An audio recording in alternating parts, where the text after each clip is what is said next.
A service of KIBMradio.com, the Internet's home for an all-old-time radio.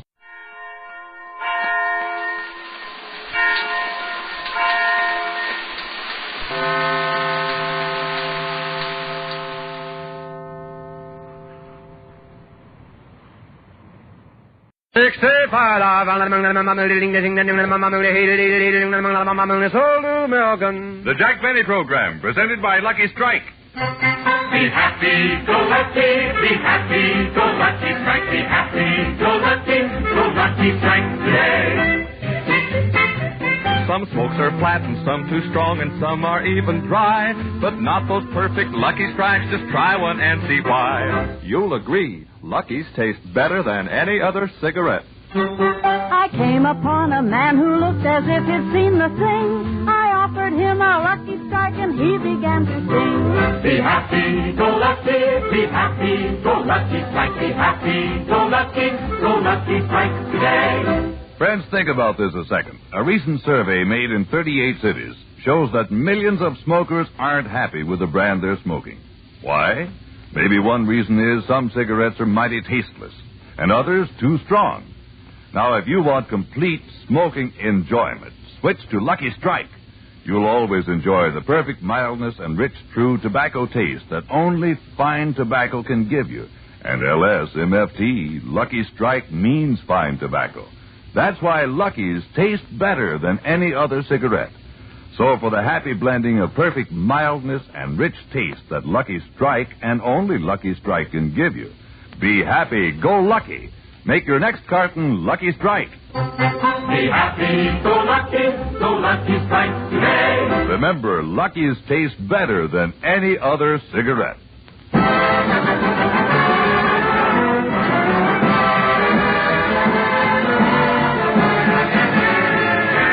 From Palm Springs, California, the Lucky Strike program starring Jack Benny, with Mary Livingston, Phil Harris, Rochester, Dennis Day, the Sportsman Quartet, and yours truly, Don Wilson.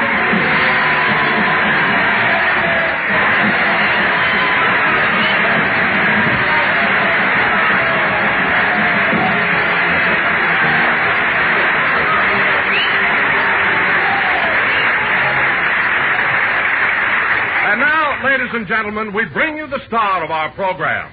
Tanned by the desert sun, toughened by the desert wind, and frightened by the desert prices, Jack Benny!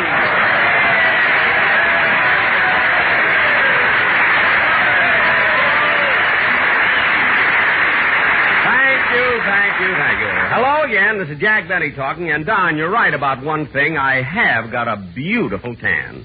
And why not? Every day I lay out beside the pool at the beautiful Palm Springs Biltmore Hotel. It's the most exclusive... Well, now, wait a minute, Jack. I don't like to correct your grammar, but it isn't lay by the pool, it's lie. Well, Don, in this case, we're both right. You see, I don't live at the Biltmore. So in order to lay by the pool, I have to lie to the lifeguard. I really got him fooled, too. Oh, you have? Yes, I borrowed a bathing suit from Mary, and he thinks I'm Esther Williams. Imagine. Jack, you mean to say that you wore Mary's two-piece bathing suit? Uh-huh. I'm going to have a hard time explaining my tan to the boys in the steam room. Anyway, to change the subject, Don, did you get the invitation I sent you to my birthday party next Wednesday? Oh, yes, Jack, and there's something in it I don't quite understand. What's that? Well, it says, you are cordially invited to attend my birthday party on Wednesday, February 14th. Then down in the corner it says 15-9-34. What do those numbers mean? They're the sizes of my shirt, slippers, and underwear.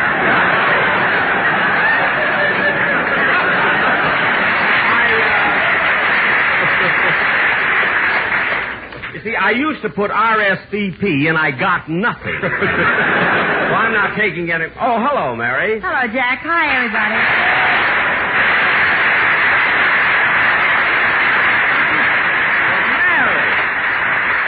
Let me look at you. I've never seen you looking so good. You know, you've only been in Palm Springs 4 days, and you're darker than I am. Well, Jack, I should be. I'm out in the sun from morning till night, and I walk all the time. Gee, I didn't know you were so energetic. Who's energetic? I can't find a room. Oh, well, it is. is awfully crowded down here, isn't it? You're not kidding. Yesterday I put a penny in a gum machine, pulled the lever, and a woman stuck her head out and said, "Sorry, no bacon, please." Oh, yes, I know that gum machine. It's called the Juicy Fruit Hacienda. They're booked up until April, you know. Well, Mary, if you wish, I'll try to get you a room at the Park Lane Hotel where I'm living. And if you can't get into the Park Lane, Mary, why don't you try the place where I'm staying? Oh, you're at the Bon Air, aren't you? Well, I couldn't get in there, so I'm staying at the El Tonto Trailer Camp. El Tonto Trailer Camp?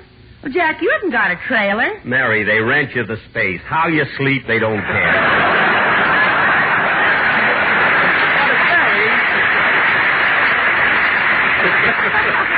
It's very informal. You see, at night we all sit around the campfire and sing Western songs. I'm an old cowhand from the Rio Grande. What are you laughing at, Mary? Jack. You should have seen him yesterday standing in front of the drugstore wearing that cowboy outfit of his. Mary, when you're in Palm Springs, you're supposed to dress like a tough Westerner. You know? Some tough Westerner. Your spurs still had dough on them from cutting out cookies. I made them for my party. So you're going to come, aren't you, Mary? Yes, Jack, but there's something on your invitation I don't understand. It said, "You are cordially invited to attend my birthday party on Wednesday, February the 14th. And down in the corner it said, CUCL. What does that mean? Could use cufflinks. I hate to use such subtle methods, Mary, but it's the only way I can get anything out. Oh, hello, Dennis. Hello, Mr. Benny.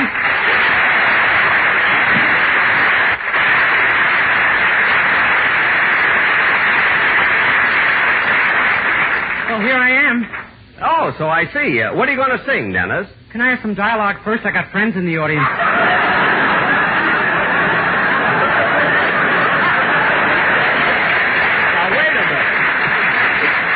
Of course you can, Dennis. I'm terribly sorry. But tell me, kid, have you been having fun while we've been here in Palm Springs? Oh, boy, have I.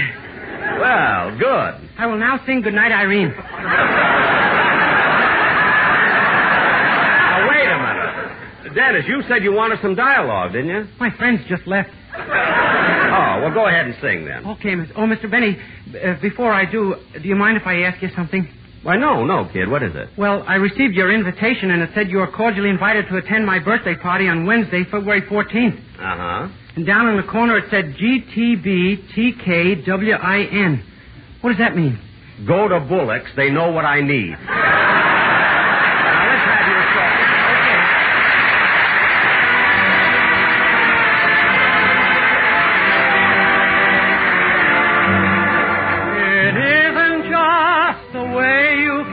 That warms my heart and sends those shivers to my fingertips. But every time you're close to me, a fire starts to think you've chosen me to share your lips. It isn't just the way you smile that thrills me so and haunts me, darling, even while you're gone. But every time you look at me, I'm all aglow to think you've chosen me to smile upon. I still remember the night I found you. Other arms embraced you every dance. I stood there watching the crowd around you. I was sure I didn't stand a chance.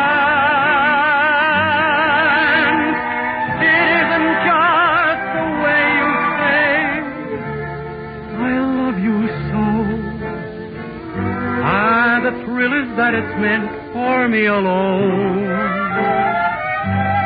And as the years go by, my love for you will grow.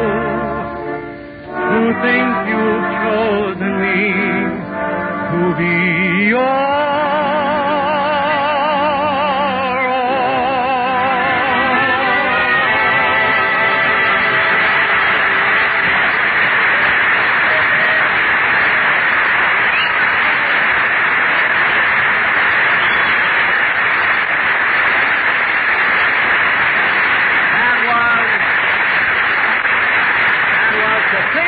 To Think It's Rose and Me, sung by Dennis Day. Dennis, you said you were going to sing Goodnight, Irene. Oh, you got to watch me. I'm cagey.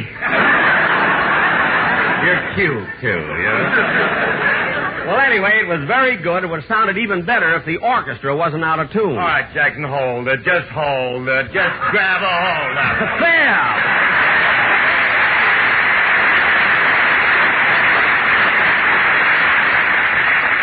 Phil. Look, Jackson, I don't mind you picking on me personally, but lay off of the boys. They had a meeting, and they don't want you to make any more remarks about them.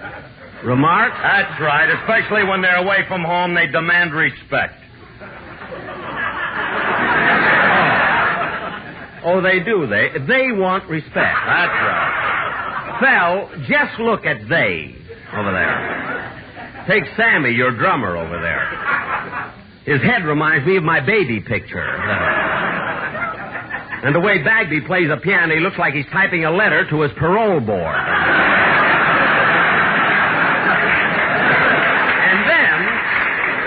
And finally, with great delight, we come to Remley.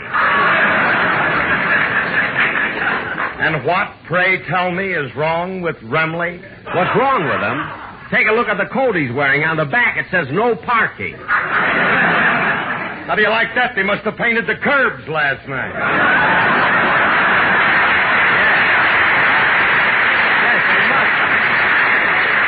Now, Phil, go sit down. Yeah, I'm going to sit down. But wait a minute. Look, there's something I want to ask you about that invitation you sent me and my orchestra boys. What about it? Well, it says you and your boys are cordially invited to attend my birthday party on Wednesday, February the 14th. And then down in the corner, it says WTF. What does that mean? Wash their faces. And on second thought, don't wash Bagby's face. I hate to think what might be underneath. Believe me, Phil, I wish there was some way you could get your musicians to join Lifebuoy Anonymous. I really do. Oh, ad-lib another one, Jackson. I love the way it makes your eyes sparkle. Thank you. It's about time you appreciate it. Excuse me. Come in. Pardon the intrusion, Mr. Benny. Well, Mr. Kitzel.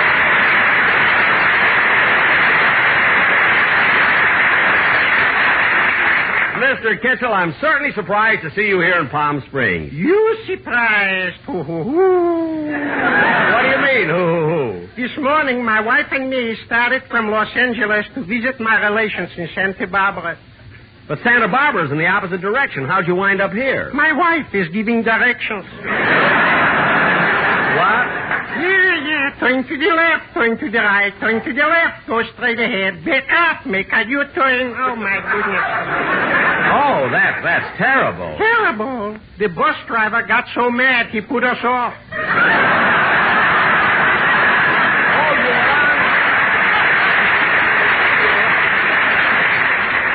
You were on a bus. Well, anyway, Mr. Kitzel, it's nice to be here in Palm Springs. Where are you living? Well, I'm staying at the Casablanca de la Vista La Salle de Lopez.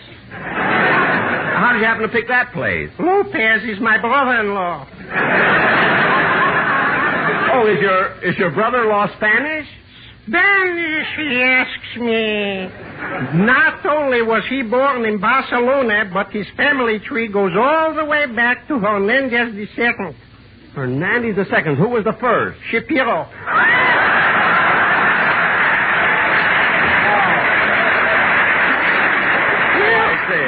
Well, you got to excuse me, Mr. Benny. I got to run along now. All right, Mr. Kitzel. I'm glad you dropped in. Hasta la vista. What? Ask your brother. He'll know. Oh, all right. Thank you.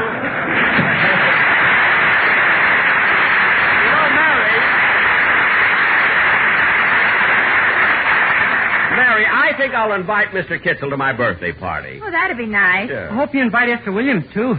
Esther Williams? Yeah, I heard she was staying at the Biltmore. Dennis. I went over to look at her. I went over to look at her, and she was sitting by the pool.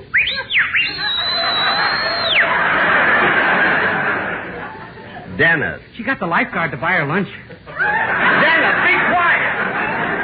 Now, kids, let's get on with this. Oh, there's someone at the door. I'll get it, Esther. Never mind. Come in. Yes? Say, you the guy who threw that birthday invitation in my car while it was parked in front of the drugstore? Yes. Well, there's something I want to ask you. What? Well, I can understand that part that says you are cordially invited to my birthday party on Wednesday, February the 14th. Yeah, but down at the bottom there were some initials, KCMJ. Hey, what's that mean? That's the local station. I promised them a plug. Yeah.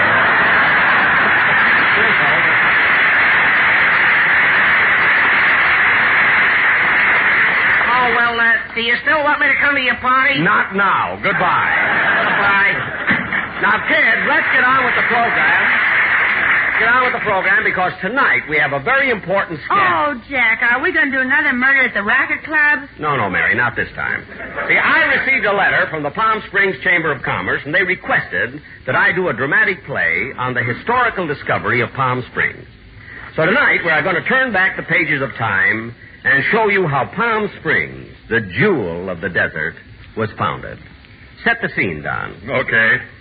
Ladies and gentlemen, although for centuries without number, the area around Palm Springs was known and loved by the Indians, it was not discovered by the white man till 1774. It was in this year that the Spaniards pushed through the desert to California. But the Spaniards, hungry for gold, saw no value in this area and pushed onward toward the coast. For nearly another century, Palm Springs remained sleeping in the sun, a veritable paradise for the Indians of the Agua Caliente tribe. This isn't funny, folks, but it gives Don a chance to prove that he's the best announcer in radio.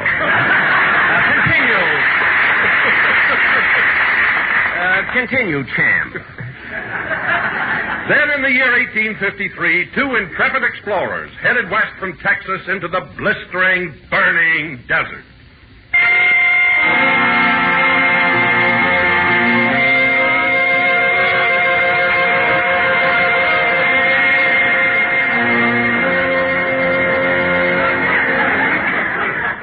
Well, the sun sure is hot today, Tex. Yep. Sand is burning my feet, Tex. I think it's even hotter than it was yesterday, Tex. I think you're right, Tex. One of us should have come from Colorado. I'll tell you what, from now on, I'll call you Curly. Oh, I love that. You know, Curly, something tells me we're lost. We'll never get out of this desert. I know, Tex, and we never should have. Hey, wait a minute. Look, there's a man coming toward us. Oh, yes. Hello there. Buenos dias, mister. Now, look, amigo, we're lost. We've been wandering through this desert heat for days without water or food. Our skins are burned to a crisp and our feet worn raw. Maybe you can help us. Se hable tempro, no Dios cahuile por tener yo tacos. What does that mean? Next time, take the train and relax.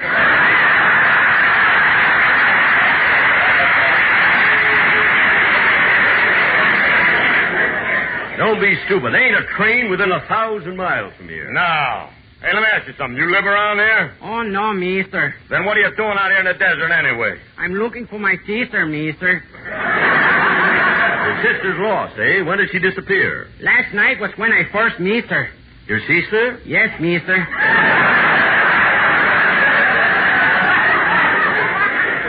And you've been walking through the desert all day? Yes, and on my foot I have a blister. Well, that's too bad. Mister. Hey, that sister of yours, is she beautiful? Oh, yes. You could not resist her. Well, maybe you can... Mister.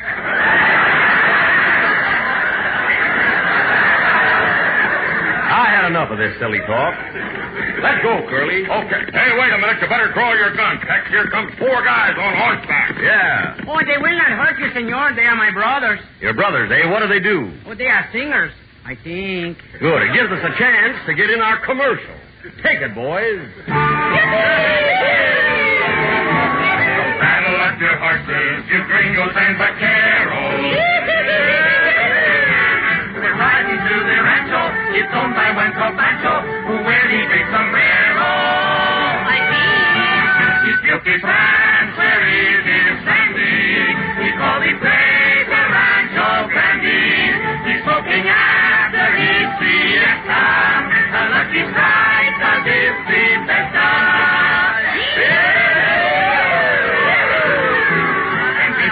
so grande, she's bought by many pretty. You'll never have to knock it, like famous like the buckwheat, but we think that is pretty. And all the folks and Rancho Grande will clutch his side, 'cause they're just dandy. We like that light and mind of black gold, hearing his mind and mind and tackle. Come, son, Nora to Mother Teresa, there's a monkey in everyone's pizza, and they treat every business and mixer. My uncle, my aunt, and my sister, take them up on a lucky, you like it. Be happy and go lucky, Frank. Frank. Frank.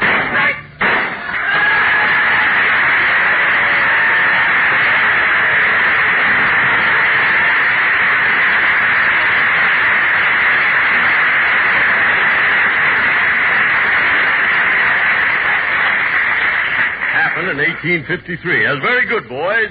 Say, those are nice horses, ain't they, Curly? They sure are. Say, amigo. Are those Arabian horses? Oh, these three are Arabian horses, but that one there is Mexican. Say, he's nice looking. See? So you're a Mexican horse, eh? I think. Well, I'll be darned if he ain't. Well, come on, Curly. If we're going to discover Palm Springs, we better get going.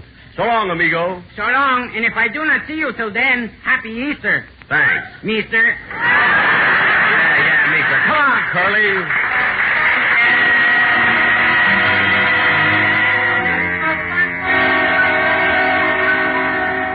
Hey, Curly, looks like we'll never get out of this desert. I lost track of the time. How long ago was it? Hey, wait a minute, Tex. Look at them bones laying there. That's the skeleton of a man. Yeah, look, Curly. There's a tomahawk buried in his skull. An arrow sticking through the bones. Yeah. Even had a call won't help him now. Come on, let's push on. No, Tex. You better go on without me. I can't make it. I'm too tired. I'm too thirsty. My throat is parched and... Curly, what are you staring? Look up ahead. There's a pool of clear, cold water. And a beautiful girl standing beside it. Let's go. You can have the water. Curly, come back. It's only a mirage. Hello, beautiful. Hi, handsome. Curly, come back. It's a mirage, I tell you. How about a kiss, sweetie? Okay, cutie, come here. We'll lay one on there. Curly, stop kissing that mirage. Curly, you're acting crazy. Curly, stop. Curly, that's a mirage. Curly, that's a mirage. We can use a little Fred. Say it again. I'll say that's a mirage. Huh? What? You're making a fool out of yourself. I told you we've been standing there kissing a mirage. Kissing a mirage? Are you sure? Certainly. You had your arms around a cactus plant. Cactus plant? What a fool I've been. Yeah. For the past 2 weeks, I've been walking right by.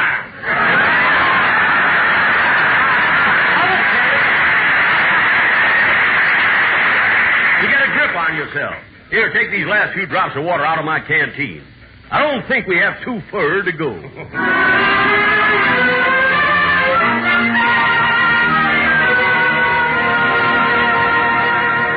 We made it, Curly. We made it. Palm Springs. Yeah, but she don't look like much. Just one small building sitting out there in the desert. Yeah, how do we get in? Well, wait a minute. This looks like the front entrance. There's a sign on the gate. What does it say? Racket Club, members only.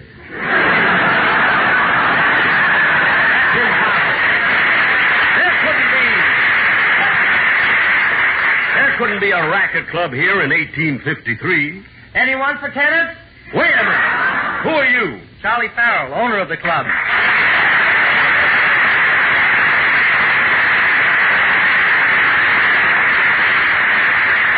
Now, look, Farrell, this is 1853.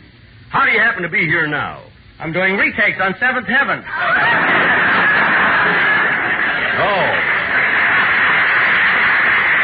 I'm glad I ran into you, Captain O'Benny. There's been a murder at the racket club. We're not doing that now. I'm sick of it. Well, so am I. Goodbye. Goodbye. Hey, wait a minute, Farrell. What are all those red stains all over your trousers? Well, I'm the mayor, and last night I had to paint the curbs. Oh, yes, I've heard about that.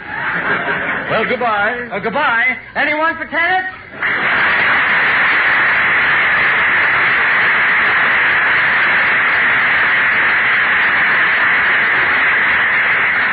Hey, look, Curly. Right behind the club, there's a saloon. Let's go in and have a drink. Curly. Curly. I'm in here waiting for you, Tex. Oh, yeah.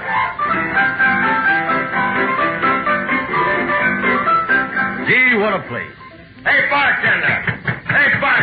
Where's me, partner? Give me a double shot of tequila. Sure. Here you are. Double shot of tequila. Thanks. Well, here's looking at you, Tex. Ah, smooth all the way down.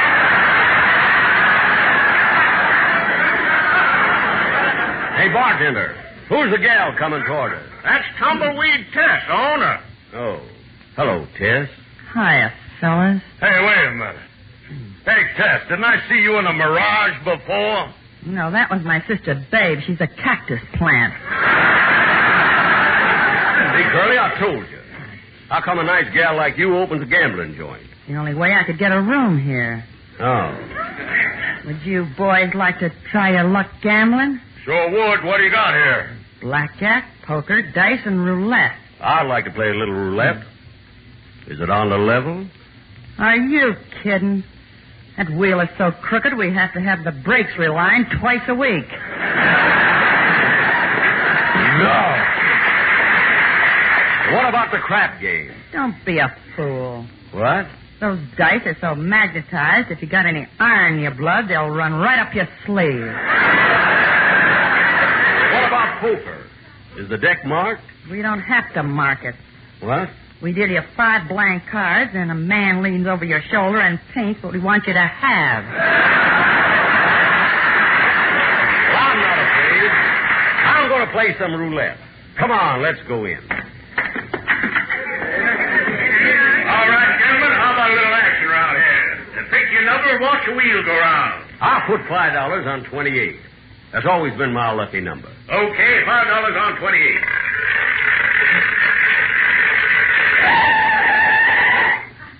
$13, you lose.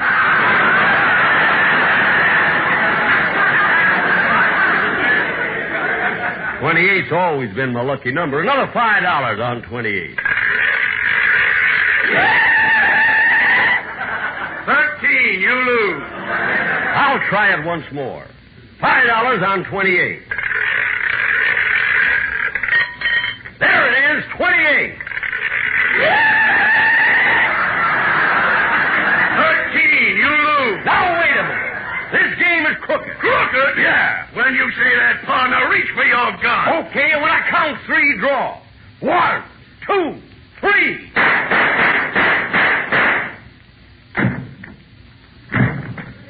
Oh, for heaven's sakes, there goes our sketch.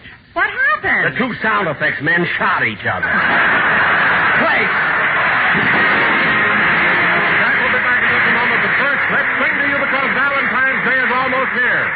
Be happy, go lucky, be happy, go lucky, be happy, go lucky, yeah. Friends, are you being shortchanged on smoking enjoyment? You see, a recent 38-city survey shows that millions of smokers are not happy with the brand they're smoking. Maybe one reason is some cigarettes are tasteless and others too strong. Now you can get complete smoking enjoyment by switching to Lucky Strike. You'll really enjoy the perfect mildness and rich taste that only fine tobacco can give you. And LSMFT, Lucky Strike means fine tobacco. That's why Lucky's taste better than any other cigarette. So be happy, go lucky. Make your next carton Lucky Strike. Be happy, go lucky strike, yeah. Remember, Lucky's taste better than any other cigarette. Good night, everybody. This is CBS, the Columbia Broadcasting System.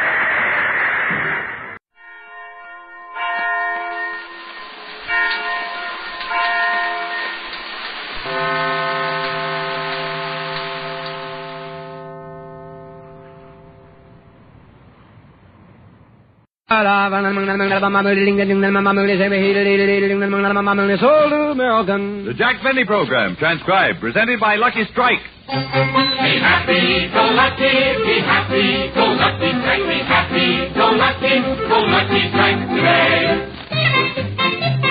Make your smoking joy complete when buying cigarettes. Enjoy the milder, better taste a Lucky smoker gets. Lucky's taste better than any other cigarette. I used to switch from smoke to smoke till I tried Lucky Strike. Now I enjoy far better taste and mildness that I like. Honestly, Lucky's tastes better than any other cigarette. Be happy, go lucky, be happy, go lucky, strike, be happy, go lucky, strike today. Friends, Lucky's taste better than any other cigarette. Yes, Lucky's always give you complete smoking enjoyment. That's why the makers of Lucky Strike put an unconditional guarantee on the pack. They know you'll enjoy every Lucky you light. You see, fine tobacco, and only fine tobacco, gives you perfect mildness and rich, true tobacco taste. And LSMFT, Lucky Strike, means fine tobacco. So if you're not completely happy with your cigarette, and a 38-city survey shows millions are not, switch to Lucky Strike. Enjoy the perfect mildness and rich taste that only Lucky Strike can give you. For Lucky's taste better than any other cigarette. So be happy, go lucky. Make your next carton Lucky Strike. Be happy, go lucky, strike today. Remember, Lucky's taste better than any other cigarette.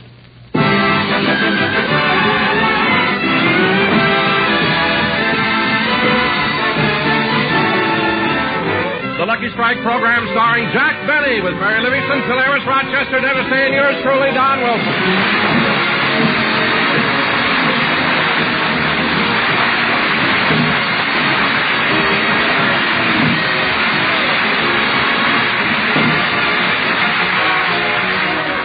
And now, ladies and gentlemen, let's take a little trip to Beverly Hills. We go out Sunset Boulevard, up Camden Drive, and stop in front of Jack Benny's house. Now, you just wait right here while I knock on the door, and maybe we can...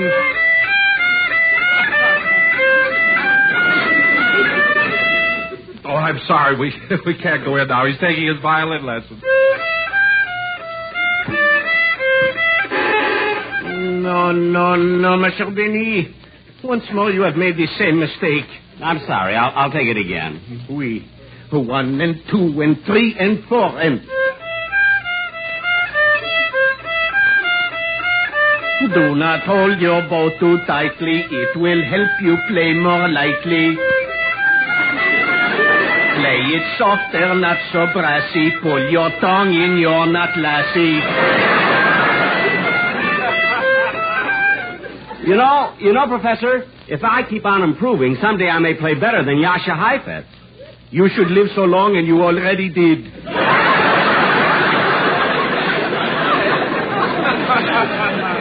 Thank you. Now let us try the minuet. The minuet? Yes, sir.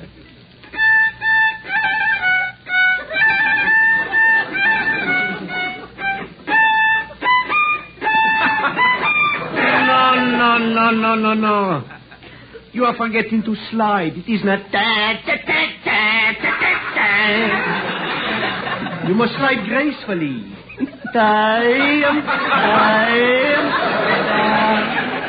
Now try it. I'll try it that way.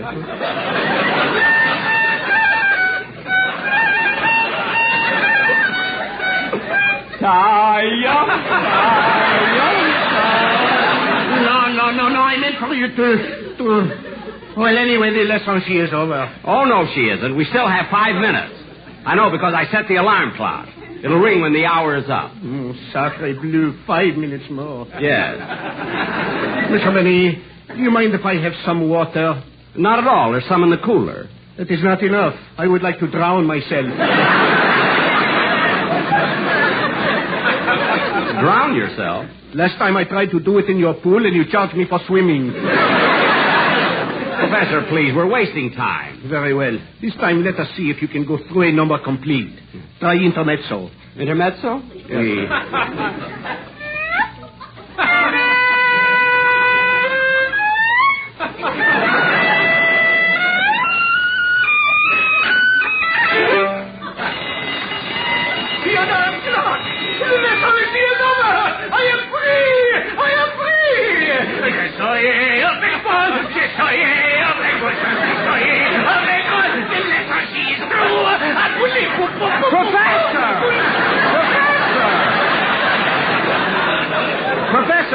yourself, Professor. Oui, I must calm myself. I would like to go now. Please, Mr. Benny, would you give me my money? Oh, certainly. Oh, Rochester. Did you call me, boss? Yes, Rochester. Do you have any money on you? Who, me? What's the matter? Don't you trust me? Boss, it isn't a matter of trusting you. I haven't had any money since the last time you paid me. Rochester, your salary's gone already? I paid you on Tuesday. Or was it Wednesday? I don't remember the day either, but we were on for Jell-O.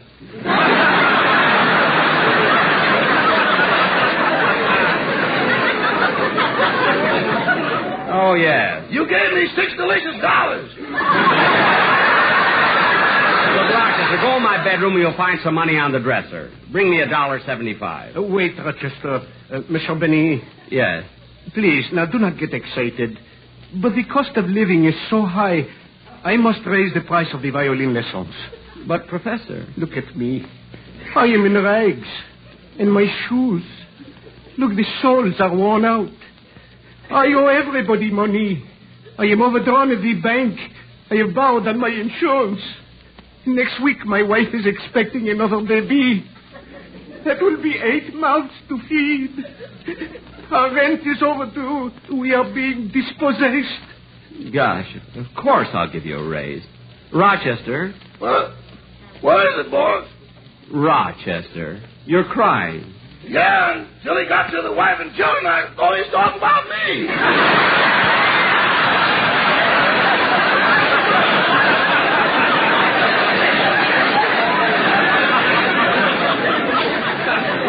Oh, stop. Now go get the money. There's the phone. I'll get it. Hello? Hello, Jackson. How's the violin lesson coming along? Phil, how'd you know I was taking a violin lesson? There's a buzzard circling Beverly Hills. Isn't that cute? Phil, I'm so glad you called me. Who dialed the phone for you?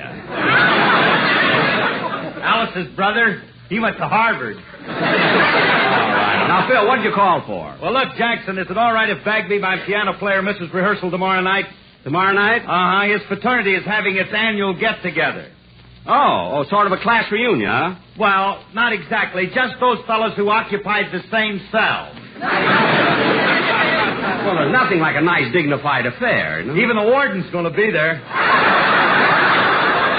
The warden? Yeah, he likes to get out once in a while, too. I never heard such talk in my life. You know, Phil, sometimes I get a little disgusted with you. If you'd stop hanging around with those kind of guys and really applied yourself, you could probably be a very good musician. No, Jackson. That don't pay off. Now, you take a guy like Fred Waring. He devoted his whole life to music, and all he's got is a 5-minute program. Fred Waring? Only has a 5-minute program? You don't have to take my word for it. I saw it in the radio section of today's paper. I can't believe it. Wait a minute, I got the paper right here. It's in a radio section. He's on at 8 o'clock for 5 minutes. Let me see now. 6 o'clock, 7 o'clock, 8 o'clock. The third one down. 1, 2, 3. See? Fred Waring. That's frost warning.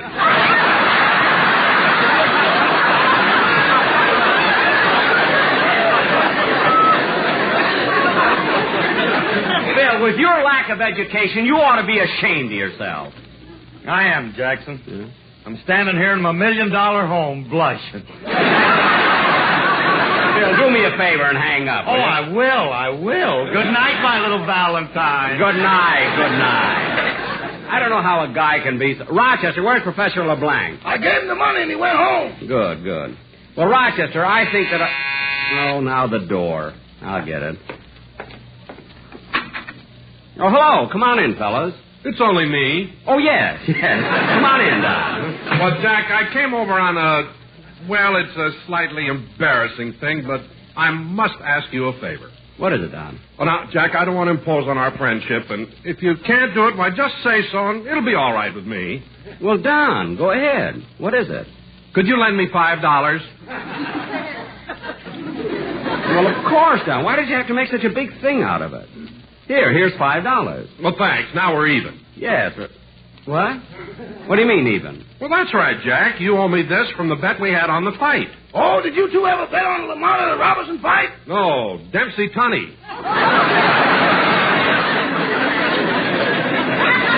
Well, technically, Don, I don't have to pay you yet. See, there's always been some controversy about that long count.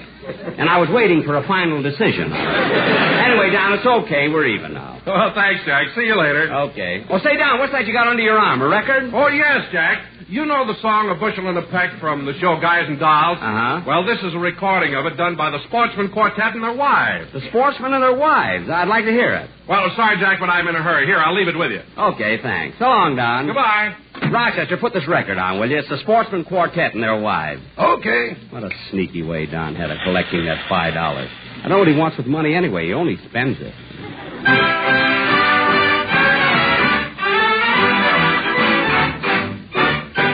Oh, we love you, a bushel and a peck, a bushel and a peck, and a hug around the neck, and a barrel and a heap, and we're talking in a sleep about you, About me. about you. 'Cause we love you, a bushel and a peck, you bet your pretty neck we do.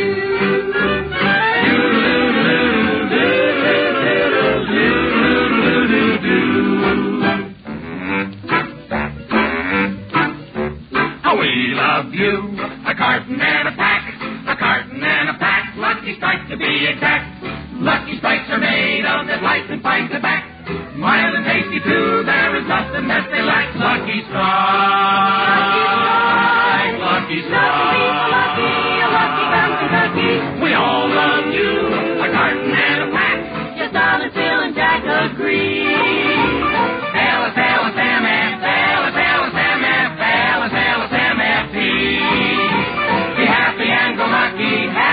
Happy and go lucky strike.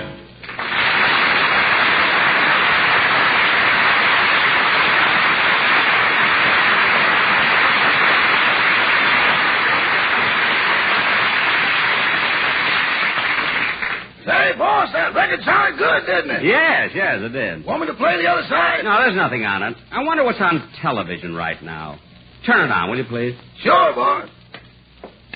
Which channel do you want? Anyone, it doesn't matter. Okay, I'll try channel 2.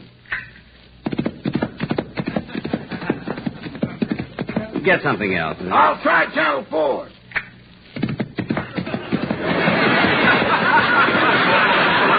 Try channel 5, huh? Nothing but westerns. Try 7. Oh, for heaven's sake, horses. See what's on channel 9. We've been waiting for you, Cecil. Oh, sorry I was late, Chumley. That's better. Well, are we ready? Righto. Tally-ho.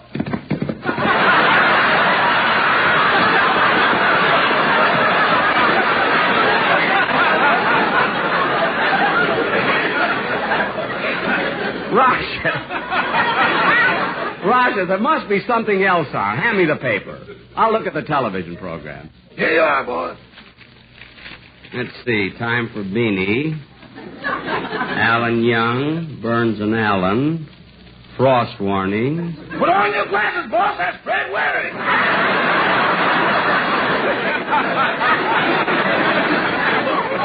Well, gee, I hope Phil doesn't find out. Let's see. Wrestling matches. Hey, Rochester. Look at this. What? Channel 11 is showing my picture tonight. To be or not to be. Hey, that was a good one. That was the good one. Yeah, turn on channel 11 now, because the picture goes on soon. Yes.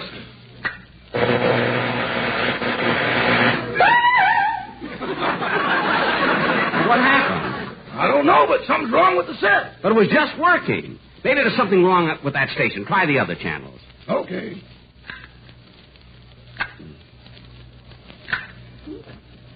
No, they all seem to be off. It must be the set. How do you like that? I've had this set less than a week and it goes out of order. Yeah, I want to see my picture. Hey, wait a minute. I can go over and watch it on the Coleman set. Yeah. I wonder if Ronnie and Benita are home.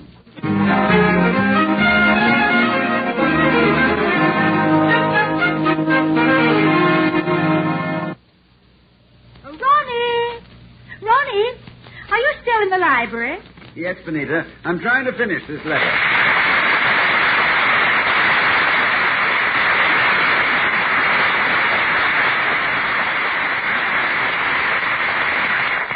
letter. Yes, now let's see. I can't stand Jack Benny because... That's ridiculous. That contest was over 6 years ago. Oh, yes, I know. I know, but I still can't get it out of my system. Well, forget the letter now, dear, and get out of that robe. Remember, the Rawlinses are coming over for bridge. Oh, yes. And, Ronnie, for once, just tonight, please try to forget Jack Benny. He's becoming an obsession with you. You know, he does have his good points. Good points? Well, certainly. Look how he's doing his share to help the government these days. He's got a war contract. Benita, my dear, doing laundry for Camp Cook is not a war contract.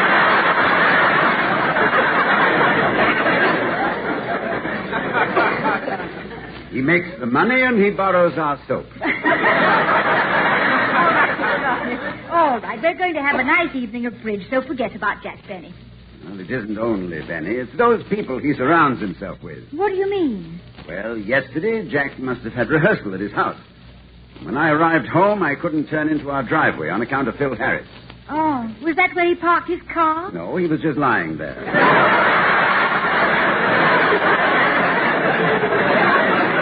Oh, no. Yes. And he must have been dreaming about himself. He was smiling. He is, without a doubt, the most... Excuse me, Mr. Coleman. Yes, Sherwood? Mr. Jack Benny just phoned. He wanted to talk to you. Oh, what did you tell him? Instinctively that you were out. Good boy, Sherwood, good boy. I remember you on your birthday. Sherwood, did Mr. Benny mention what he wanted? Yes, Mrs. Coleman. He said he'd like to come over here and watch television on your set. On our set? Yeah, I forgot to tell you, Ronnie. When he bought his, he returned ours. I wonder what Jack wants to see on television tonight. He mentioned that they were showing a picture of his, To Be or Not to Be. Oh, yes. I saw that years ago. That was a good one. That was the good one. They're showing Jack's picture tonight. Ronnie, instead of playing bridge, maybe we can all watch it. No, you don't, Benita. Not again, no. We saw his last television show. Imagine him trying to make love to Faye Emerson. Well, now you brought it up, I suppose you're right. Why, Jack's age, he could be a father. Yes, and the way he walks, he could be a mother.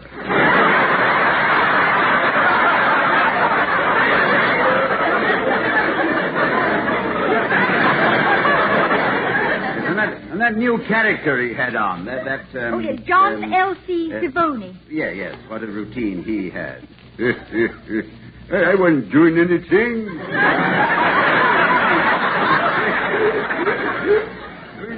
Sitting around the house, not doing anything.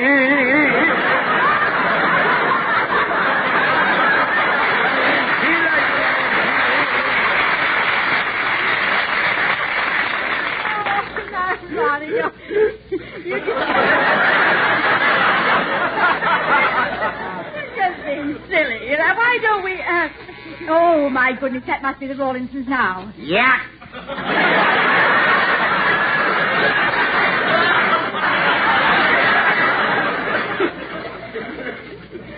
Oh, it's you, Mr. Benny. Yes, Sherwood. I decided that since Mr. and Mrs. Coleman weren't home, I'd just come over and watch television. But, Mr. Benny... The call of that man. He came over anyway. Ronnie, what'll we do? Oh, quick, Benita. We'll hide in the next room. Imagine having to hide in our own house. Benita, look through the keyhole and see if Sherwood got rid of him. All right. Has Jack gone yet? No, he hasn't. In fact, he's coming into the living room and he's sitting down in your armchair. Maybe he's just going to sit there for a minute and then he'll go. I don't think so. He's taking off his shoes. Taking off his shoes? Benita, we're trapped. It's evident that he intends to stay for the evening. What do we do? Well, there's only one thing we can do. We'll go out the back door, walk around to the front, and make him think we're just coming home from somewhere. Good. Let's go.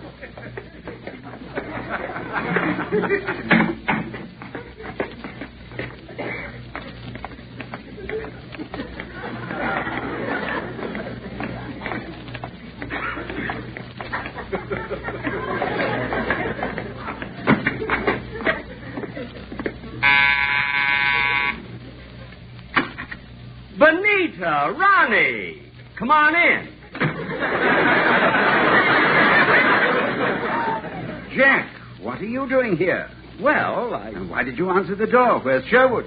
I gave him the night off. You gave him the night off, but we're having guests over.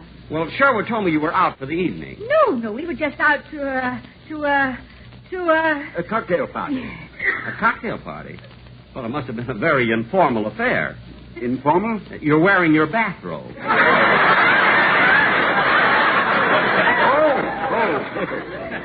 Well, it was a costume cocktail party. Oh, that must be the Rawlinsons. I'll get it. Well, Herbert, Janet, come on in. Hello, Ronnie. Benita. I do hope we're not late. No, Herbert, come right in. My, this is a lovely home you have here. Yes, it certainly is nice. Here, you may take my coat. I'm not the butler.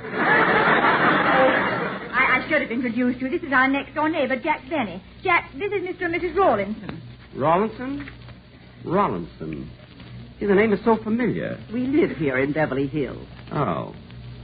Are you the no-starch or the rough-dry Rawlinson? I'm afraid I don't... Miss Benny's a comedian. He's always making jokes. Yes. Did you hear the one? Come on. Let's go into the next room and play bridge. But what about Mr. Benny? Oh, he's going to stay here and watch his picture on television. Yes. Have a good game. Thank you. I see you have everything all set up. Yes, that's one thing Ronnie's serious about, his bridge playing. Yes, let's cut the deal, Herbert. 9, 6. You deal. Benita, it must be amusing living next door to a professional comedian. Oh, it's rather fun. Sometimes it gets Ronnie hysterical, doesn't he, Ronnie? Yes, sometimes I foam at the mouth. Did something strange happen in Beverly Hills lately? No. Why?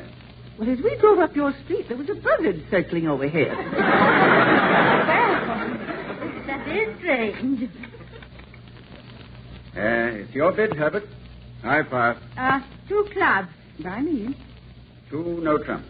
By 4 clubs. By 5 clubs. Pass. Pass. You're a dummy, eh, Ronnie? That's right. It's your lead, Janet. Well, how's the game coming along? Well, Jack, I thought you were watching your picture on television. No, they made an announcement saying they're postponing it till next week. They're going to show it on Tuesday. You know, that's a good night. Good night.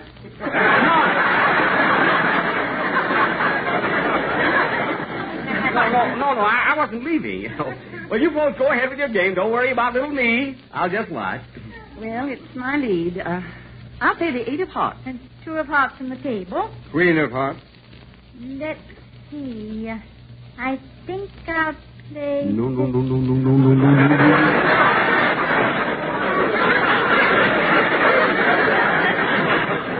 Not that one. I don't know what to do.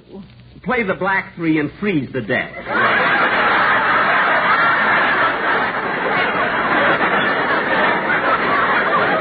I mean, that's what I do.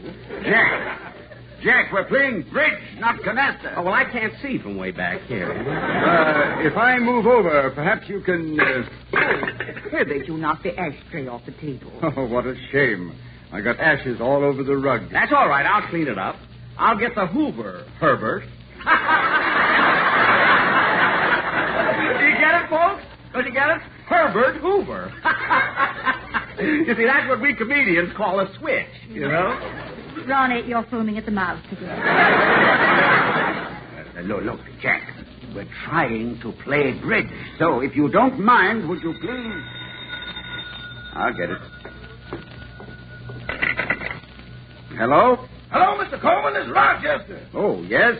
I fixed Mr. Benny's television set, and I heard them announce that Mr. Benny's picture was called off. Yeah, that's right. Well, without beating around the bush, would you like to get rid of him? Yes, I would. Then tell him I just heard the burglar alarm go off in his vault. Just a minute. Jack. Yes? Rochester's on the phone, and he said that the burglar alarm in your vault just went off. Oh, my goodness.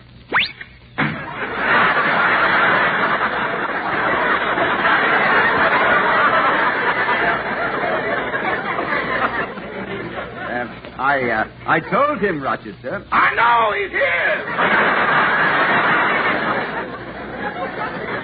Well, let me ask you something. Did the burglar alarm really go off? No, and my birthday is March 23rd. Thank you, Rochester.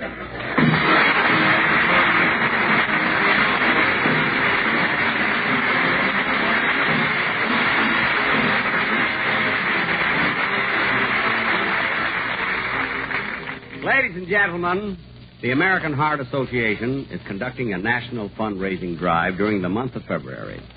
Your money will be used for research, education, and for community service. So won't you please help support the 1951 Heart Campaign? Send your contribution to Heart, care of your post office. Thank you.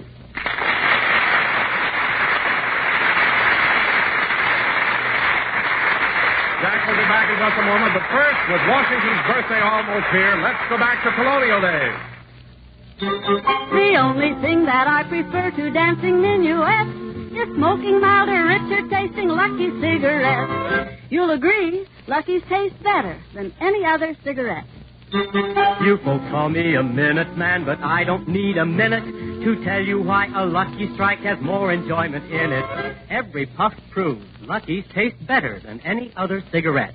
Be happy, go Lucky, be happy, go Lucky Strike, be happy, go Lucky Strike, yeah. Remember, friends, Lucky's taste better than any other cigarette. You see, fine tobacco and only fine tobacco can give you the perfect mildness and rich taste that make a cigarette completely enjoyable. And LSMFT, Lucky Strike means fine tobacco. So if you're not completely happy with your cigarette, and a 38-city survey shows millions are not, switch to Lucky Strike. You'll get complete smoking enjoyment, the perfect mildness and rich taste that Lucky Strike and only Lucky Strike can give you. Yes, Lucky's taste better than any other cigarette. So be happy, go Lucky. Make your next carton Lucky Strike. Be happy, go Lucky Strike, yeah. Remember, Lucky's taste better than any other cigarette.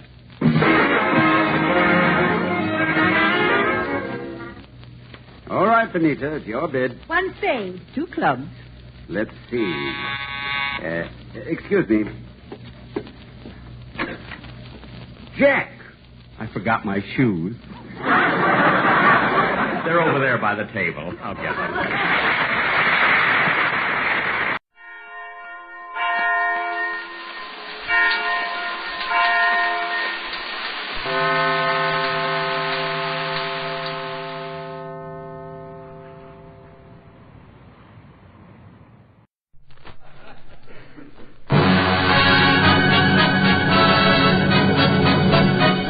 From Hollywood, the Phil Harris Alice Faye Show.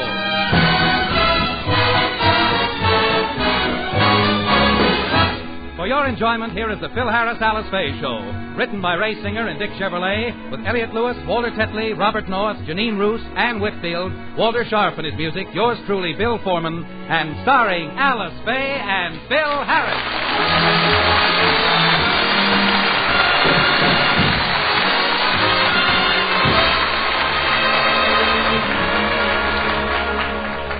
The Harrises are a typical married couple. Through the years, they've had their arguments and differences, but never once have they had a serious fist fight. However, for the past 3 weeks, their relations have been a bit strained. And right now, things seem to be at the breaking point. Phil, I can't stand any more of this. We've always been honest with each other. You've never kept anything from me until now. After all, I've been a good wife to you, and I'm the mother of your children, and I've got a right to know. What is the thing? Is that all you want to know? Honey, don't scare me like that. For a minute, I thought you found out about that red-headed car hop that... honey, you see, the thing Never mind that, Philip. Let's get back to the red-headed car hop. She can wait. I want to know what the thing is. Phil, are you going to tell me or aren't you? Honey, I can't tell you. I've been sworn to secrecy. If it ever got out what the thing is, it would be the end. The end of what? The royalties on my record. I can't understand why that record is such a big hit. There's nothing to the tune. The lyrics are childish, and as for your voice, ugh. I think Daddy's record is wonderful. So do I. In fact, we brought it to school yesterday, and we played it all day long for the teacher. Hey, nice going, kids, and I'll bet that she loved every... Hey, wait a minute. Why aren't you kids in school today? We've been expelled. The teacher expelled you because you played my record for her? I'm going down to see her. I'm going to tell her off. It won't do any good, Daddy. We tried to reason with her. Well, what did she say? Nothing. She just sat there staring straight ahead and going... You see, Philip, that's what the teacher thinks of your record. That don't prove nothing. That's just one intellectual's opinion. In fact, Victor sold so many records that I have to go down today and record it again with a band. And I'd better leave now or I'll be late. I'll see you later, Alice.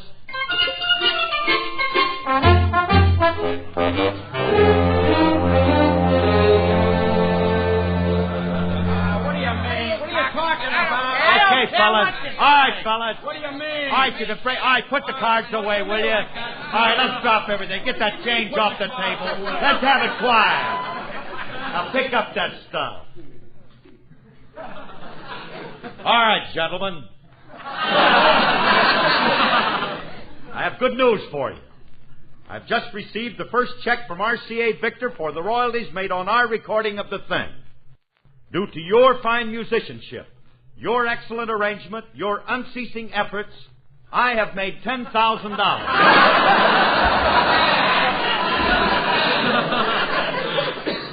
Are there any questions, gentlemen? Yeah. Where's the cabbage and where do we get our mix on it? Let's knock them down and roll them. Now, wait a minute. Now, you fellas won't have to resort to force. I am not forgetting your contribution to the success of this record. I had the check cashed, and I have the money right here. Now, if you'll all get in line and walk slowly past me, you may feel the money. We're tired of feeling the stuff. We want to keep a little of it. All right, Artie. I want to be fair about this. I happen to be the leader, and I think I ought to keep the money. But if any of you have any suggestions for a better distribution of the loot, now is the time to stand up and keep his big mouth shut. Let's get settled down and rehearse the thing once more before we record it. We ain't gonna do it. Why not? I don't like the song. Well, what's the matter with you, Sammy? You never like any songs I do. How come? I don't know. Unless it's because you got such a lousy voice. I like Phil's voice, and I like the songs he does, too. But some guys won't say to get a raise. All right. Hey, Artie. Do you really like my voice? Sure, and I like to sing. It reminds me of my wife. It does? Yeah, that's where I found her, in a box on a beach. Oh. Artie, you ought to be ashamed of yourself talking about your wife that way. How can you say such things about such a sweet, lovable person? Have you ever seen my wife? No. Then shut up. Look, Artie, that's no way to talk to your leader. Now, you're going to rehearse the thing with me, or aren't you? No, we want our share of what you make in a record. All right, fellas, all right. All right. I'm the captain of this crew. One more uprising such as this, and I'll cut your rum ration.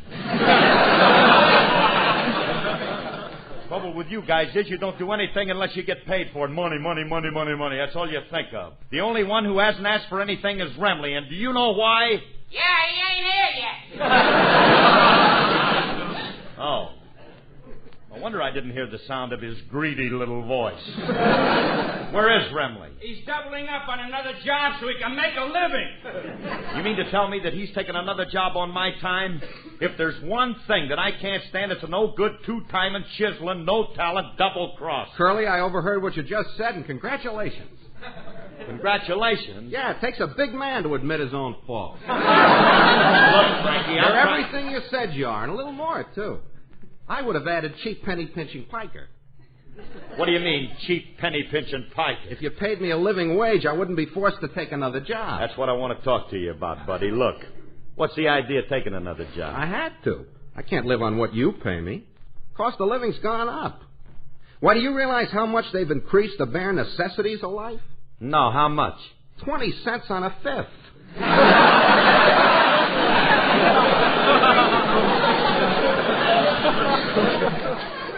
Next thing you know, they'll be raising the price of food.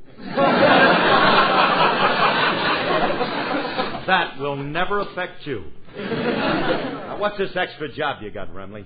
Oh, something I happen to be well suited for. I'm a babysitter. You're a what? A babysitter. I get 50 cents an hour to sit with a baby. A baby what? Nobody's going to trust you with a human child. They wouldn't, huh? I run a baby service for mothers who have to go to work. I had 18 of them over the house this morning. I just got through returning them. Well, good. Now, maybe you can forget about that other job for a while and concentrate on this one. We have a rehearsal to do. Well, you'll have to call it off. I'm too tired. What are you tired from? A musician works from sun to sun, but a babysitter's work is never done. Taking care of kids is a great responsibility, and I'm fully aware of the trust placed in me. Yeah, I'm sure you are. After all, tiny tots are like delicate flowers. They must be handled with gentleness, tenderness, loving care. Quiet, Myrtle. So I was saying, Curly, the infant must be handled with extreme Wait a minute, caution. just a minute. What was that short burst on the bagpipe? That's Myrtle. Who's Myrtle? One of the babies. I haven't returned her yet. Now, as I was saying, kid... Hey, Remley, where have you got her? In my guitar case. Thank you, T.B. Wiggles. Look, will you get Sparkle plenty out of that case and let me see her before she suffocates? What's the matter with you? She won't suffocate. I got air holes in the case. Will you open that case and take her out? Okay. You ought to be ashamed. Hey. Hey, Remley, ain't she a cute little thing? Hey, honey, come here to Uncle Philzy. Oh, you're such a cute baby. Uncle Philzy Wilsey like you. Indian baby talk yet. Uncle Philzy think of you as Snooky Ukums. You like Uncle Philzy Wilsey? If she spits in your eye, I wouldn't blame her. Myrtle's a hep kid. She don't go for that corny baby talk. Yeah. Hey, I got to admit she's a honey, isn't she? Hey, Remley. Huh? Hey, let me hold her a minute. Hey. Hey, Myrtle. How would you like to... Hey, Remley, I got news for you.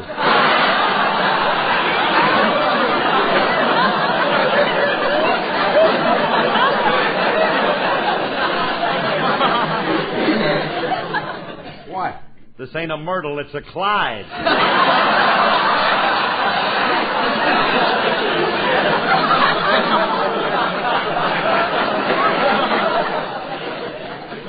You mean? Yes. Look at the bib. It's blue and it says his on it.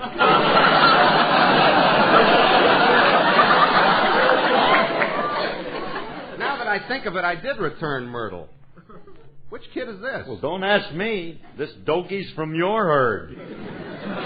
Didn't you have him branded?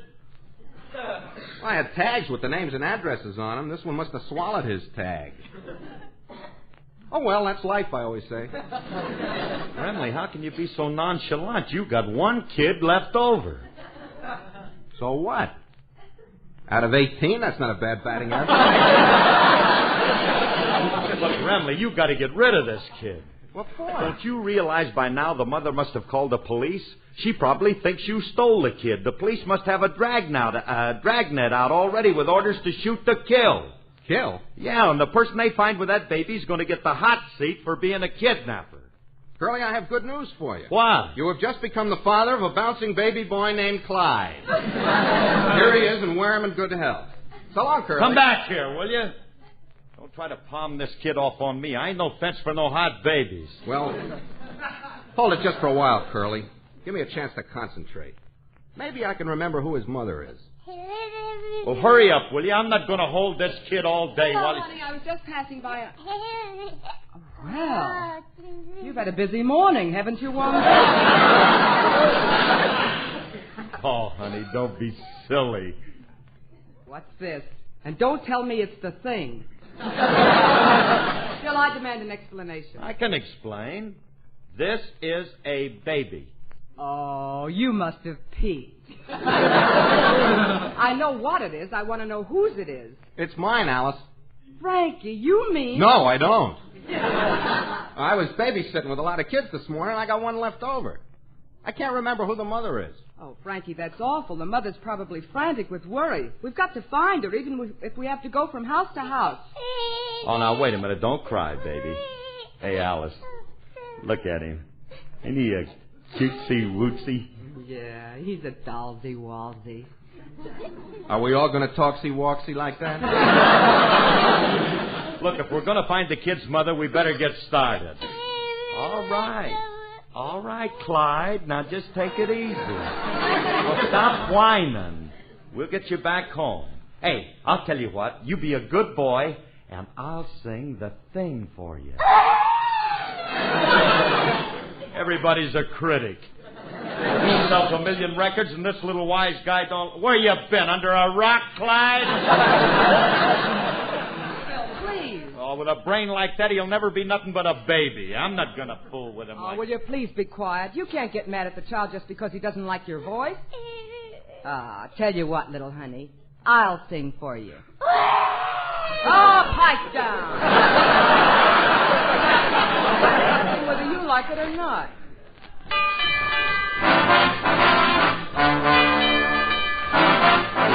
Ask me how do I feel. Ask me now that we're cozy and clinging. Well, sir, all I can say is if I were a bell, I'd be ringing. From the moment we kissed tonight, that's the way I just got to behave. Boy, if I were a lamp, I'd light, or if I were a banner, I'd wave. Ask me how do I feel, little me with my quiet upbringing. Well, sir, all I can say is if I were a gate, I'd be swinging. And if I were a watch, I'd start popping my springs, boing. Or if I were a bell, I'd go ding-dong, ding-dong, ding.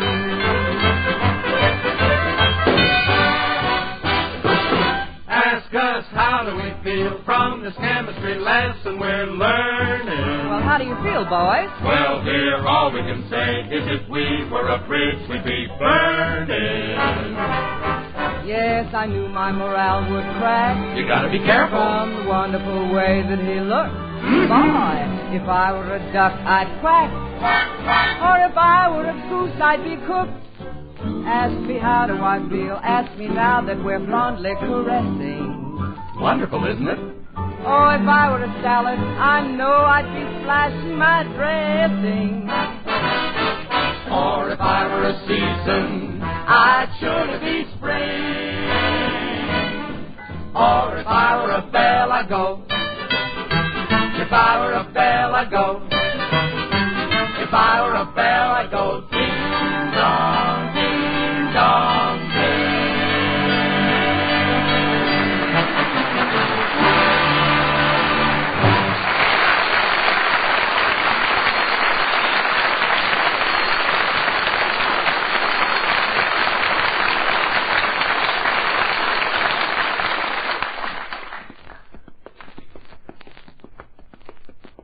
Hey, Alice, I'm getting tired of walking around trying to find the mother of this baby. Thank goodness the kid fell asleep. Oh, I'm tired, too. We've been to 30 houses, and the baby doesn't belong to any of them. What are we going to do? There's only one thing we can do.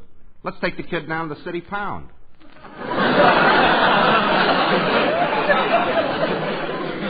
Remley, that's for dogs. Now, fellas, there are only a few more houses on the block. Let's try them. Huh? Okay. I'll try this house. Go ahead.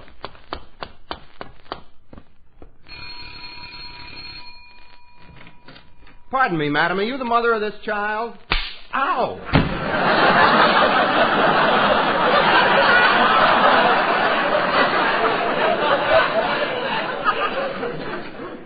What'd she slap me for? I don't know, unless it's because of that sign over the door. What sign? Encino Home for Old Maids. Come on, we'll try another house. Hey, wait a minute. I've got an idea. What's that? Well, look, how about Joe Galetti's house? I know they got a lot of kids. Maybe this is one of theirs. Let's go over and find out.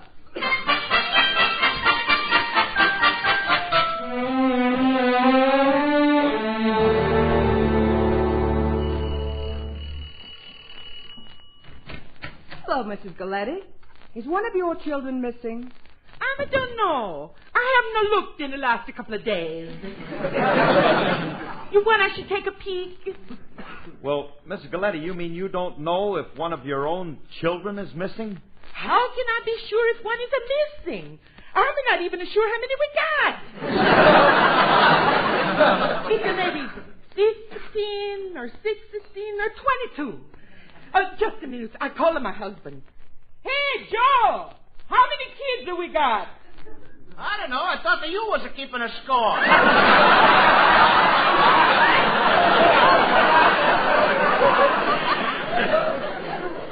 Who wants to know how many kids have we got? Well, I do, Mr. Galetti. You see, Why, look who's he. That's my favorite, the glamour girl. Oh, you're the most beautiful woman in the picture. I never miss one of your pictures. Oh, I'm so happy to see you, what's the name again? Alice Faye. No, that's not your name. Your name is Betty Grable? No, that's not even a woman. She's Gloria Swanson. That's she is.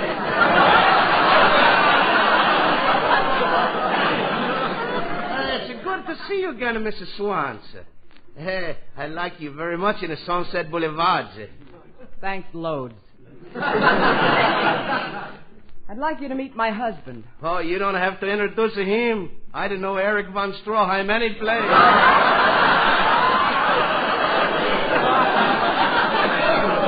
Hi, Max. Now, wait a minute.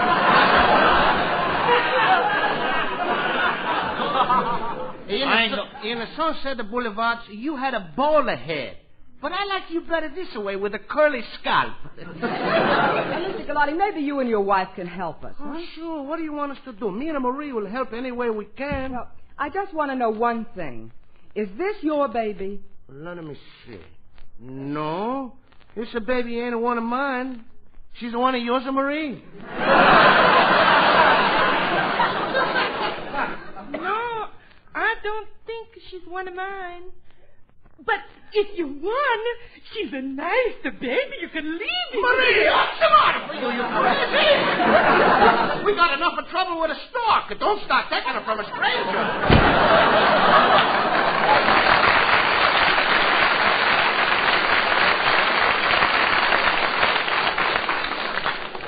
Well, that's that. Now we've tried every house in the neighborhood. What are we going to do now? Wait a minute. I have an idea.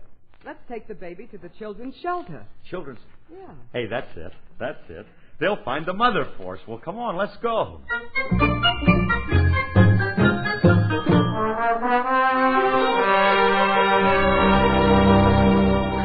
Hey, Alice, do you really think that they'll take the baby here? Well, of course they will. They do a lot of wonderful work for children, and it's run by a very sweet old lady, Phil. All right, well, look, you wait in the car, honey, and we'll take the baby in. Come on, Remley. Yeah. Hey, Curly, just so we don't have any trouble, let's leave the kid on the doorstep and run. You ought to be ashamed of yourself. I wouldn't do a thing like that. I'm going to ring the bell. What trouble can we have? Alice says this place is run by a sweet old lady, and I'm going to... Oh, how do you do, madam? I'd like to talk to you. What's on your mind, Mac? This is a sweet old lady? Julius, what are you doing here? Never mind me. What are you you doing here? I came down because I need help. You came to the wrong place. This ain't where you take the cure.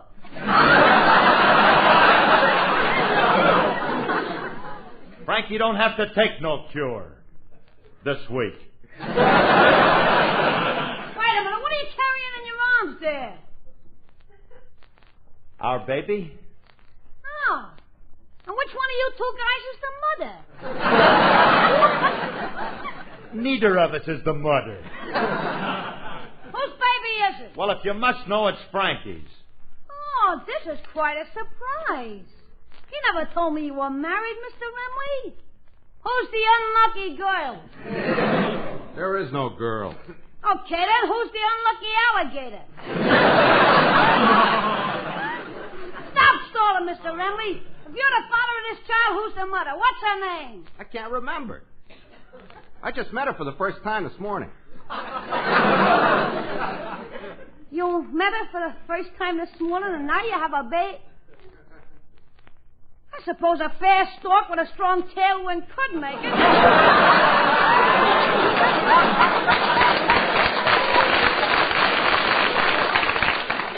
Look, kid, Frankie ain't the father of this baby. Some woman left it with him this morning, and he can't remember who she is. Hey! This must be the Kramer baby. His mother's been calling in all day to find out if somebody brought him here. That's the name, Kramer. Well, thank goodness we found... Hey, Alice, come on in here. We found out who the baby belongs to. Belongs to Mrs. Kramer. Oh, that's wonderful, Phil. I feel much better now. Well, Julius, what are you doing here? Hi, Miss Faye. I come down once in a while to entertain the kids. Today I put on a comedy radio show for them. Oh, did the children like it? No, it was too childish for them. They said it was one of the dullest turkeys they ever heard. Well, naturally. You don't know nothing about writing a radio program. If you were smart, you would have used one of my old radio scripts. That's the trouble, I did. Where'd you get one of my scripts? I called your house and your girls brought it over. I played your part, Mr. Harris. Yeah? How'd you doing it? I gotta admit, I didn't get as many laughs as you did. That's because you're not a comic. If you did it the way I did it, you would have gotten howls. I know, but I didn't want to drop my pants. Were our girls in the play, Julius? Yeah, little Phyllis was in it. And you know, Mr. Harris, when it comes to acting, that kid of yours makes you look like a cigar store Indian. Are you kidding? Did you hear that, Frankie? Little Phyllis is a better actor than me. That figures. She's got more talent. Maybe she has more talent, but I have a certain lovable charm that she will never be able to touch. Oh, Phil, stop being such a ham. You should be happy that our girls have talent. After a while, they'll be able to take over and support you. After all, dear, I can't work forever. All right.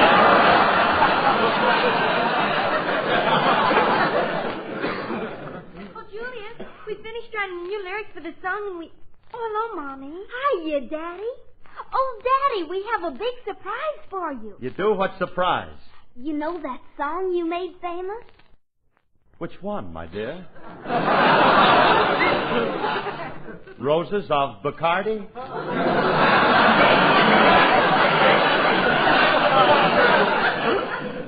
Or the glowworm?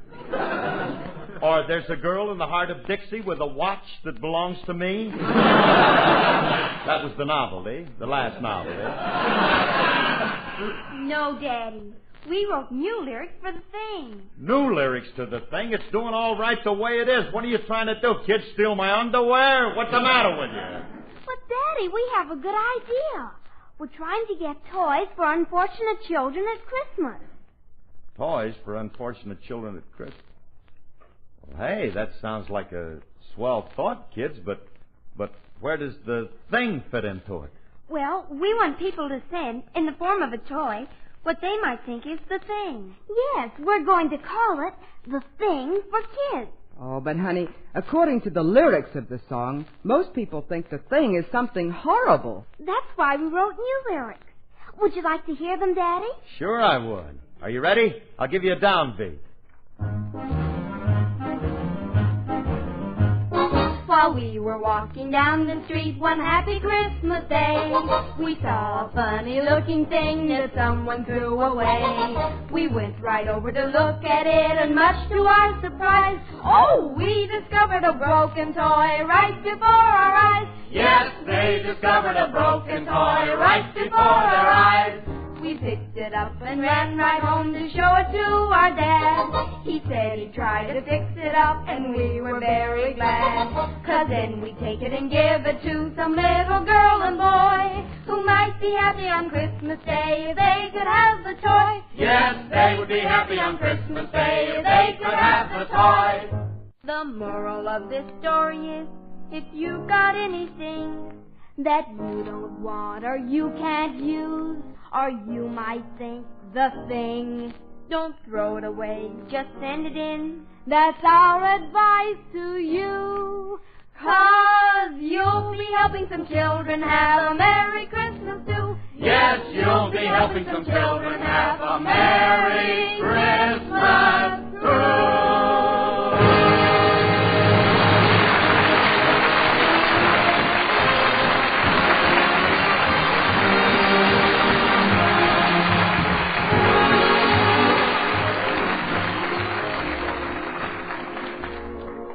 Folks, this is Phil again, and I think the kids have a great idea. If we can make the unfortunate children happy at Christmas time, it'll make our holiday a lot happier, too. So if you have some usable toys lying around the house, remember that there are kids in your town who would like to have them. And if you don't have any old toys and you feel like sending new ones, we'd love it. Don't wait until the last minute. Send the thing for kids to a needy kid now. Thank you. Thanks a lot, ladies and gentlemen. We know you'll come through for the children. And good night. Good night.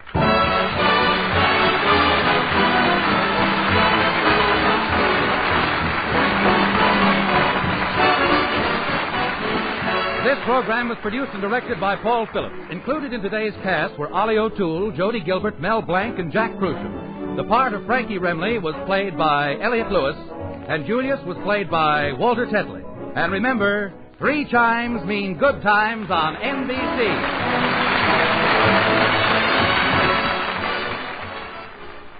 Now, Hedda Hopper, then Carousel with Cornell Wilde on NBC.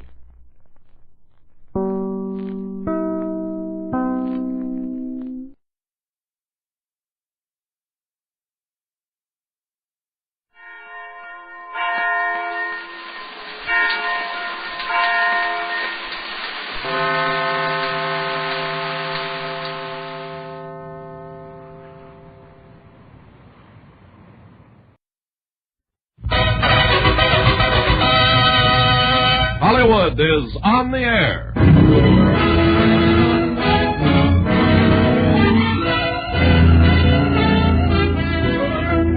How do you do, ladies and gentlemen? This is Ken Carpenter, bringing you a preview of the film that every radio listener is waiting for, Love Thy Neighbor, the movie starring radio's 2 battling comedians, Jack Benny and Fred Allen. Love Thy Neighbor. You should have Allen for a neighbor. Yes, ladies and gentlemen, it's the picture that stars Jack and Fred together, with Mary Martin heading the supporting cast, and Barry Teasdale, the Merrimacs, Virginia Dale, and Jack's man of all work, Rochester, joining in the festivities. Love Thy Neighbor. Love Thy Neighbor, yes, but love Benny, never. It's a picture loaded with laughs and music, comedy and romance, not to mention a gang of the swellest-looking girls you've seen in years. That reminds me, Jack, where are the girls? I'll find them right away. Oh, Joe, what happened to the girls? I don't know. Hey, Eddie, where are the girls? I don't know. Hey, Bill, where are the girls? I don't know. Hey, Slim! Never mind, let it go. I'll find them myself.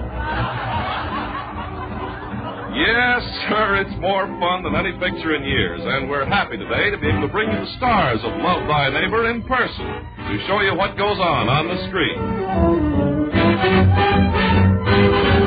And to start our show off, we bring you one of America's favorite entertainers, Fred Allen. Thank you. Fred, how'd you like working with Jack Benny in Love Thy Neighbor? Frankly, Mr. Benny is an artistic faux pas. How people can laugh at that corn-fed clown is beyond me, sir. His idea of humor is giving his grandmother a hot foot and then hiding the fire extinguisher. He's as funny as a leak in an oxygen tent, and that's only a synopsis. My word, suppose he heard you say that. He's lower than a snail's outlook, and if I ever get my hands on him, I'll beat him incognito. I'll tear him... You'll what, Alan? You heard me. Yes, I heard you, and you better close that slow leak. Shh, Jack, Fred, we're on the air. You better close that slow leak under your nose before I vulcanize it. Put your hands up, Benny. I'll put so many lumps on you, you'll think you've got a skin full of tea bags. Oh, yes? If I ever hit you on the nose, the world will finally know what you're using for blood. Come in. I was told I would find Jack Benny here. Hello.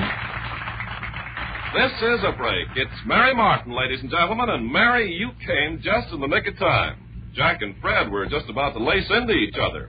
I think maybe if you got in there and danced or sang or something, it might relieve the tension. You do sing and dance, don't you? Oh, she sure does, Jack. And if she'll do a song for us right now, maybe you and Fred will get a chance to cool off. Well, then what are we waiting for? How about it, Mary? Mm-hmm. And she's going to have the Mary Mac step up to the microphone to assist her. On this night, the wind is asleep. A drowsy old moon mopes above. Suddenly comes a jolt, crash goes a thunderbolt. Isn't that just like love? Straight is your path, and firm is your step, and then at the drop of a glove, where south, which is north, that is July the 4th. Isn't that just like love? Isn't it odd to walk up to a dream and say, don't I know you? Isn't it weird to hear miracles talk and say, well, how do you do? Clear is your mind and strong is your will.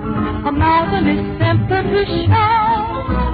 Then the ground falls apart, boom goes your apple cart. Isn't that just like love?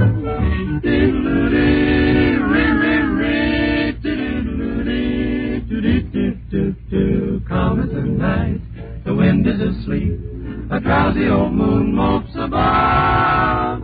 All at once roses rain when there's a hurricane. Isn't that just like love? Straight is your path, and firm is your step, and then at the drop of a glove, bridges burn, buildings fall, clang, there's a riot call. Isn't that just like love? Isn't it odd to bump into a cloud and say, shake hands with fate, shake hands with fate?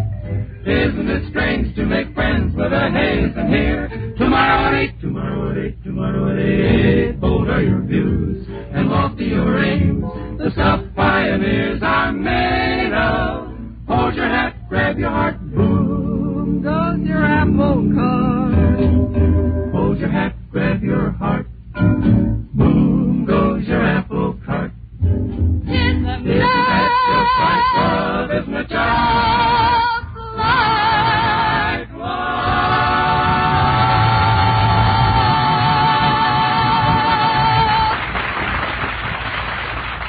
That was Isn't That Just Like Love, sung by Mary Martin, with vocal encores by the Mary Macs.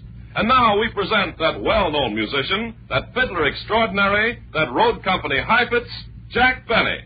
Jack, won't you play something for us? Very well, I'll play if you insist. Of course, I'll have to borrow a fiddle from one of the boys in the orchestra. Give him yours, Alonzo. Turn that passe Peter Pan off. Why, Fred. Turn him off. What's the matter, Fred? This is no time to quibble, man. In just 1 second, Jack Benny will be playing Love and Bloom. Well, don't you like music? Music? You call that music? Brother, I have heard the raucous wail of the wildcat at bay. I have heard the eerie shriek of a ghost with its ectoplasm caught in a transom. I have heard a man with false teeth chewing slate pencils. And any one of those ear-defiling sonatas was closer to Love and Bloom than Benny is right now. Get me out of here. Well, Rochester. Oh, Rochester. call me, boss? That's some costume, Rochester. Well, now, what in the world are you supposed to be? I'm Romeo. I'm taking my favorite Juliet to a masquerade tonight. Rochester, before you and Juliet step out, here's Teresa Harris, your girlfriend in both Buck Benny Rides Again and Love Thy Neighbor. What do you say to you and Teresa singing your newest number, Dearest, Darest I? Okay.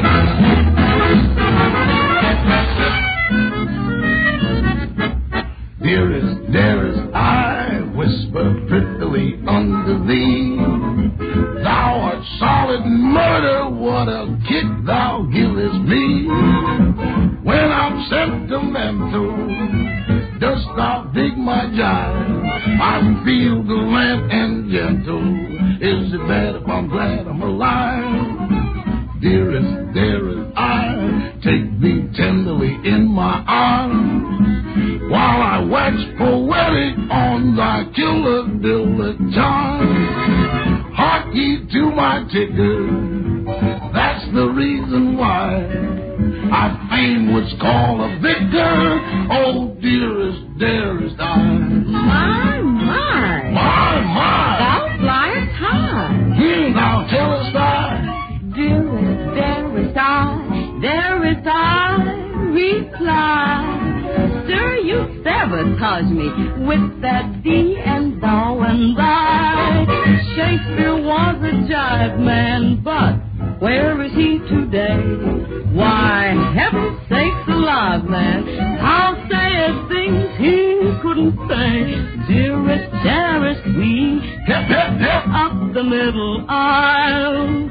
Then forsooth and yakky sacky, we could still live in style. Lord and Lady Snarlin', prithee do drop by at Stratford on the Harlem. Oh, dearest, dearest, dearest, dearest, dearest, dearest, I. Ah, very fine, thank you. Ladies and gentlemen, we're getting on toward the end of our Love Thy Neighbor program now. But before we go, I want to bring our two stars to the microphone once more, because they've both promised me confidentially to give us their honest opinion on this picture. Now, first we have Fred Allen. Fred, what do you really think deep down in your heart about Love Thy Neighbor? Love Thy Neighbor is gay, exciting, diverting, and entertaining, with the possible exception of the seconds or minutes that Mr. Benny is on the screen. Oh, thank you, Fred. And now, Jack Benny. Jack, have you anything to add to what Fred Allen has said? Don't mind him, folks. The rest of us carry him along. And Love Thy Neighbor is really a very nice show. Oh, I'm sure it is, Jack. And oh, yes, I forgot to tell you, Mary Martin sings My Heart Belongs to Daddy in the picture, and I'm Daddy. She sure does sing it, Jack, and she's going to show us right now just how she does it. Ladies and gentlemen, the girl who made the song famous, the song that made the girl famous. Mary Martin singing My Heart Belongs to Daddy. I used to fall in love with all those boys who call themselves buddies. I used to trail young men at Yale and make them fail in their studies. But now I've come to care for such a sweet millionaire. While tearing on a game of golf, I may make a play for the caddy, but when I do, I don't follow through, 'cause my heart belongs to Daddy. If I invite a boy some night to dine on my fine Finnan Haddie, I just adore his asking for more, but my heart belongs to Daddy. Yes, my heart belongs to Daddy, so I simply couldn't be bad. Yes, my heart belongs to Daddy. Daddy. So I want to warn you, Daddy, though I think you're perfectly swell, that my heart belongs to Daddy, and my Daddy, he treats it so well. Though other dames at football games may long for a strong undergraddie, I never dream of playing the team, 'cause my heart belongs to Daddy. So I want to warn you, laddie, though I think you're perfectly swell, that my heart belongs to Daddy, and my Daddy, he treats it so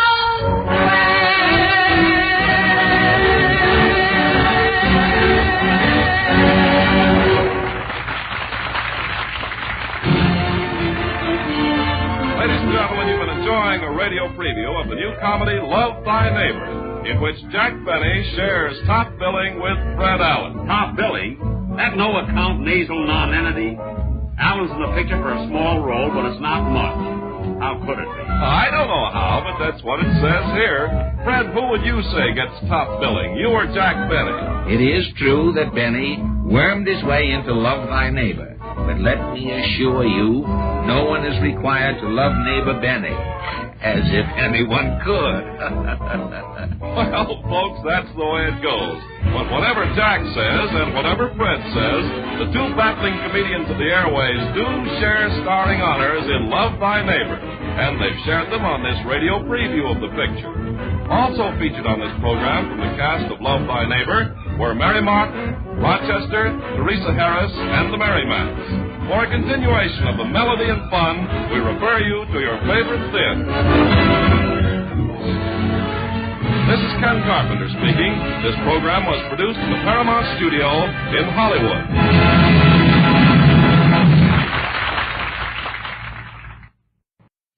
Monday, February 15th. Radio Theater presents Jack and Brewster's Millions.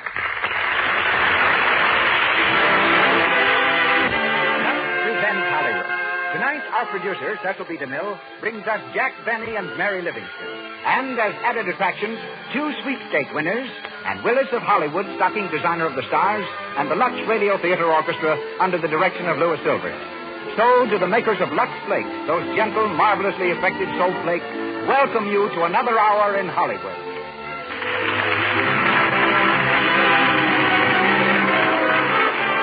Before we start Brewster's Millions, let me suggest to our women listeners that Lux Flakes can save you, well, if not millions of dollars, at least quite a lot of money.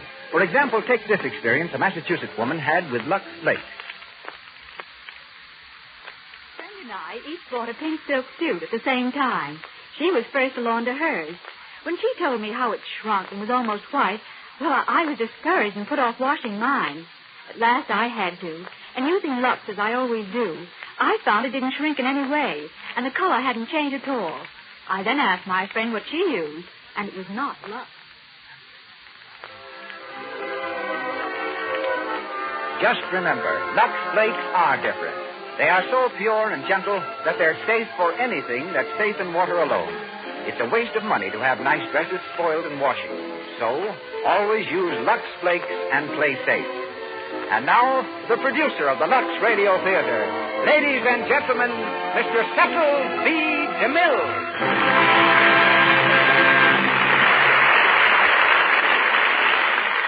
Greetings from Hollywood, ladies and gentlemen. Throughout the world, people celebrate Jack Benny's birthday by sending flowers, candy, and valentines to each other. That it happens to be February 14th is, of course, only incidental. Jack made his first entrance in Waukegan, Illinois. He also made his first audition there. At a tender age, he played the violin for the manager of the local theater. Deeply impressed, the manager gave him a job at once as doorman. When the World War broke out, Jack took a personal interest in it. He joined the Navy. To toughen him for battle, his officers asked him to play at a sailor's benefit. Jack was only a little like Nero on this occasion, for while he played, the audience burned. So when he put down his fiddle and talked, they enjoyed every minute of it. Jack knew right then that while his fiddle playing was funny, his jokes were funnier. The way Jack became the husband of Mary Livingston is funny, too. They were introduced by one of the four Marx brothers.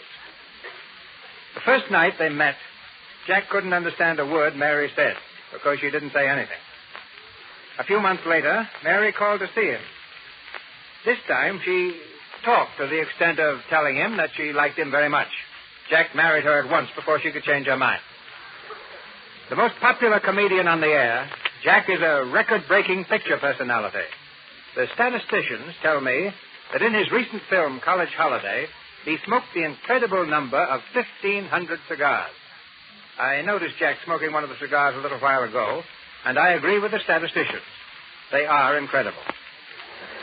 Tonight, we hear Mr. Benny as Jack Brewster, and Miss Livingston becomes Mary Gray.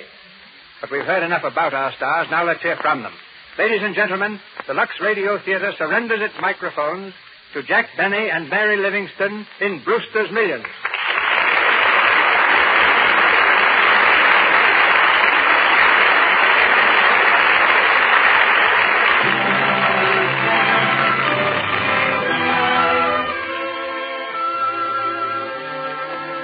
We're in the offices of Grant and Vanderpool, attorneys at law.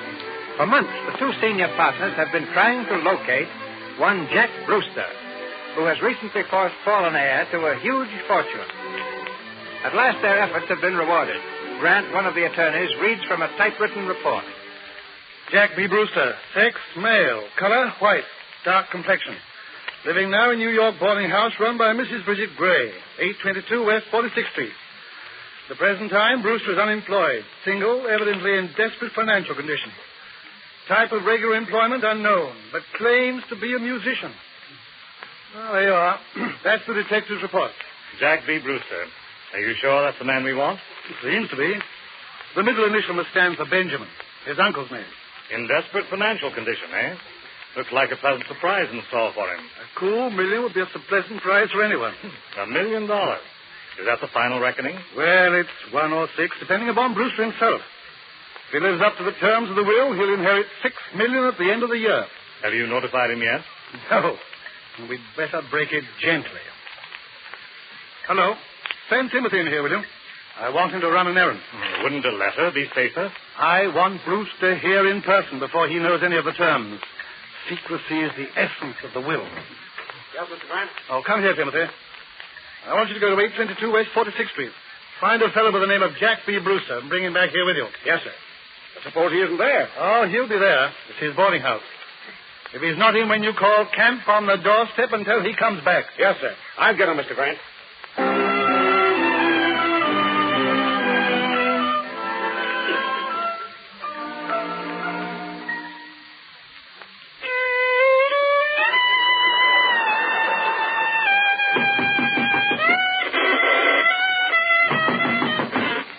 Oh, come in. Hello, Jack. Oh, it's you. Mary, you know you shouldn't interrupt me when I'm practicing. Gee, somebody should. Never mind that. What do you want? That man is here again. What man? You know, the fellow from the law office. He wants to see you, says it's very important. Oh, important, eh? Well, not to me. And what does he think I am, a dope? I don't know. He didn't say. Say, listen, I've been dodging that fella for a week, and he's not going to get me now. Why don't you find out what he wants? I know what he wants. He's got a claim against me for something and probably thinks he's going to attach my assets. Well, he's got another thing coming. Yes, he thinks he can find any assets. I'll tell him I'm not here. Tell him I've moved. Tell him I'm in China. I did. Oh, you did, huh? What did he say? He said he'd be back in 20 minutes. 20 minutes? Must have a pretty rough idea where China is. No, but he's got a pretty good idea where you are. Well, I'm wise to these lawyers' tricks. I've been dragged into court so often I'm beginning to look like Exhibit A. But I get along all right. Gee, Jack, you're smart. Oh, I don't know. I don't like to brag, but I guess when it comes to money matters, I'm about as smart as the next fella. You know, Mary, I've got ideas. Big ideas. Why, if I had $10,000 or $20,000 right now, I could turn it into $250,000 like that. $250,000? Maybe $500,000, maybe $2 million. There's no limit to what I could do. Gee, that's wonderful. Yeah. And before I forget, Mother says if you don't pay your back rent by Wednesday, you'll have to get out. There you go. It's a fine way to treat a man with big ideas. And bills to match. And another thing, it's a nice attitude for your mother to take or as her future son-in-law. I'll bet $10 she doesn't want you to marry me. Fine to take her and you got your room rent. Yeah? What has she got against me, anyway? I'm honest, ain't I? And I'm hard-working, too. When I can find any work. Being broke isn't any disgrace. Now, there are 10 people living in this boarding house right now who owe her lots more than I do. Why does she always pick on me? You're her favorite. Oh. But don't let it worry you, Jack. I still feel the same. Do you, Mary? Of course I do. Well, that's all I need. If you have faith in me, I can lick the world. We'll get married yet. You wait and see. Sure we will. Say, Mary, remember the first time we met? Gee, that was a great day for me. I'll never forget it. I tried, and I can't either.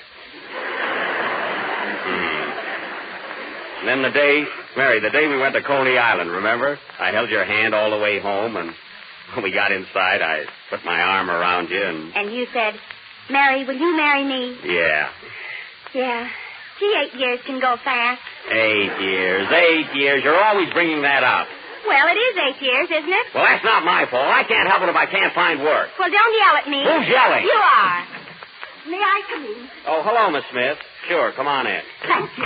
I was sitting in my room and I thought I heard voices in here. That's funny. I didn't hear a thing. Did you, Jack? No. Oh, now. You were having a little spat, weren't you?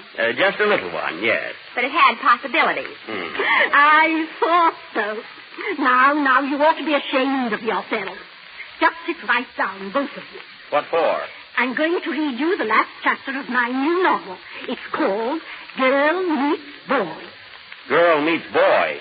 Wait a minute, there is a story called Boy Meets Girl. Well, this is Girl Meets Boy.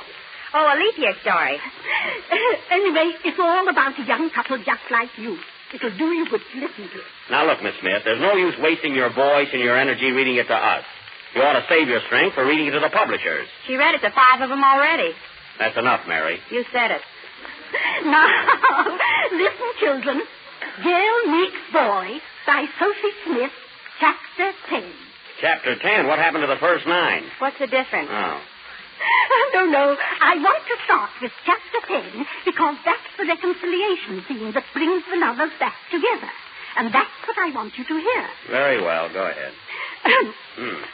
In the gathering shadows of the midsummer twilight, Gwendolen stood in the garden of the inn with Theodore. Oh, Gwendolen, he murmured.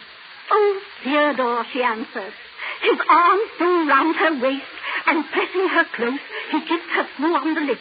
A long, blistering, lingering kiss. Now we're getting someplace. So is Theodore. Mary. Go ahead, Miss Smith.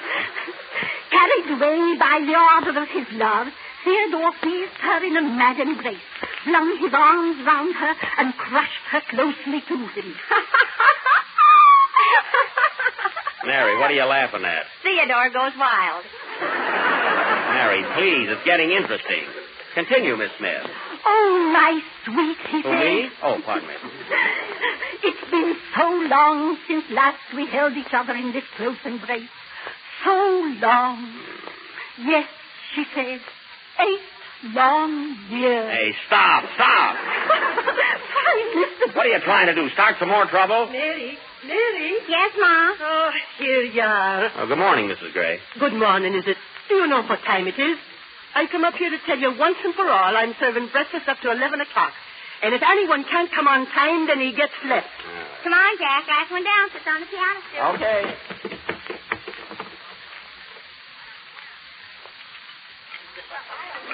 Will you have another piece of toast, Mr. Dudley?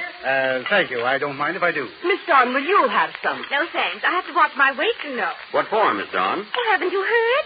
I'm going to have a tryout this morning for the Winter Follies. Mr. Crane, the producer, is very interested in my voice. Say, I've been hearing that story for the last 6 months, but nothing ever happened. Is that so? Well, let me tell you, Mr. Donovan, I've been hearing about that invention of yours for the last 10 months, but I don't see anyone buying it. I got the patent on it, ain't I? A patent on an egg holder. Yeah, and it ain't an egg holder. It's a soft-boiled egg opener. A device to prevent the egg from sliding down the side of the cup. Well, now if you can keep it from sliding down your vest, I think you got something there. Yes, I was saying so the other evening. That's all, Mr. Dudley. Yes. It's been my privilege in the past to promote the manufacture of several worthwhile articles. And I'd like to promote Mr. Donovan's invention, too, if I had Yes, that's what Jack needs, too. Yeah, money. The curse of modern civilization, but we gotta have it. Why, if I had a couple of $1,000 right now, I could turn it into $1 million like that. That's all I'd need, a few paltry $1,000. Paltry? Yeah. Why, if you had $5, you'd declare a dividend. I would, eh? Oh, Mr. Brewster. Yeah, Rosie? There's a man here from a lawyer's office. Tell him I'm not in. Mr. Brewster, Yes, Mrs. Gray. I'd have you know I'm running a respectable boarding house, and I'm not used to having bill collectors sitting in my parlor. You go and see that man right away and get rid of him, or I'll have to ask you to leave. Oh, all right. But if anything happens to me, you'll be sorry. Sorry for what? That's gratitude for the way I worry about the rent I owe. Don't push me. I don't think it's Morning. You Mr. Jack B. Brewster? Yeah, and the B is for broke. I guess that ends our little meeting right now. Mr. Brewster, I'm from Grant and Vanderpool. They want you to come to the office. Oh, both of them want to see me. Doubling up on me, huh? Now, listen, you. You go back and tell Mr. Grant to tell Mr. Vanderpool that Mr. Brewster is no Mr. Sucker. Now, let that be the end of it. Very well, but all I can... I don't want to hear it. Wait. If you don't come, you won't collect the money. What'd you say? The money. If you don't come with me, you won't collect it. Wait a minute. You mean someone wants to give me something? Yes, sir. Who? Your uncle. He died a month ago and left a will making his sole heir.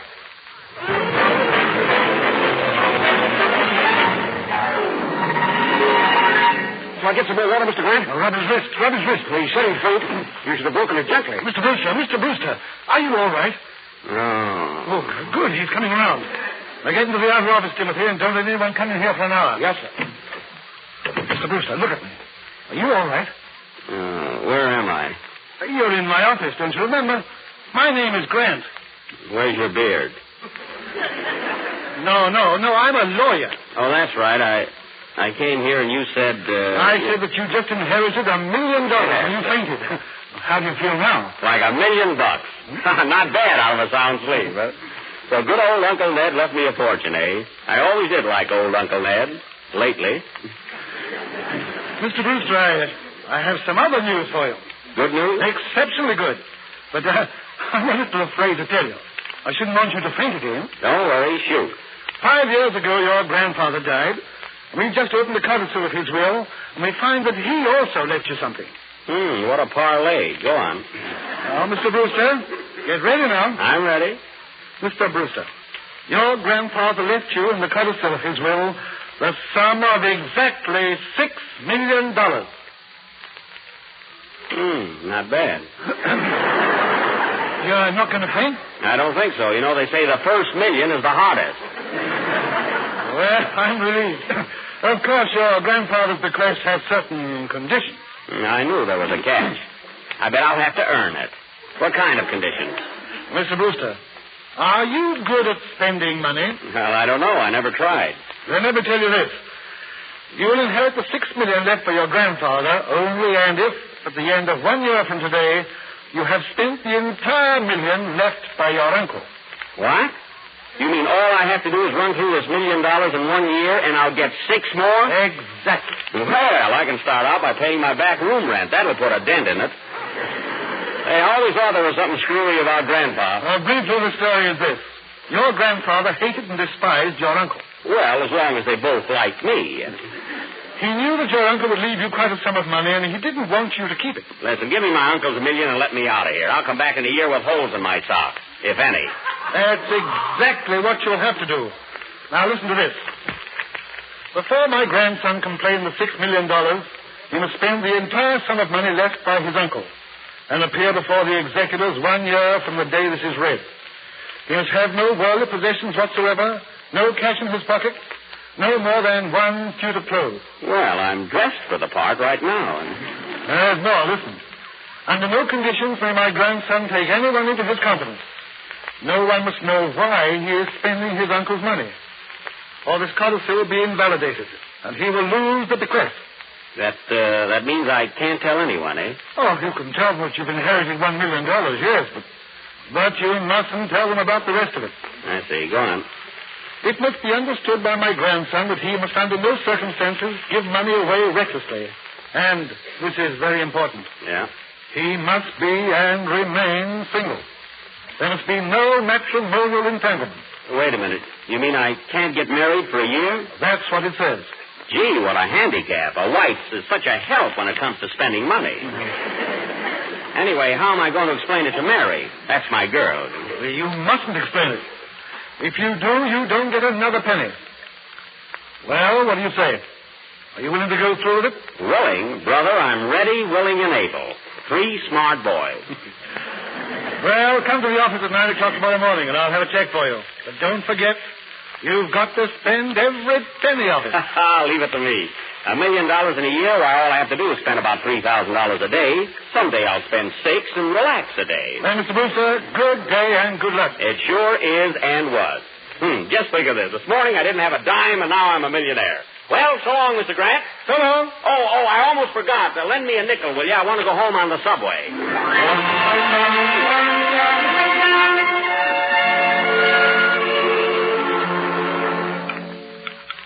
Mary, will you pass the asparagus to Mr. Dudley, please? I would if there was any left. Oh, never mind. It's quite all right. Oh, by the way, Mary, where is Mr. Brewster? I haven't seen him since breakfast. Don't ask me. This is the first time he's missed a lunch in 3 years. I think he left the house with that lawyer. Hey, maybe they put him in the jug. Pass the butter, will you? Oh, I hope nothing has happened to him. Maybe he'll telephone. What are you so worried about, Miss Dawn? Oh, I'm not worried. Mr. Brewster means nothing to me. Will you pass the bread, please, Mr. Donovan? Say, I thought you was trying to keep your weight down. Ain't you getting a tryout today? She had it already. Pass her the bread. Well, greetings to you, one and all. Well, look who's here. I told you he never missed lunch. Mary, I've got some news for you, and what news? Folks, you're in on this, too. But hold on to your chairs, because it's going to blow the roof off. Well, what is it? Ladies and gentlemen, you are now looking at none other than Jack B. Brewster, the millionaire. The B is for big shot. B is for bottle, and that's what you've been hitting. What do you mean, bottle? I tell you, I'm in the money. I'm a millionaire. Is this on the level? Sure it is. My uncle died and left me $1 million. Holy congratulations. Thanks, everybody. Thanks. Well, Mrs. Gray, what do you think of me now? Pay your back rent by Wednesday or get out. All right. You'll get your rent, and I'll get out, too. I'm moving to a Park Avenue penthouse tomorrow morning. So there. I want you all to come up and see me sometime. We will, tall, dark, and balmy.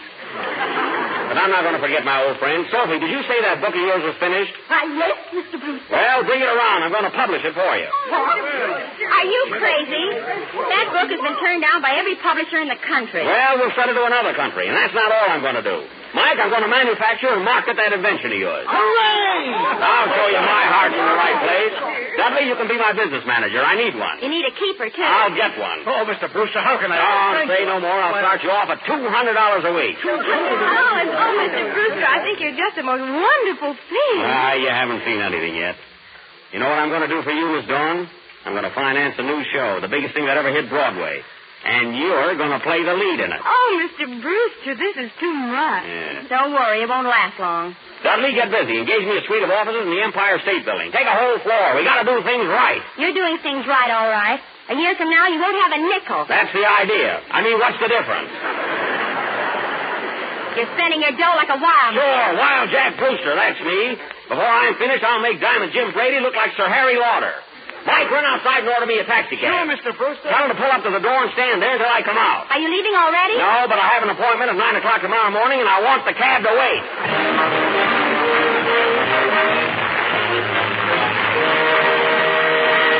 We'll continue this business meetings in a minute.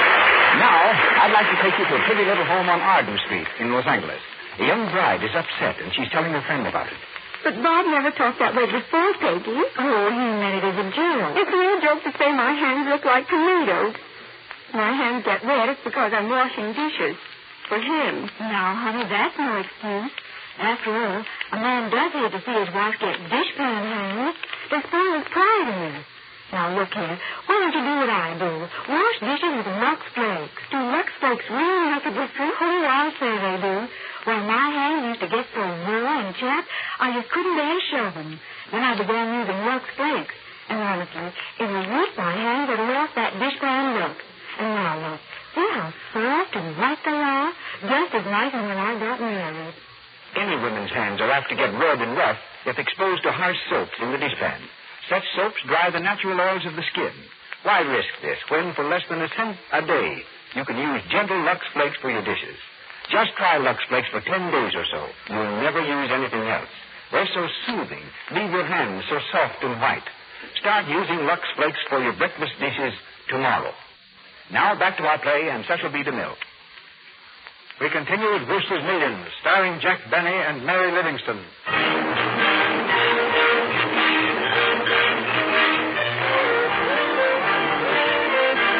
Faced with the enviable task of spending $1 million inside of a year, Jack has gone on a mad buying spree. Nothing is too much, nothing is too good. But his romance with Mary is at a complete standstill due to the conditions of the bequest. He can't marry her, nor can he tell her the reason. As our scene begins, we're in Jack's suite of offices. Mary and Dudley, the business manager, are in deep conversation. I tell you, Miss Gray, he's throwing his money around like a madman. He's run through $100,000 in the last 30 days, and what has he got to show for it? A lot of canceled checks. Exactly. Now, look at this. $710 for typewriters. How many did he get? 10. And he's hired 5 stenographers. Gee, they'll have to use their feet, too. Oh, Miss Gray, you've got to do something. If he keeps on at this rate, he won't have a penny to his name. And he's in the market, too. He just bought 1,000 shares of stock that's headed straight for the bottom. They sell him out, it'll cost him about $40,000. $40,000? And he's going to buy more this afternoon. It's absolutely worthless. I tried to tell him, but he won't listen to me. Will he listen to me? I've got a couple of things I'd like to speak to Mr. Brewster about. Well, look who's here. Good morning, Mary. Good morning, Dudley. Good morning, Mr. Brewster. There's a man waiting to see you in the outer office. I'm too busy to see him now. Send him a check. A check? What for? I don't care. Whatever he's selling. Well, Mary, how are you? Oh, I'm all. I'll take it, Dudley. You skip along outside. Yes, sir. Excuse me, Mary. Hello? Yes? All right, yes, 1,000 shares. That's right. Oh, going down, eh? We'll buy another 1,000. Sure, I mean it. I'm a bull. I said I'm a bull. Like in baloney. And listen, if it goes down again, keep buying. Right. Well, Mary, how are you? Oh, I'm all. Excuse me. Hello? Yes? Why, of course I'll contribute to a deserving charity. What's the name of the organization? The Society for Helping Joe Dugan. I see. All right, Mr. Dugan, come and see me in the morning. Well, Mary, how's every little... Oh, I'm all. Excuse me. Hello? Yes, that's right. I'm putting on a new show. Oh, you're an actor, eh? Now, that's fine. Would you be willing to accept $250 a week? What? You're not worth it? All right, then. I'll make it $500. Goodbye. Well, Mary, how are you? Hand me that phone, will you? Hey, what are you doing? Stop it. I'm all right, Jack. How are you? Thanks for ruining my telephone. There goes another $10. I'm not going to sit here and listen to you spend money all day. Oh, what do you mean? It's business, isn't it? You know the old saying, you got to spend it if you want to make it. Yes, and a fool and his money are soon parted. He who hesitates is lost. Now, it's your turn. Look what you've been doing the last month. Running around like a wild man. And this new show you're going to open. Do you realize the producer lost $70,000 last year on a show like that? Oh, cheapskate. Wait till you see my flop. I mean my show. And Barbara Dawn. You seem to be getting along fine with her, don't you? What do you mean? Spending all that money for clothes and furs. You bought her 3 fur coats in the last 2 weeks. Well, that's all right. We're just building her up. What for, a polar expedition? You're not jealous now, are you, Mary? Jealous of Barbara Dawn? I should say not. Oh, Mary, don't feel like that. Barbara Dawn is nothing to me. Really, you're the only one that counts. Well, if you think so much of me, why don't you do something about it? You mean, get married? Yes. I've been wearing your engagement ring so long, my whole hand is turning green. Now, look, Mary. Mary, you've gotta trust me. I just can't get married now. Why not? Well, I can't tell you. You'll just have to take my word. There's a very good reason. Look, will you trust me, Mary? Well, if you'll stop spending money. Oh, gee, thanks. That's swell. Oh, Mr. Brewster. Yeah? Your car's downstairs. Oh, that's right. Come on, Mary. I've got an appointment with a man to buy a gold. Well, how do you like the new car, Mary? Only $18,000. Not bad, huh? It's all right. You got a trailer, too, huh? Trailer? That's the rumble seat. Hey, watch out where you're driving. Slow down. Don't worry. Everything's under control, Mary. Watch that speedometer. Hey, stop. What for? We're only doing 60. I said stop. Did you hear me? Stop. Nothing doing. Hey, pull over there. You'll stop. Gee, can you imagine that? A cop. Don't give him any back talk, Jack. A friend of mine got a big fine the other day for sacking a policeman. Oh, yeah? Are you sure of that? I was with him. Why? Oh, never mind. A big fine, eh? Well. Look out, he's coming over. Well, where do you think you're going? To a fire? What's it to you, slug? Jack. Oh, a fresh guy, eh? Yeah, you want to make something out of it? Shut up. Hey, Weasel, I got a good mind to hand you a ticket. What do you think of that? Make it two. I have a lady with me. Hey, listen, mister. It's a $200 fine for doing 60 in this town. See? Sure, I see, you dope. You think I'm blind? And I wasn't doing 60. I was doing 75. Oh, you was, eh? Yeah, in another minute I'd have been in high. Now, listen, you... Come on. Give me a ticket and scram out of here before I lose my temper. Shut up. I won't shut up. What does he think he is, anyhow? I'm a citizen of this town and a taxpayer. I'm not taking any back talk from a dumb flatfoot. What do you think of that, Charlie Chan? I guess you're right, mister. What? Maybe I was too hasty. I'm sorry. Hey, wait a minute. After all, it's folks like you who are paying my salary, and I got no right to get fresh with you. Excuse me. Hey, wait, what about the ticket? What about that $200 fine? That's all right. Forget it, mister. So long. Hey!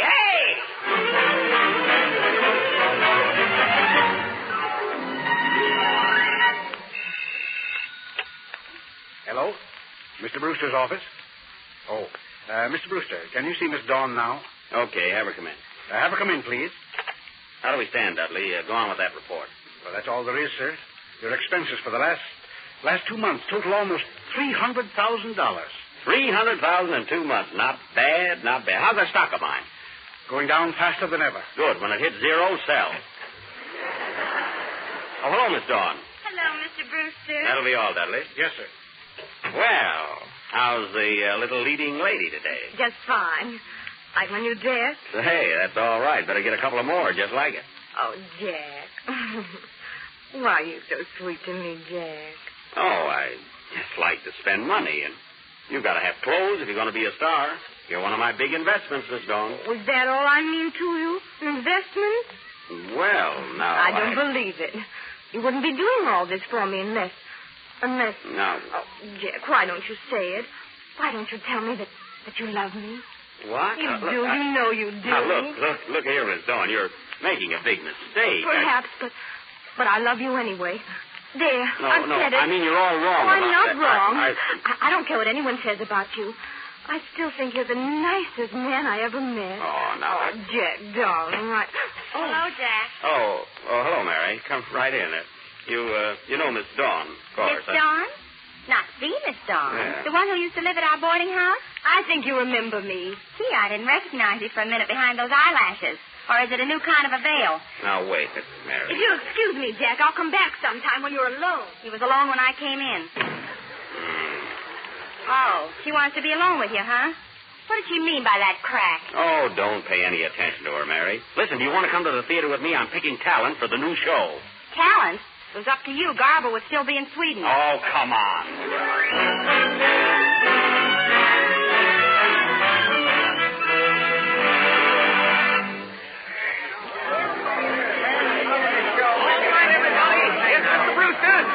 Right this way, Mr. Brewster. Okay, Gallagher. Mary, you sit next to me. We got plenty of talent here this afternoon. Plenty and loud. Quiet, everybody. Quiet down. Well, all right. Let's see. Who's first? We are, Mr. Brewster. Yeah, we were here, boys. Well, what are your names, boys? Moisey and Slade. You know those two funny guys. I'm Moisey. Yeah, he's Moisey. I guess that makes you Slade, then. Yeah, we're comedians. Ain't we, Moisey? Yeah. Well, that's very funny. Let's hear your act, boys. Don't tell me there's more. Mary. Well, I come out, see? I walk across the stage. Slade comes out from the other side, and we bump into each other. We bump into each other. Make it hard. And I say, hello, Slade. Now, wait a minute, fellas. Wait. You don't have to go any further. You're killing me. Take these fellas outside and sign them up. Take them outside and hang them up. This way, boys. I beg your pardon, Mr. Brewster, but may I have a word with you? What is it? I don't wish to waste my time here any further. I am a tragedian. I have trod the boards as Hamlet, as Macbeth, as Othello. Have you an opening for me? Well, There's a manhole just outside. Quiet. See, Mr. Gallagher, tell him I said you can play prologue. I thank you. Now, who's next, folks? We are. Come on, Goldstein. Sure. How are you, Mr. Brewster? Oh, hello. We're Gillis and Goldstein, and we're writing up smash hits for singing. Songwriters, eh? Did you ever write any hit number? Listen, you ever hear Mother McCree, Old Man River, the St. Louis Blues? Yeah, sure. We write good ones. Hey, listen. I got a song will be sweeping the country by storm. Yeah, what's the name of it? My Hoochie Coochie Kid. Swing it. Be good for our show, rather. I got a Hoochie Coochie baby down on the Hoochie Coochie Isle. And ain't she something, believe me, mister? She's the smellest gal in town. Hot stuff, eh? It burns me up, too. Listen, Mr. Goldstein, are all your songs like that one? If such a thing is possible, some of them are even better. If such a thing is possible. Wait a minute. There's no use going any further with this talent business. Now you're getting smart. Hey, Gallagher. Yes, Mr. Brewster? Give everybody here a contract. Rehearsal start tomorrow. We should be ready to open in a month. If such a thing is possible.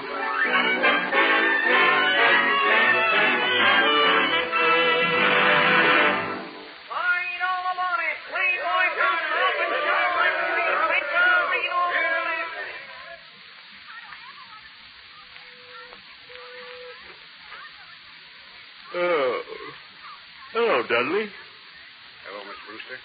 I'm sorry to bother you at this hour, but I've got to see you. Well, sure. Come in. You see the opening tonight, Dudley? Yes, sir. But that's not what I've come to talk about. Hey, you look worried. What's the matter? Mr. Brewster, I've got a confession to make. At 2 o'clock in the morning? Yes, sir. I couldn't sleep. It's been on my mind for a week, and I can't bear it any longer. Hey, here. What's wrong? Mr. Brewster, I'm a thief. A thief? A swindler. An embezzler. I've stolen money from you, gambled with it on the market. I thought the stock would go up, but it didn't. And now I've come to confess. Oh, do what you want with me. I don't care. I'm no good. I see. What stock did you buy? American Timber. How much did you lose? $22,000. That's loyalty for you. You get a hot thing like that, and you don't let me in on it. What? Take another $10,000. Buy some more. You mean you're not going to send me to prison? Of course not. That isn't not unless the stock goes up. But I'll pay it back. I swear I will. Every penny. I don't want it back. But I want to give it to you. $22,000. I said I don't want it. Now listen. Have you seen the newspaper account of my new show? Why, no. Well, get this. It's practically certain that Playboy Brewster, that's me, has backed the biggest flop ever seen on Broadway. Before it is withdrawn, it will probably cost him over $200,000. There. And you come around with your paltry $22,000. Get out of here.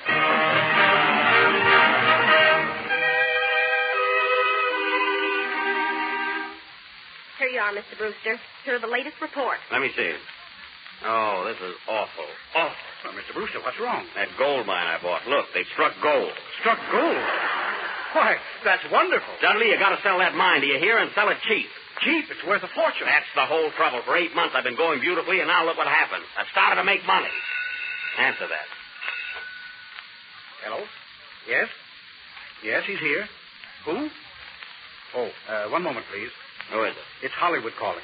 Mr. Rosenblatt of Super Sound Pictures. Oh, it's the Brewster, huh? What does he want? Hello?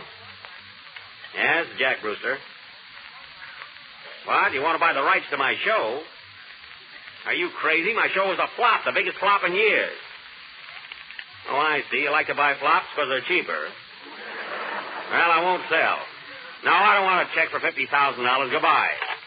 Oh, this is terrible. What am I going to do? Why, Mr. Brewster, I don't understand. Shut up. I got to think something. What can I do to... Wait a minute. Wait, I've got an idea. Yes, sir? Dudley, go out and buy me a yacht. A what? A yacht, a big one. Hire me a crew and invite all my friends. My enemies, too. I want a crowd. We're going on a 3-month cruise.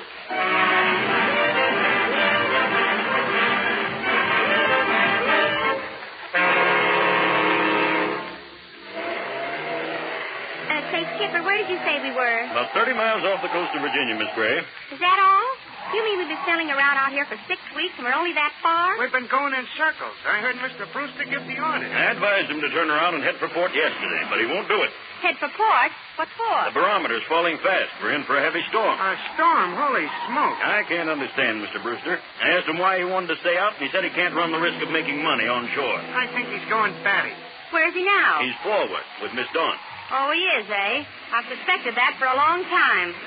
I mean, he's in the fore part of the boat. He and Miss Dawn are making plans to produce another show. What? Another show, eh? Wait here, folks. I'll tell him a thing or two. You see, Miss Dawn, I figure the ballet alone will cost about $70,000. Oh, that's wonderful. I think there's a storm approaching. You said it, fathead. I want to speak to you. Oh, a tornado, huh? Hello, Mary. What's the idea of putting on another show? Didn't the last one cost you enough? Not quite. You see, Pardon me. I'm not wanted here. I'll leave. You got something there. Goodbye. Now listen, Mary. You listen to me. I'm sick and tired of the way you're throwing money around. And I'm sick and tired of waiting for you to make up your mind about getting married. Oh, why are you getting excited? Excited? I don't want a honeymoon on the Townsend plan. Mary, look, give me 2 months. That's all I ask. Just 2 months. What are you talking about? Oh, Mary, I can't explain it now, but the show will cost about $250,000. That's exactly what I have to get rid. Oh, don't ask me. All right. But listen to this. If you throw another penny away on a new show or any other crazy idea, we're through. Washed up. Oh, Mary. I mean it. If you do one more crazy stunt, I'll never look at you again. Mr. Brewster. What do you want, Skipper? We've got to turn around and hit for port, sir. We're listing badly. But I don't want to go on shore. We've got to. If we don't start now, we'll have to be assisted by the Marjorie O. She's standing by to help us. Oh, I don't care. Do what you want. Yes, sir. But if the Marjorie O assists us, she'll get salvage value. The whole boat will belong to the owners of the Marjorie O. What? It's maritime law. You'll lose $250,000. Wait a minute. Are you sure of that? Yes, sir. Oh, put out to sea. What? Are you crazy? Yes, sir. Put out to sea and notify the Marjorie O. We need assistance. Tell her we'll give her salvage rights and a bonus to every sailor. Go on, go on!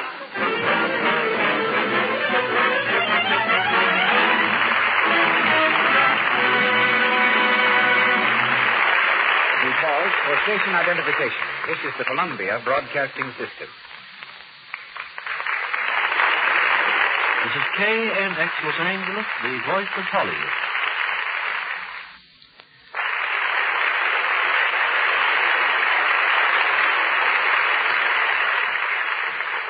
After getting rid of $1 million, we think Jack Benny Brewster and Mary Gray Livingston are entitled to a little rest.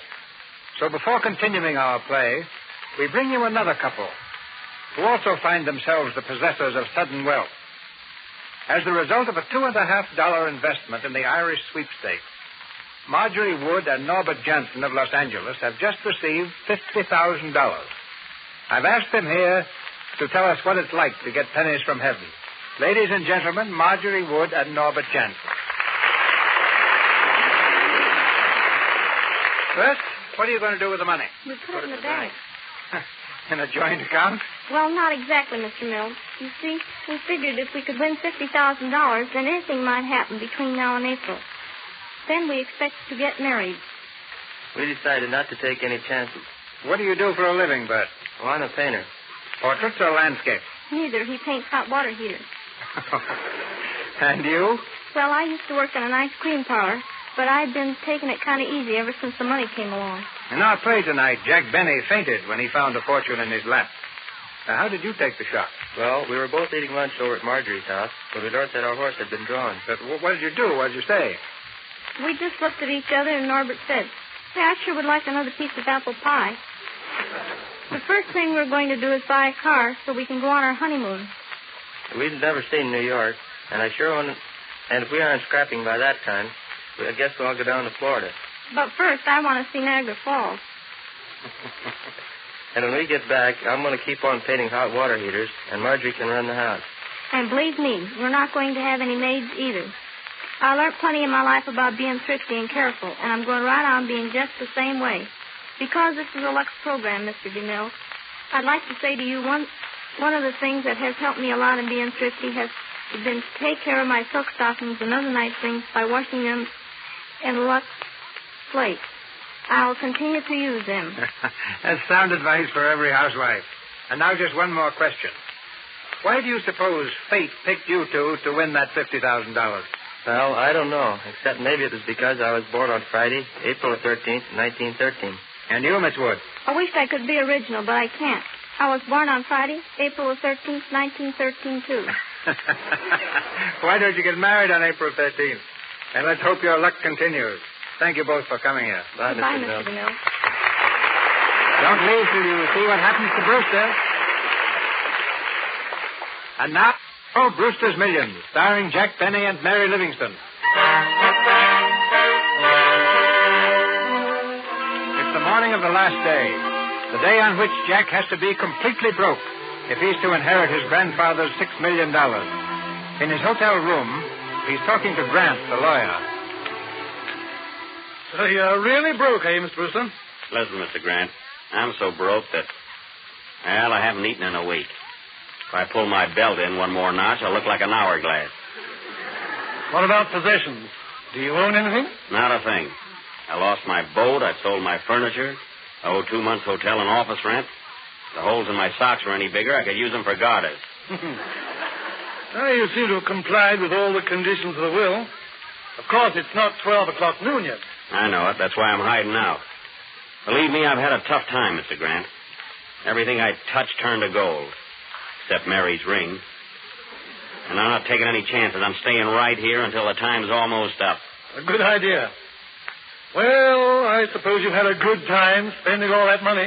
No, it was all right. Of course, I lost my girl. You mean Miss Gray? Yeah. She got sore at me for spending so much and walked out. I haven't seen her for 2 months.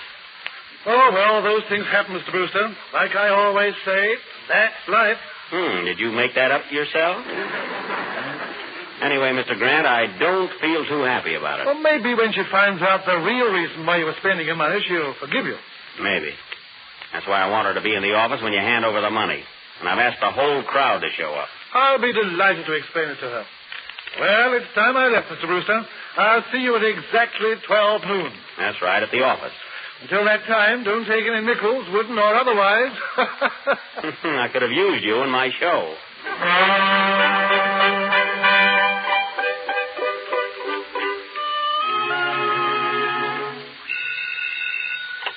Hello?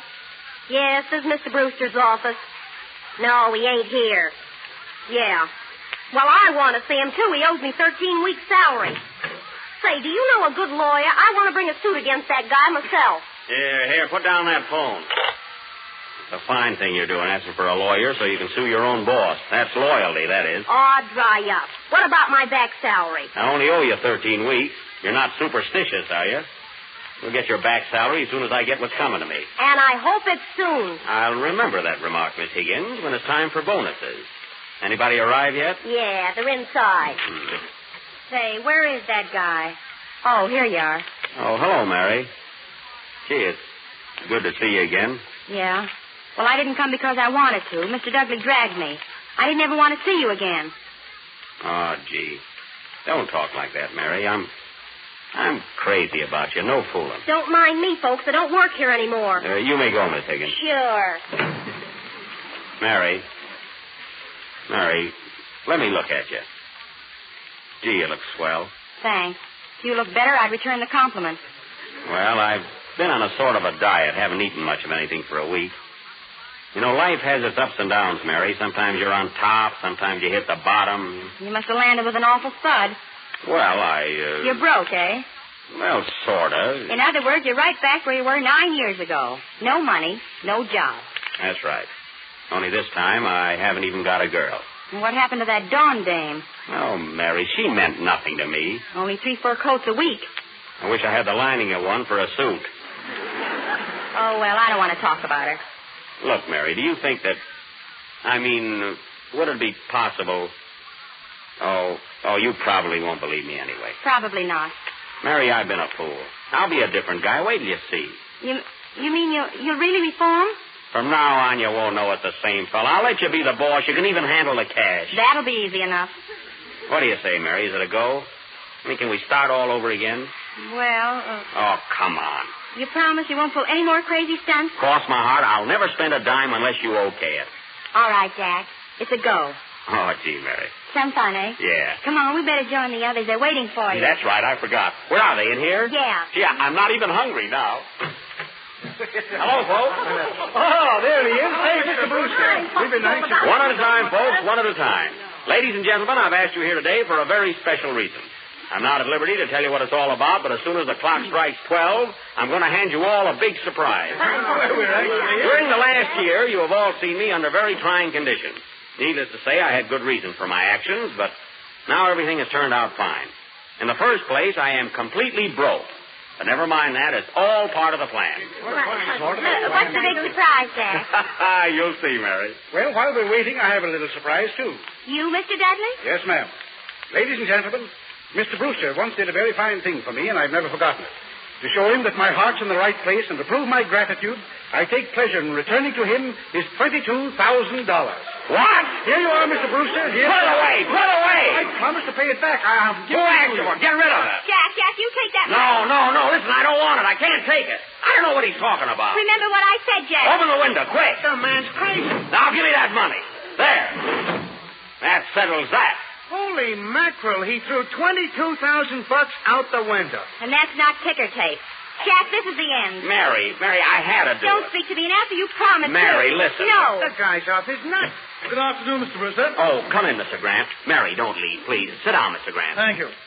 Well, Mr. Brewster, it's exactly 12 noon. Have you changed your financial status? Mr. Grant, I'm twice as broke as ever before. Good. Then I take pleasure in presenting you with this check for $6 million. Here you are. It's a gag. No, it isn't, Mary. I'm rich. I don't get this. Well, Mary, look. Now, let me explain.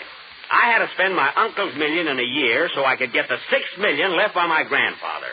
It's all mine, Mary. Every penny of it. Just a minute. I don't understand this yet, but don't forget our agreement. I handle the cash. Yes, my love. Are you happy, Mary? Oh, Jack, it's wonderful. You know, from now on, you can have anything you want. Anything? Yeah. You mean it? Of course I do. Well, let's run out and get a hamburger. I'm starved. Okay, and the treat's on me.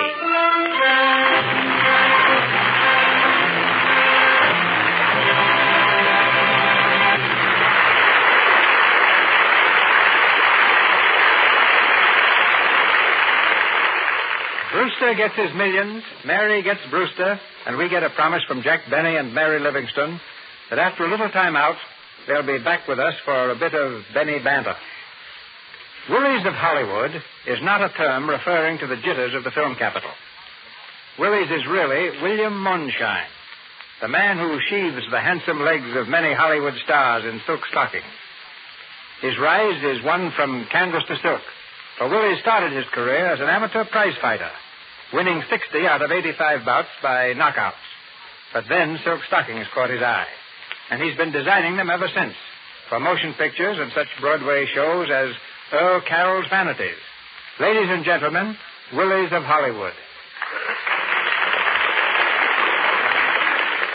Thank you. A woman's vanity can be blamed for a lot of things, ladies and gentlemen, but not for silk stockings. For it was none other than King Henry VIII who first exhibited the fattest calf in silk. His daughter, Queen Elizabeth, was the first woman to wear silk stockings. Her first pair were 2 months in the making.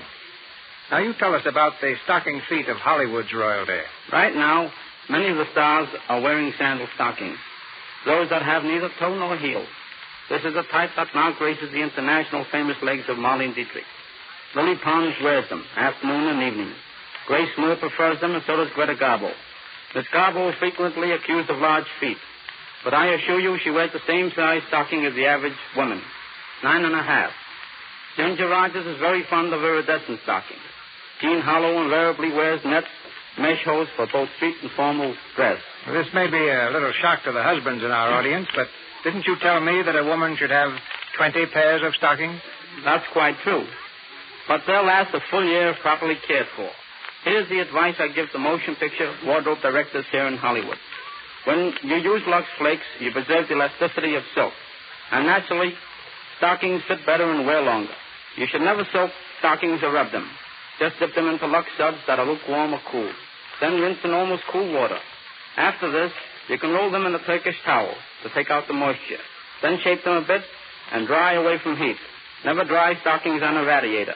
Here's some tips about selecting the right stocking. If you're a little on the heavy side, you'll find up stockings with clocks or net stockings with perpendicular lines will slenderized wide calves and ankles. If your legs are a bit too thin, get stockings with a very low heel. I hope I've been of some help. Thank you. Good night, Willies of Hollywood.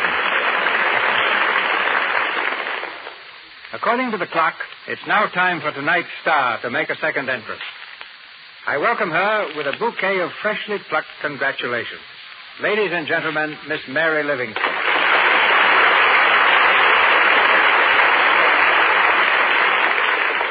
Thank you, Mr. DeMille, and I'd like to tell you what a grand program I think the Lux Radio Theater is, especially tonight. And I'm sure that goes for my assistant, too. Assistant? Come in. Miss Livingston? Yes? I'd like to take this opportunity to I'm wish sorry, you... Jack. I'm sorry, but I was just about to interview our star, Miss Livingston. Oh, I thought maybe you'd like to hear me play the B on my violin.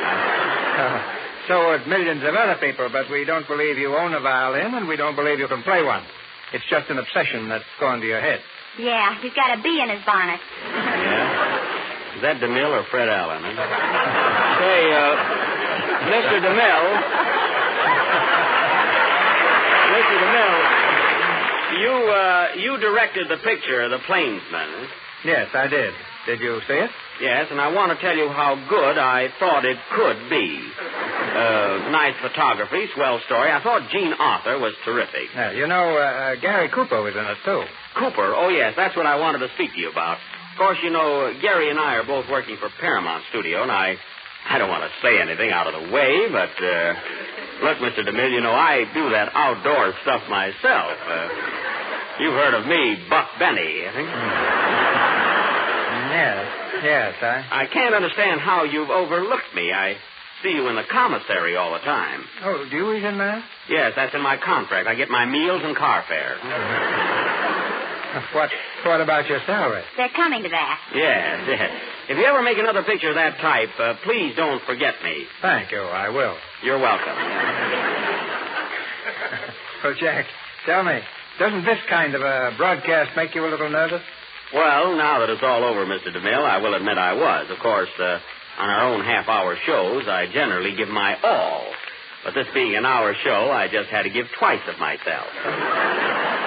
You were good, too, Mary, and tonight I'm going to pay you for working with me. What are you laughing at? I just thought of something very funny. All right, what is it? This is my luxy day. Remember our own products, Mary. Jack, I want to thank you and Mary for coming up here tonight. Maybe you can't play the bee, but you can play Brewster like $1 million. And if you spend it all in 1 year, $6 million. Thanks, Mr. DeMille, for letting me be an actor. Thank you, Mr. DeMille. Oh, Mr. DeMille, don't forget that little thing we discussed. The hint I dropped. Remember, I'm the Cooper type. Yes, Jackie. Jackie Cooper. Goodbye.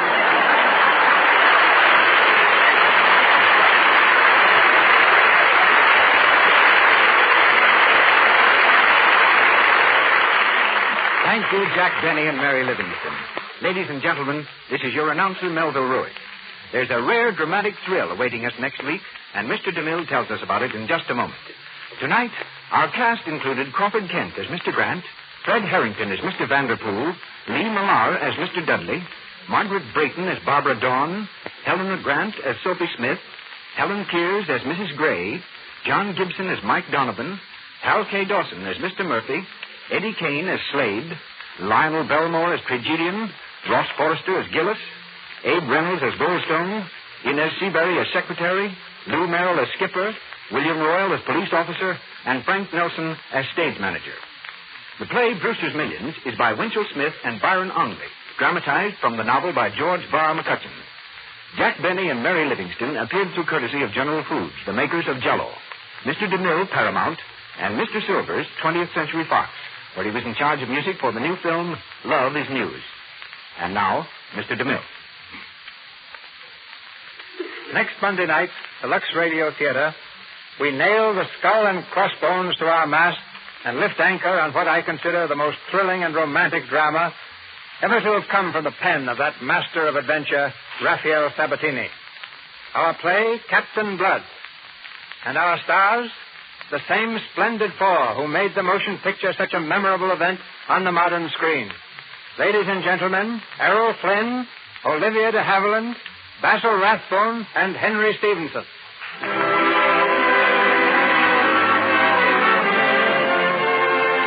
Our sponsors, the makers of Lux Flakes, join me in inviting you to be with us again next Monday night when the Lux Radio Theater takes us back to the days of cutthroats and cutlasses in presenting Errol Flynn and Olivia de Havilland in Captain Blood with Basil Rathbone, Henry Stevenson, and Donald Crisp.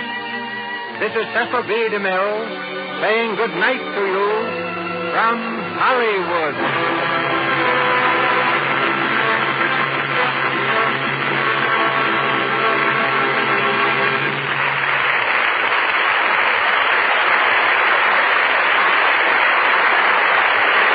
This is the Columbia Broadcasting System.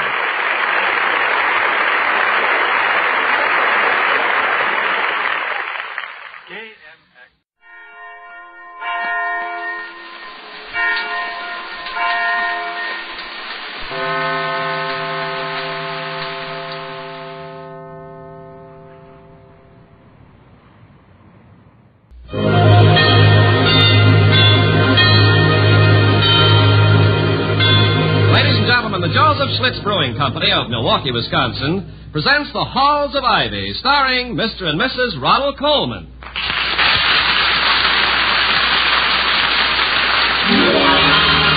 When there's beer on your mind, your best thought is Schlitz, the beer that made Milwaukee famous. More people like the taste of Schlitz than any other beer. That's why Schlitz is the largest selling beer in America. And now, The Halls of Ivy.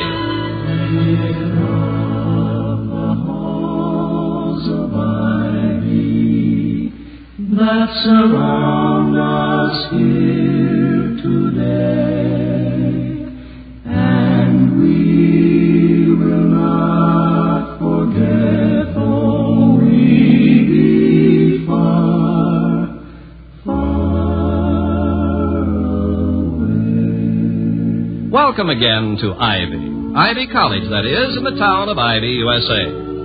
When a student manages to distinguish himself in any field, usually one of the first persons contacted for a statement is the president of his college. That's because under normal conditions, this learned head is supposed to know all about the activities and achievements of his thousands of charges, past and present. So, at the home of Dr. William Todhunter Hall, who is the president of Ivy, and his wife Victoria, the former English actress, we find a reporter from the Ivy News, a Mr. Crane, whose first remark is... You're the logical one to give me the information I need for a Sunday feature, Doctor. The news item has already been in the Daily. I imagine you saw it. Whatever the news item was, Mr. Crane, it's highly unlikely that I did see it. Lately, the press of work has kept me from the press, so to speak. But this article was about one of your students, Lesliehoff. Lesliehoff? Oh, yes, Hoff. Hoff? Yes.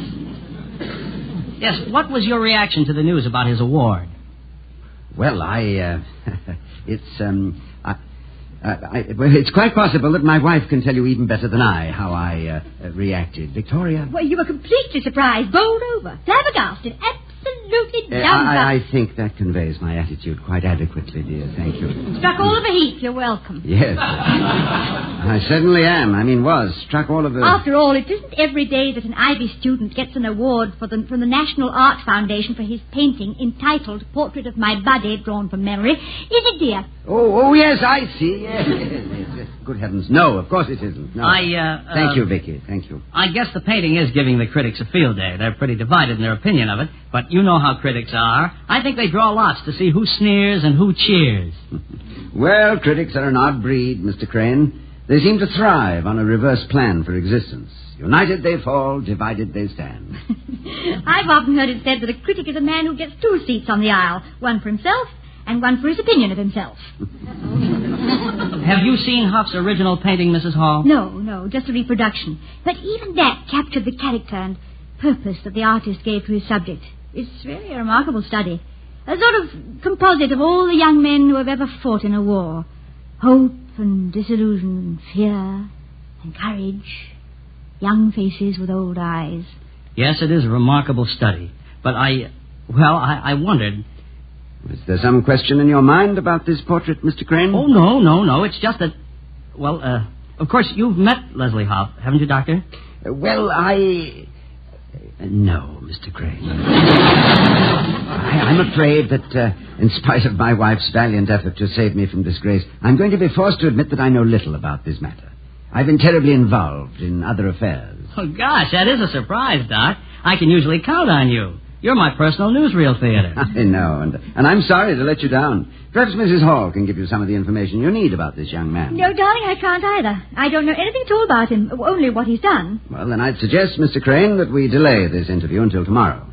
Unless today is the deadline for your Sunday feature. Oh, no, sir, that can wait. We never make up our Sunday paper until Thursday. We serve it hot. Good. Vicky, suppose you call this Lesliehoff and ask him over this afternoon. Then tomorrow, I will be a veritable wellspring of information. And will probably gush forth with enough material to last for several Sunday features. Swell. We'll appreciate any information you can give us, Doc. All right, and we'll expect to see you tomorrow about the same time, right? Right. Dr. Hall. Yes? I've been reading a lot lately about the situation in endowed colleges, that rising costs are creating something of a crisis on the educational front. And off the record, how does Ivy stand? Got any trouble? Well, like her sister's schools, she's gained a lot of weight around the budget. But it's nothing that can't be held in shape by a good, firm foundation.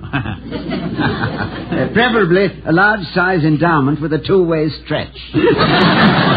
Now, I really must say goodbye. Okay, Doc. Be back tomorrow. Goodbye, Mrs. Hall. No, don't bother. I know my way out. How do you like that? A large-size foundation with a two-way stretch. You really wowed him with your wit, Doctor. Yes, indeed. Bob Todhunter Hope, the academic joy boy. Let's get jivey with Ivy. Yes, my dear, but neither joyful nor jivey, I'm afraid. After all, when a young man brings such honor to Ivy, the least I can do is to know about it. Victoria, much as I appreciate your helping me out while Mr. Crane was here, you should have told me before. I shouldn't even have helped you. No? Oh, why not? When you married me, my darling, didn't you promise to love, honor, and get me out of tight situations? Yes. And you promised to keep me, cherish me, and listen to me, like when I told you all about Lesliehoff yesterday. That look of polite attention you were giving me always means you're not hearing a word. You may fool some people, Doctor, but not Tootsie Cromwell. She's quite acute. Now you're supposed to say quite acute what? What indeed? I'm pursued for infringement by Fibber McGee. No, thank you, my dear. No, but seriously, don't you think it odd that Crane should have asked me about the state of the college? Especially since it is in such a state. Oh, nonsense. Well, I think Mr. Crane's question was prompted by interest. And I'm not nearly as worried about the state of the college as I am about the state of its president. You need some breakfast. Breakfast? Well, yes, it's something you eat. A healthy little habit you seem to have gotten out of lately. No, thank you, dear. I'm not hungry. That's all right. I'm going to be firm about this. It is now 10 o'clock, and I happen to know that you've been up since dawn. In fact, this morning you beat the rooster by a full crow. Well, I'll just have to be more careful. It's the early worm that gets the bird. Now, wait a minute. Where are you going? Well, back to my study, to wage bitter battle with the budget.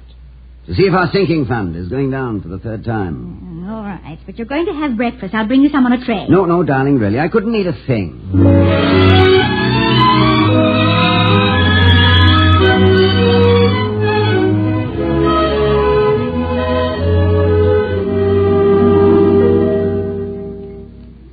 Buttered toast, dear. That fifth piece was a little dry. No more, thank you, darling, but I do feel much better. I can now tackle the famous Hall method for reducing the cost of running a campus with renewed energy and vigor. Oh, did you call Lesliehoff? I wasn't able to reach him. I'll keep trying. It's strange. I don't believe I've ever heard of him before this award, and he's an extremely talented young man. I know I've never seen him. Mr. Hopp is an artist. He probably spends his time starving to death in the garret of some first-rate fraternity house. No. He lives at one of the cooperatives. Which one, I don't know. At any rate, he won't have to starve any longer. That award carries substantial cash value. Which is what all good awards should carry. Cash, or some valuable tribute which is readily negotiable at a pawn shop. No mood, dear. I get it. For often wondered if the 3 golden apples over a pawn shop door represented the fruits of improvidence. Or did the Medicis, those Florentine loan sharks, believe... It's for you, Toddy. Mr. Wellman, and he sounds quite happy for a change. Oh. Well, I'm sure there's nothing to be alarmed about. He probably just heard that his best friend took a heavy loss on the stock market. Or that an aging aunt just had her mortgage foreclosed. I should think he... Hello? Dr. Hall speaking. Dr. Hall, I have news. Well, that's good, I hope. It is good news. That is excellent news. Have you ever heard of Wilma Marshall? Well, good heavens, did she win an award, too? What's that? Did she what? Oh, it's nothing. Go ahead, Mr. Wellman. What about Wilma Marshall? Mrs. Marshall is calling on you this afternoon. Calling on me? But I don't think I know her. And you must realize that I'm very busy. Not too busy to see Mrs. Marshall. The reason for her visit to you, Dr. Hall, is to discuss an endowment, a gift, which she proposes to make to Ivy. Well, you don't say so. Is she an alumna? No, she's never attended Ivy. However, she wishes to give us $500,000, Dr. Hall. She would... $500,000? Yes. And since I won't be able to be there, other matters, I hope you will choose to be reasonable. Well, why should I be unreasonable about $500,000 gift? That's it. Why should you? I seldom fly into a rage over donations of that magnitude. There is no cause for levity, Doctor. Particularly now, when we all know that Ivy can use it. The money, I mean. Now, wait, Mr. Wellman. What is wrong? Mrs. Marshall will discuss the matter with you. The board only ask that you be, far-sighted in the matter. I'm sure you will, if you know what's good for you. Goodbye, Dr. Hall. Goodbye, Mr. Wellman. Well. What is it, Toddy? Or is it anything you can discuss with a wife? This afternoon, we are going to receive a visit from a Mrs. Wilma Marshall. Well, that's nice. Do we know her? No, but as Wellman said, we will. Remember that good, firm foundation I spoke of earlier? The large size endowment for the two-way stretch? Yes. Oh, Toddy, you don't mean that Mrs. Marshall is coming here to give us a fitting? Better than that. She's about to girdle us with $500,000. Well, that ought to help put things in shape. Oh, darling, I'm so glad. What a break for you. I hope so. Only I'm awfully afraid, Vicky, that this girdle is the old-fashioned kind. You know, the kind with strings.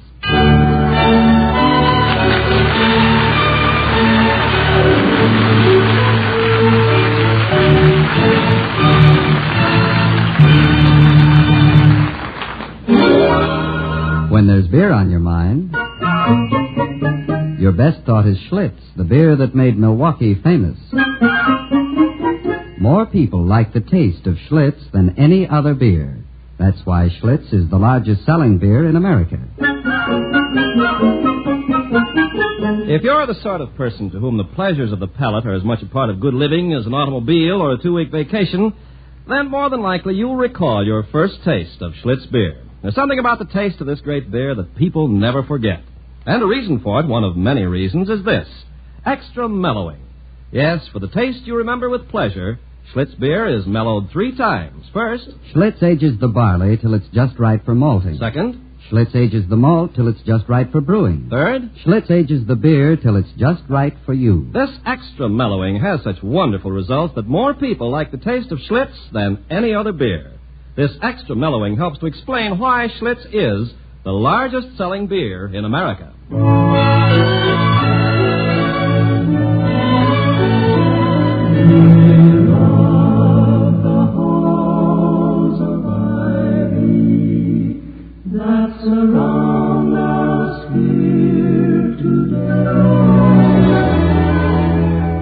It's mid-afternoon now at Ivy, and we find Dr. Hall and his wife Victoria in the living room of their home on Faculty Row, anxiously awaiting the arrival of Mrs. Wilma Marshall, a prospective donor to the college. Where can she be? She's over an hour late. Oh, I'm sure she'll get here, dear. After all, how fast can you walk carrying $500,000? Incidentally, did I tell you I was finally able to reach Lesliehoff? He'll be over this afternoon. Fine. And, Toddy, guess what? Wait a minute, Vicky. There's a car coming. No, past us. Now, what were you saying, dear? I was going to tell you that... Vicky, wait, excuse me, wait. Another car? Yes. No. Yes, it's stopping here. Vicky, how do I look? Like $1 million. Well, I'll settle for $500,000.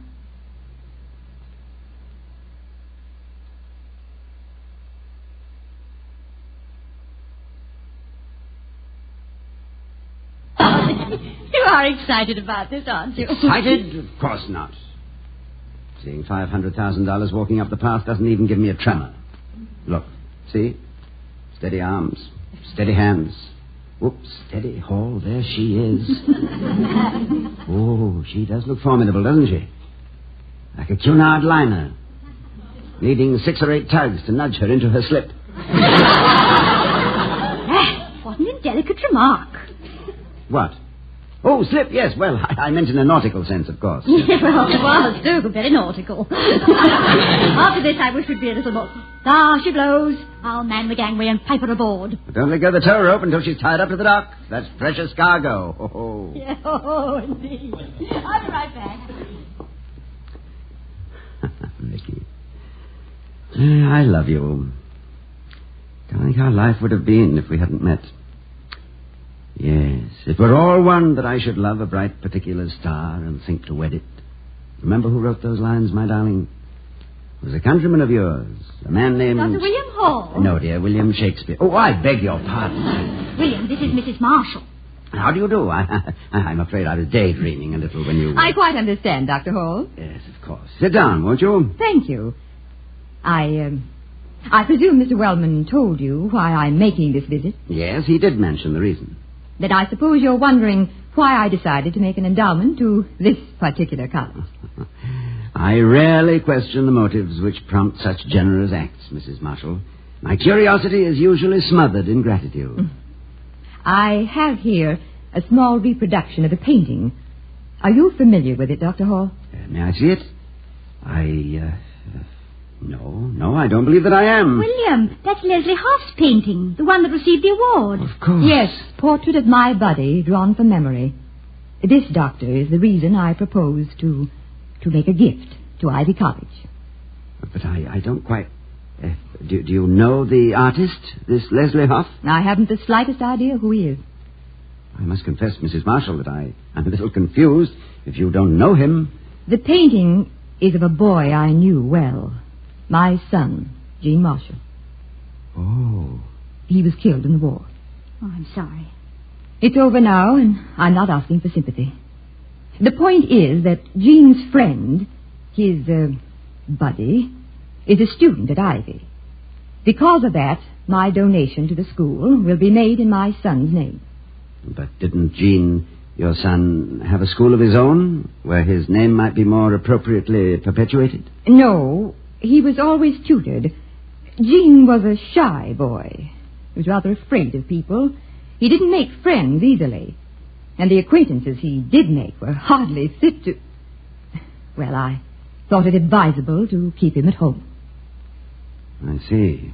Is this portrait of Lesliehoff's a good likeness of your boy, Mrs. Marshall? No. Well, it's unmistakably his face. But it hides a man... A man I don't know. Can never hope to know. May I see the picture again, Mrs. Marshall? I haven't had a chance to look at it closely. Why, certainly. Here, Doctor. It's a striking portrait, isn't it? Interesting. The lower part of the face is almost obliterated by shadow, all but just a portion of the mouth.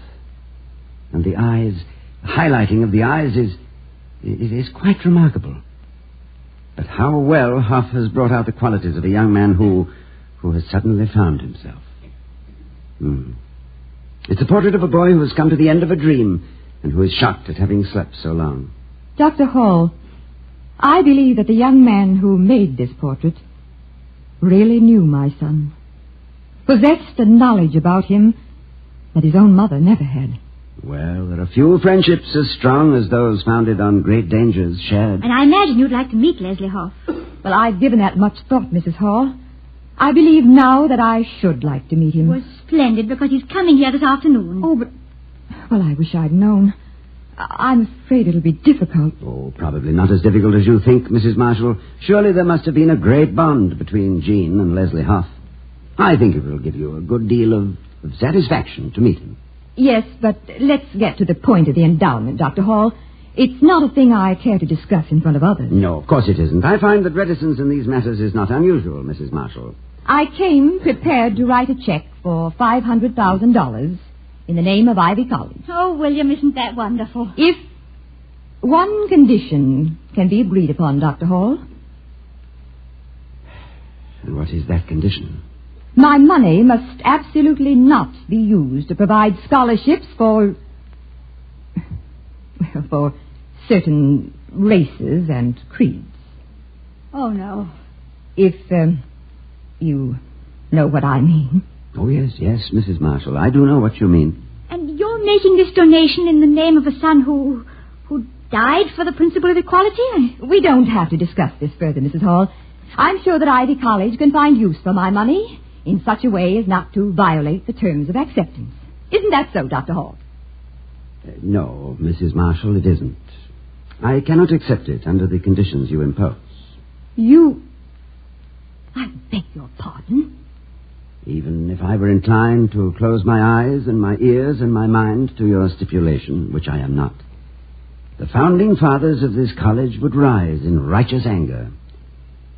The cornerstone of this institution was laid when this nation was young, when the concept of personal freedom and individual integrity was fiercely defended and willingly died for. It is the principle with which this school was inaugurated. That principle is not for sale, Mrs. Marshall, not even for $500,000. Very well, then. That's that. We won't discuss it further. I'll be going, Doctor. Oh, but surely you'll wait and see, Lesliehoff. I hope you won't let my refusal interfere with your meeting your son's friend. Yeah, that must be him now. Shall I go, dear? No, I would rather. Mrs. Marshall, will you excuse me? Surely. Good afternoon.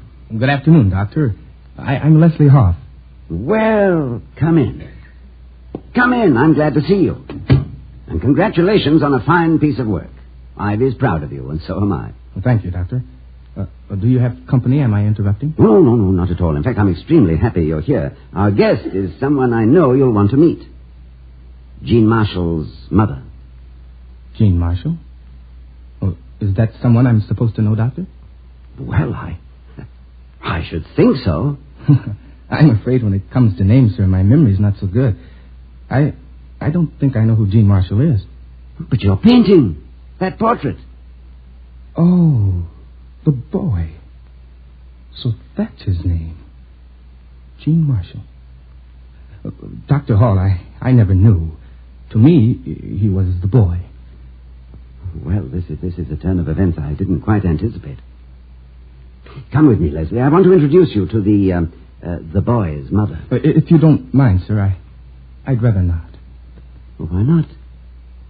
Well, the boy, Jean, did you say? Uh-huh. Talked a lot about his mother. I think it would only upset her to know that I was her son's friend. No, I don't think it would be wise for me to meet her. Well, of course, that's up to you, Leslie, but if you'll trust my judgment, I think it would be the wisest thing you ever did. All right, if you say so, Dr. Hall. Let's go. Good. Come on, follow me. Victoria, this is Lesliehoff. Hello. My wife, Leslie, and this is Mrs. Marshall, Jean's mother.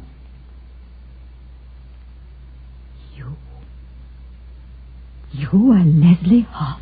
When we spoke earlier today on the phone, Leslie, I didn't have a chance to tell you how terribly proud we were to hear of your award and how much we like the painting. It's superb. I'm pleased that you like it, Mrs. Hall. Mrs. Marshall, I value your opinion, too. Well, please don't hesitate to be frank. How long did you know my son? Well, just one night, ma'am. One long, long night.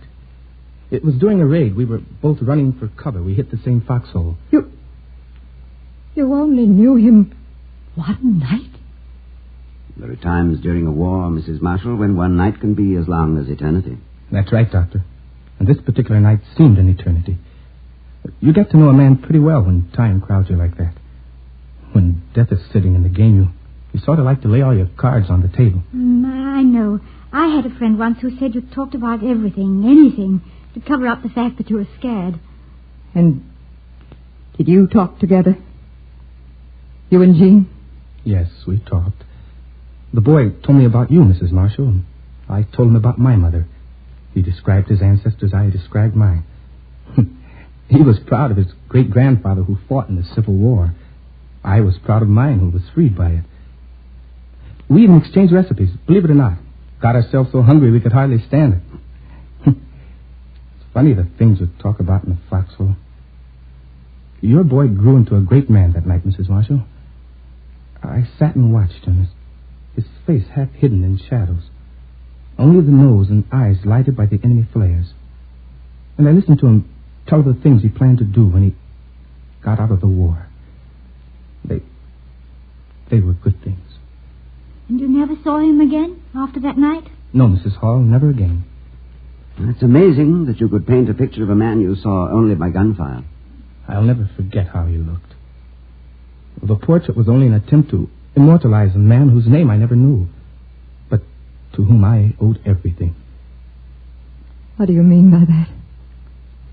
There was an enemy patrol. The noise covered their approach. I'll never know exactly what happened. I suppose you never do. But the boy was my buddy. I'll spare you the details. But you see, ma'am, he gave his life, saving mine.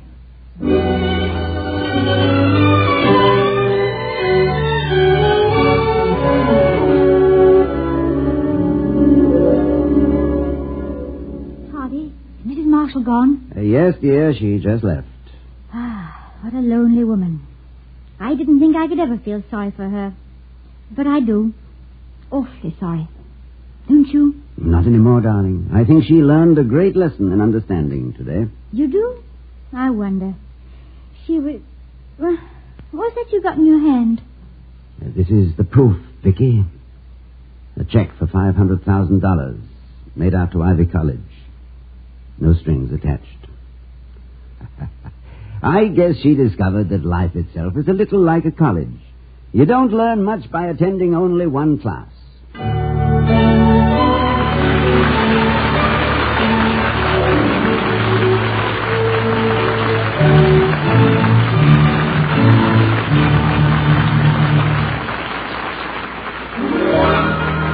When there's beer on your mind, your best thought is Schlitz, the beer that made Milwaukee famous. More people like the taste of Schlitz than any other beer. That's why Schlitz is the largest selling beer in America. Before we hear again from Mr. and Mrs. Ronald Coleman, ladies and gentlemen, I have an important announcement. Last week, we announced that our sponsor, the Joseph Schlitz Brewing Company, had wired President Truman that Schlitz would be very happy to ship 600,000 cans of their fine beer to our boys in Korea. We've just been informed by Archibald S. Alexander, Under Secretary of the Army, that this offer has been accepted. That's splendid, Ken. And our best wishes go with it. Yes, indeed, and our hopes for a speedy return. Good night, everybody. Good night.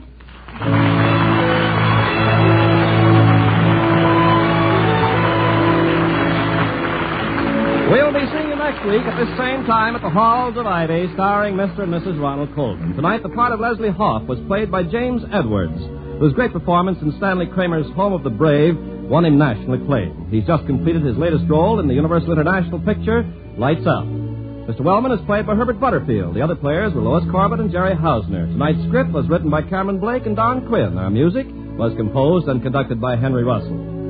The Halls of Ivy was created by Don Quinn, directed by Nat Wolf, and presented by the Joseph Schlitz Brewing Company of Milwaukee, Wisconsin. Ken Carpenter speaking.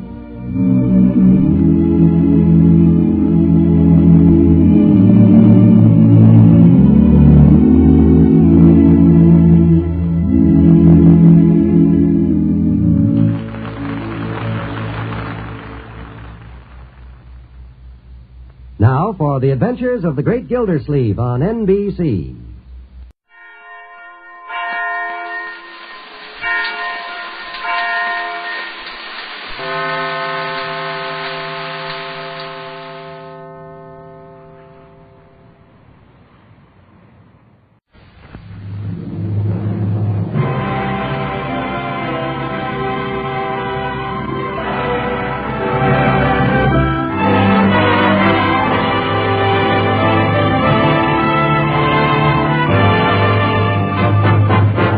Gentlemen, Dennis Day.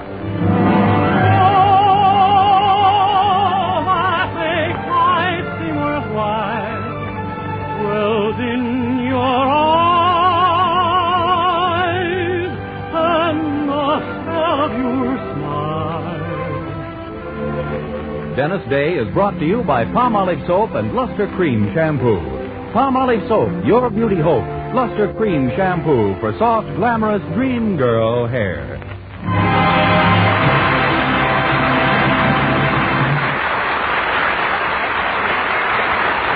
The Dennis Day Show with Bea Benaderet, Dink Trout, George Dooning in the orchestra, and yours truly, Vern Smith, is written by Frank Galen and stars our popular young singer in A Day in the Life of Dennis Day. Here's Dennis to sing Hair of Gold, Eyes of Blue. I came down from Butte, Montana, for a little change of scene, and a Faye where I met a pretty queen. Oh, hair of gold, eyes of blue, lips like cherry wine, the prettiest gal I ever knew, and I'm gonna make her mine. Oh, I planned to leave on Monday, but she held me kinda tight. So I held the ground and hung around, and I left on Friday night. Oh, hair of gold, eyes of blue, lips like cherry wine, the prettiest gal I ever knew, and I'm gonna make her mine. I was kind of blue and lonely, so I took my horse and pack, and on Sunday morn was up and gone, heading south and riding back. Oh, hair of gold, eyes of blue, lips like cherry wine, the prettiest gal I ever knew, and I'm gonna make her mine. Hair of gold, eyes of blue, lips like cherry wine, the prettiest gal I ever knew, and I'm gonna make her mine.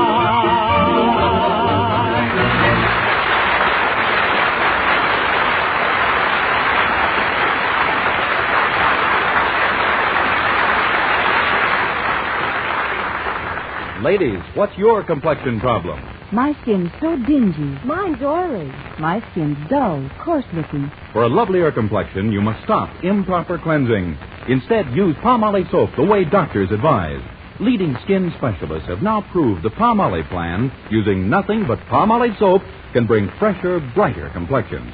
Yes, regardless of age, type of skin, or previous beauty care. Now, here's what these doctors advise. Wash your face with Palmolive Soap.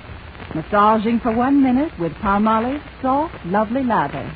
This cleansing massage brings your skin Palmolive Soap's full, beautifying effect. Rinse. Do this 3 times a day for 14 days. It's that simple. But remember, 36 doctors, leading skin specialists, advise this way for 1,285 women with all types of skin. Dry, oily, normal, young, older. And prove this plan using Palmolive alone, nothing else, really works for 2 out of 3. So for a lovelier complexion, forget all other beauty care. Instead, do as these doctors advise. Use Palmolive for a fresher, brighter complexion. For loveliness all over, use big, thrifty bath-size Palmolive in your tub or shower.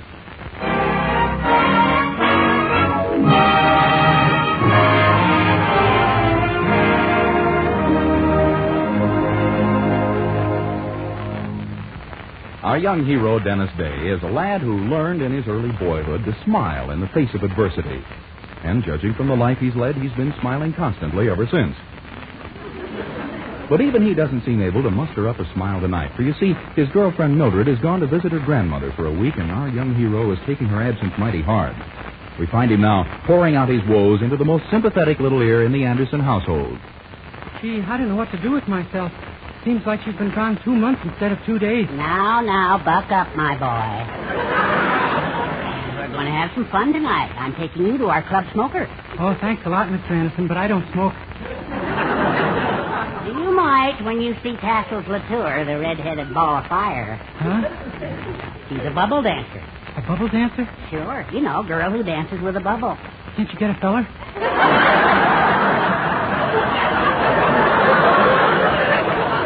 Of course she can.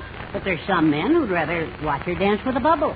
Gee, well, I guess it takes all kinds to make a world. Yeah. Not that Tassels is going to do her bubble dance at our club dinner, of course. We just hired her to sing a few songs because she's the only professional entertainer we could get. Oh.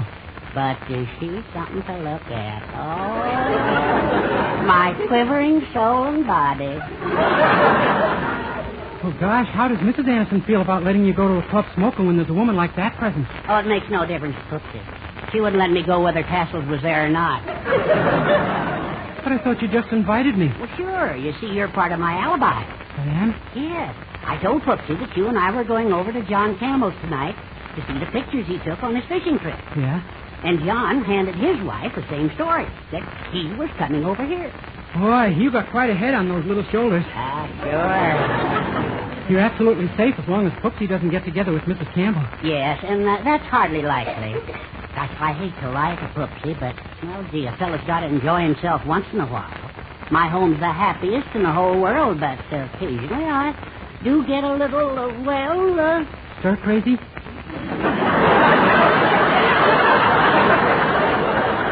Certainly not. You don't imagine I think of my home as a prison, do you? Why, that thought has never entered... Yes, Warden.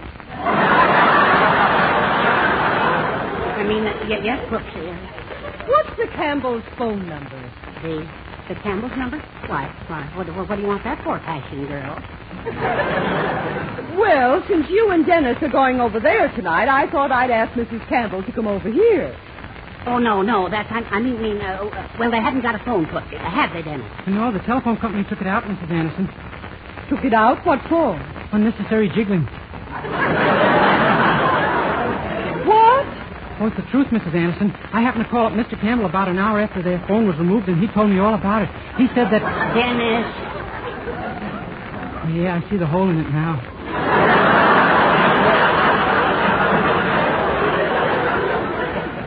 There's one just like it in your head. Now, step aside. Operator, I want Mrs. J.H. Campbell on Wilson Boulevard, please. Oh, I'm dead.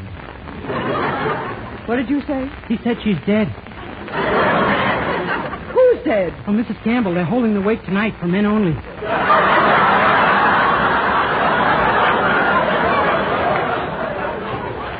Are you crazy? I passed her on the street this afternoon. Did she wave? No. See? Dennis, stay. Will you... Oh, hello. Is Mrs. Campbell in? Mrs. Clara Anderson. Oh, she'll be back in an hour. No, don't bother. I'll call her then. Goodbye. So Mrs. Campbell is dead, is she? Oh, I made a mistake. I make them now and then. Well, you'll never top the one your mother and father made.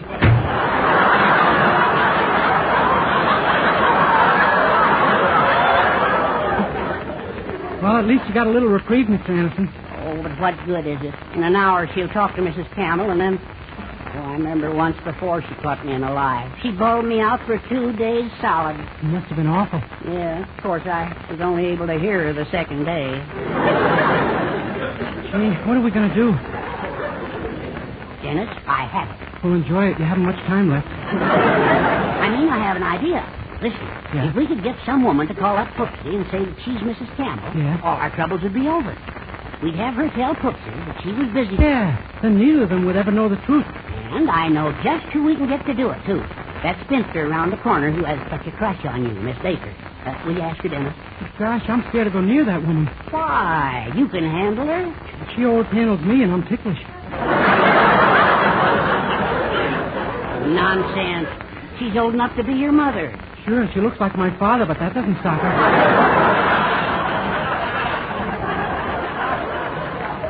Oh, well. I'll do it for you, Mr. Anderson.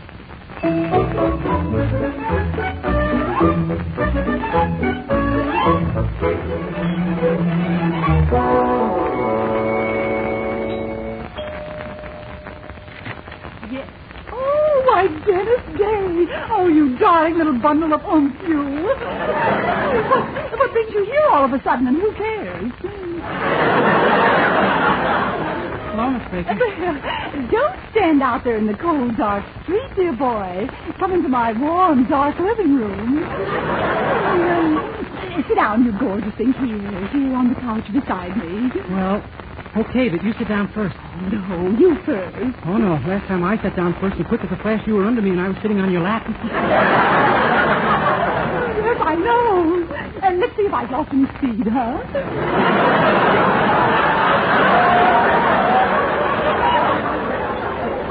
Oh, no. Gee whiz, you get me so embarrassed. Oh, you goose, you. And tell me, does that little girlfriend of yours, Mildred Anderson, know you're here? Oh, no, ma'am. She's out of town. Aha! When the cat's away, the mouse will play. Well, I want you to think of me as something any little mouse would just adore.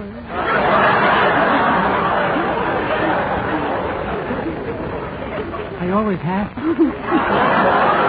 Oh, thank you. Now, what seems to be on your mind? I guess I've made mine pretty obvious. Well, Mr. Anderson and I are in trouble, Miss Baker. You see, we told Mrs. Anderson we were going over to the Campbells tonight, but actually we were going to the Club Smoker. Why, you dog. Well, anyway, we just want you to call Mrs. Anderson and say you're Mrs. Campbell, and then tell her you can't be with her tonight, would you?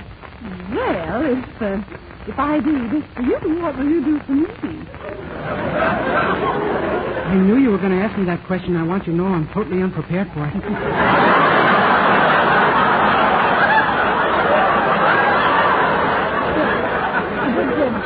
Would you take me out on a date some night? It's a deal. Oh, you dreamed, are you? Oh, I'm going to live.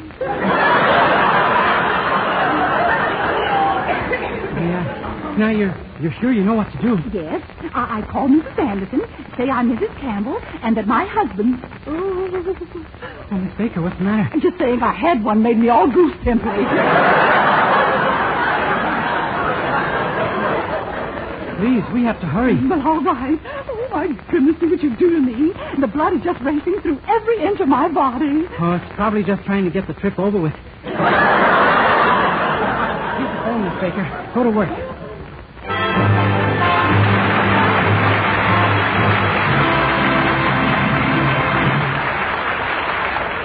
We'll continue our day in the life of Dennis Day in just a moment. Meanwhile, here's Dennis to sing, I'm Sorry, But I'm Glad.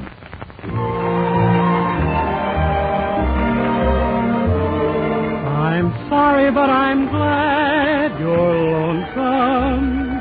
'Cause if you weren't, you really wouldn't care. I'm so glad you haven't any peace of mind or another heart to share. I'm sorry, but I'm glad you're crying. All because your dream fell through. But if it makes you feel a little better, I'm crying and I'm lonesome too. I'm sorry, but I'm glad you're crying. All because your dream fell through. But if it makes you feel a little better, I'm crying and I'm lonesome too.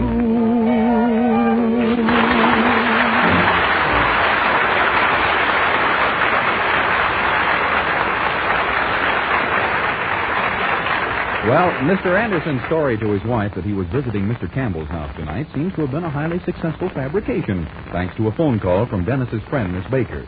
We find him now with Dennis and Mr. Campbell at the Club Smoker, which seems to be in full swing. So the farmer looks at this fella and he says, no, by cracky, not till the price of corn goes up. Oh, that's a killer, Campbell. Oh, that's the best I've heard all night. Dennis, didn't you like that story? Oh, sure. Wait till I figure it out when you hear laughing. You had to bring him, I suppose, Anderson. Well, he's a good boy. Besides, it makes my wife less suspicious. Yeah, we sure fooled him with that story of being at each other's house, didn't we? We sure did. Hey, you know, sometimes I think women are pretty stupid. Oh, sure. No question about it. Men are much smarter than women on the average. Not till the price of corn goes up.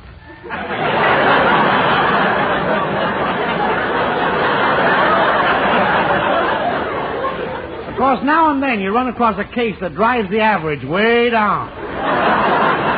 Yeah. Hey, look who's coming over to our table. Wow, Tassel Latour. Must have heard me whistling at her while she was singing, huh? Hello, fellas. Having a good time? You bet, Miss Lador. I'll say. Oh, yes, ma'am. Your singing was just wonderful. You wouldn't kid a young girl, would you? Oh, no, ma'am. Or you either. Pay no attention to him, Miss Lador. He isn't hep like us. Yeah. Hey, you're J.H. Campbell the banker, aren't you? That's me. Nobody draws interest like I do.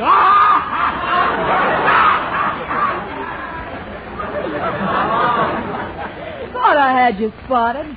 Mind if I sit down? Park it right on my lap, lady. I love my wife, but oh, you kid. Gee, how smooth can you get? There we are, baby. Comfy. Perfect. Okay, Dave, snap it. Right, hold it. A perfect shot. Thank you. Hey, did that fella? Oh, sure thing, Cuddles. My press agent needed a shot of me sitting on the town's most prominent lap. Well, publicity, huh? Publicity? Why, you... See you tomorrow morning on the front page, J.H. So long. Oh, no. Hey, that's a good one on you, Camel. All she wanted on your lap was a picture. Oh, yeah? Have you forgotten you were sitting right next to me?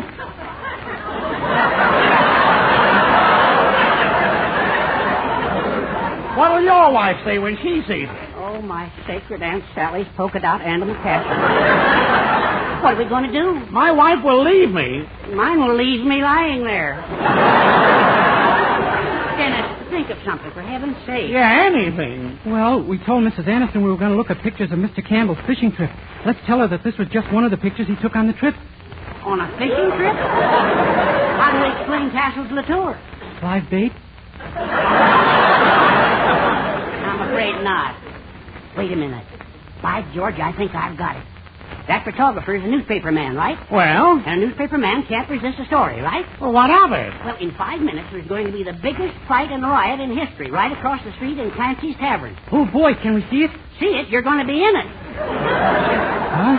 Don't you get it? We go over and pick a fight with a couple of guys. John stays here, and in 5 minutes, he starts yelling, "Riot! Murder! Big fight across the street!" Yeah? Sure. The photographer runs over to take pictures, and we grab his camera and smash it into an unrecognizable pulp. By that time, we'll be kind of hard to identify ourselves. It's our only chance, don't you see, Dave? Sure. Come on, Dennis. Now remember, John, 5 minutes. Boy, all the trouble I'm getting into over this thing. I might just as well be in the same position as you fellas. Don't be silly, Dennis. Tomorrow you will be single, but our trouble never stops.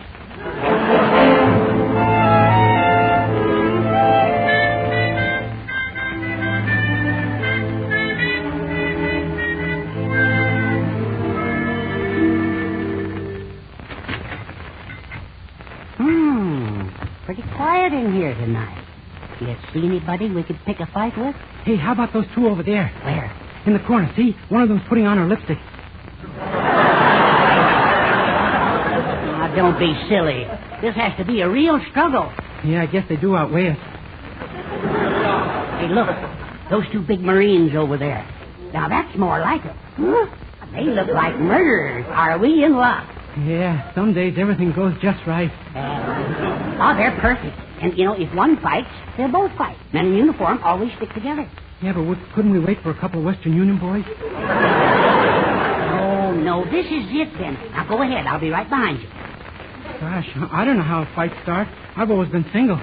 Well, here goes. Good evening, sir. Good evening. Oh, yeah? You and who else?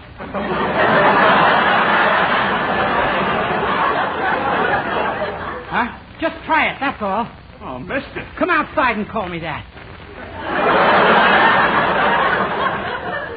Well, what are you talking about anyway? Put your hands in front of your face and keep them there, pal. I'm going to hit you right in the stomach. Hey, what is it? Come on, fight. I don't want to fight. I thought so. Marine. Seagoing bellhop. That. What a funny branch of the story. Yeah, you said it. I've been trying to transfer to the Navy for years.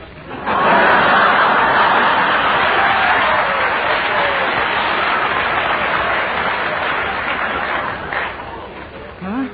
Sure, the Army and the Navy got it all over us Marines. Oh, yeah? Well, I think the Marines are the best outfit in the world, and I'll lick anybody who says they aren't. Well, now you mention it, I have met some pretty nice ones.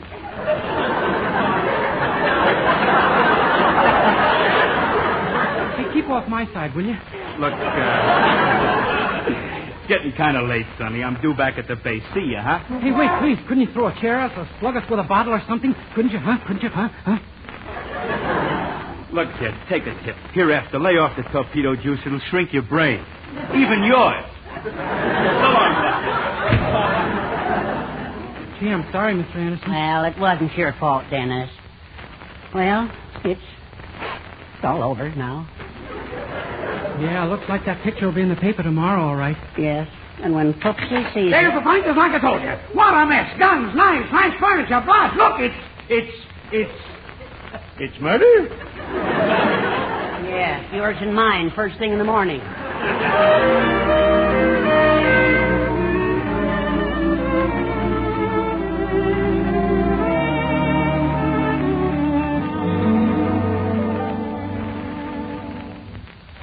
Good morning, Dennis. Good morning, Mr. Anderson. Well, has she seen it yet? No, but she'll be down any minute. And then our marriage will be over forever. And it was such a beautiful relationship, Dennis. We were Tristram and Isolde, Romeo and Juliet all over again. Yeah, when you weren't Lewis and Walcott. Oh, we had our little differences, but we always patched them up until this. This is the end. If we could only keep her from seeing the paper. It's no use. She'll ask for it first thing. She always does. Yeah, but maybe we could tell her that... Shh, I hear her coming. Good morning, Herbert. Dennis. Good morning, Mrs. Anderson. Good morning, my dear kind wife, who is merciful and sweet and kind and smiles no matter what happens. What's this nonsense now? Have you the morning paper, Herbert? Oh, there is no morning paper this morning, Mrs. Anderson. No morning paper? Why not? A big paper shortage sprang up last night. What could cause such a sudden paper shortage? Too many people rubbing instead of blotting.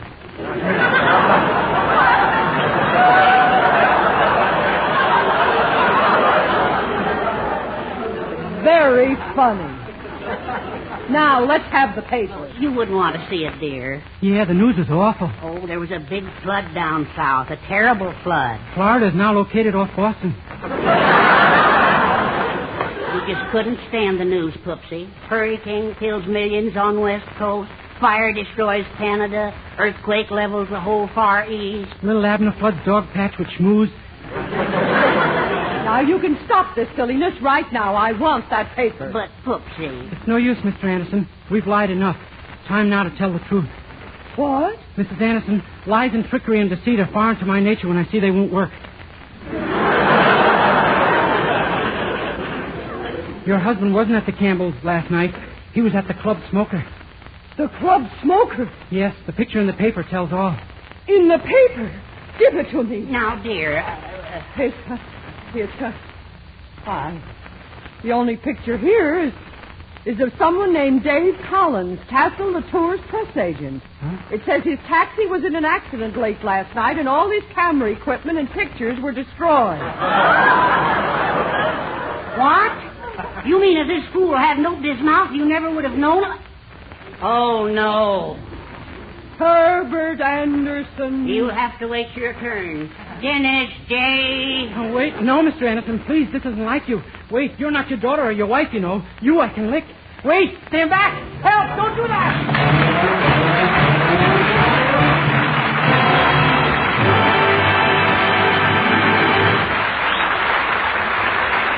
Dennis Day will be back in just 1 minute to sing In the Still of the Night. But first... Dream girl, beautiful luster cream girl. Tonight, you can see this come true, revealed by a luster cream shampoo. You'll see your hair lovelier, your wave or curls softer, more glamorous, easy to do quickly. Even in hardest water, luster cream shampoo leaves hair 3 ways lovelier. Fragrantly clean, easier to manage, brilliant with sheen. Don't wait. Tonight, use Luster Cream Shampoo. Not a soap, not a liquid, but a dainty, magical cream. Discover why it's by far the top favorite cream shampoo. Get the big jar, $1. Smaller sizes, either tubes or jars. Tonight, you can be a Dream girl, beautiful luster cream girl. You owe your crowning glory to a luster cream shampoo.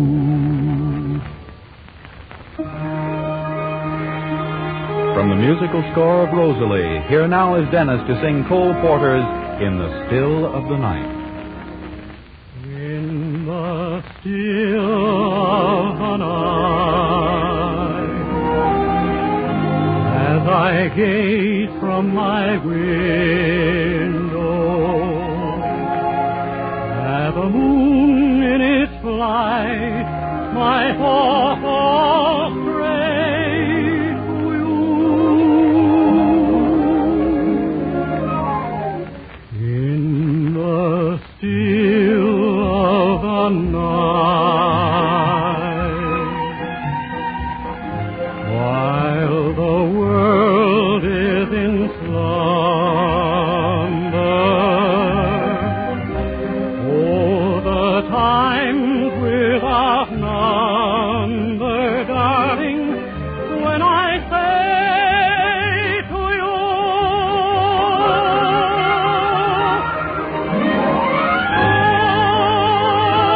you love me as I love you. Oh, you're my life to be, my dream come true.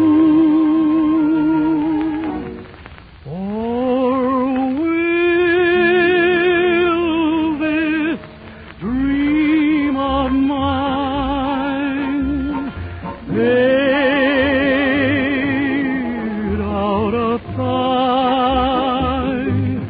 like the moon growing dim on the rim of the hill, in the chill still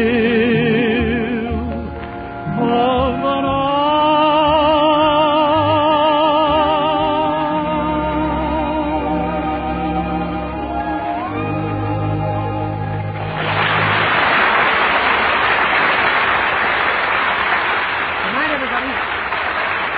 Next week, tune in to another Dennis Day Show brought to you by Palmolive Soap, Your Beauty Hope, and Luster Cream Shampoo for soft, glamorous dream girl hair.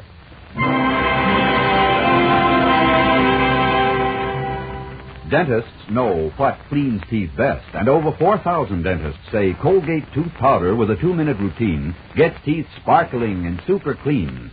So, to remove dull film and get your teeth shining clean, just brush teeth 2 minutes morning and night with Colgate tooth powder. Brush inside, outside, and biting surfaces. Always brush away from the gums.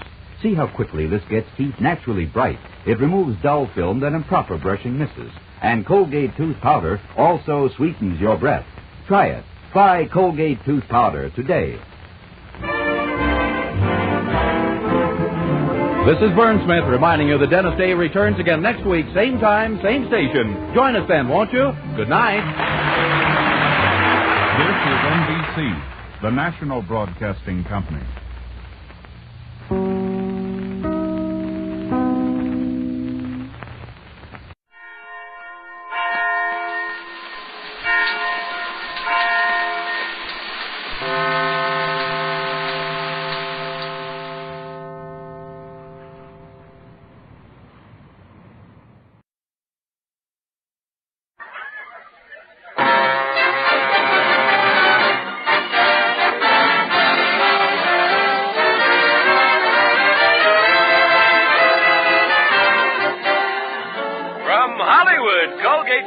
Presents the Mel Blanc Show, written by Mac Benoff with Mary Jane Croft, Joe Kearns, Hans Conried, Alan Reed, Jill Walker, the sportsman Victor Miller and his orchestra, and starring the creator of the voice of Bugs Bunny.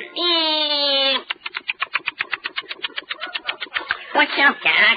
Yes, Colgate Everyday tooth powder for a breath that's sweet and teeth that sparkle brings you the Mel Blanc Show with Mel playing his new character, Zookie. Hello, everybody. Hello, everybody. Hi. And starring himself in person, Mel Blanc. Hi, folks. Ugga, ugga, boo, ugga, boo, boo, ugga.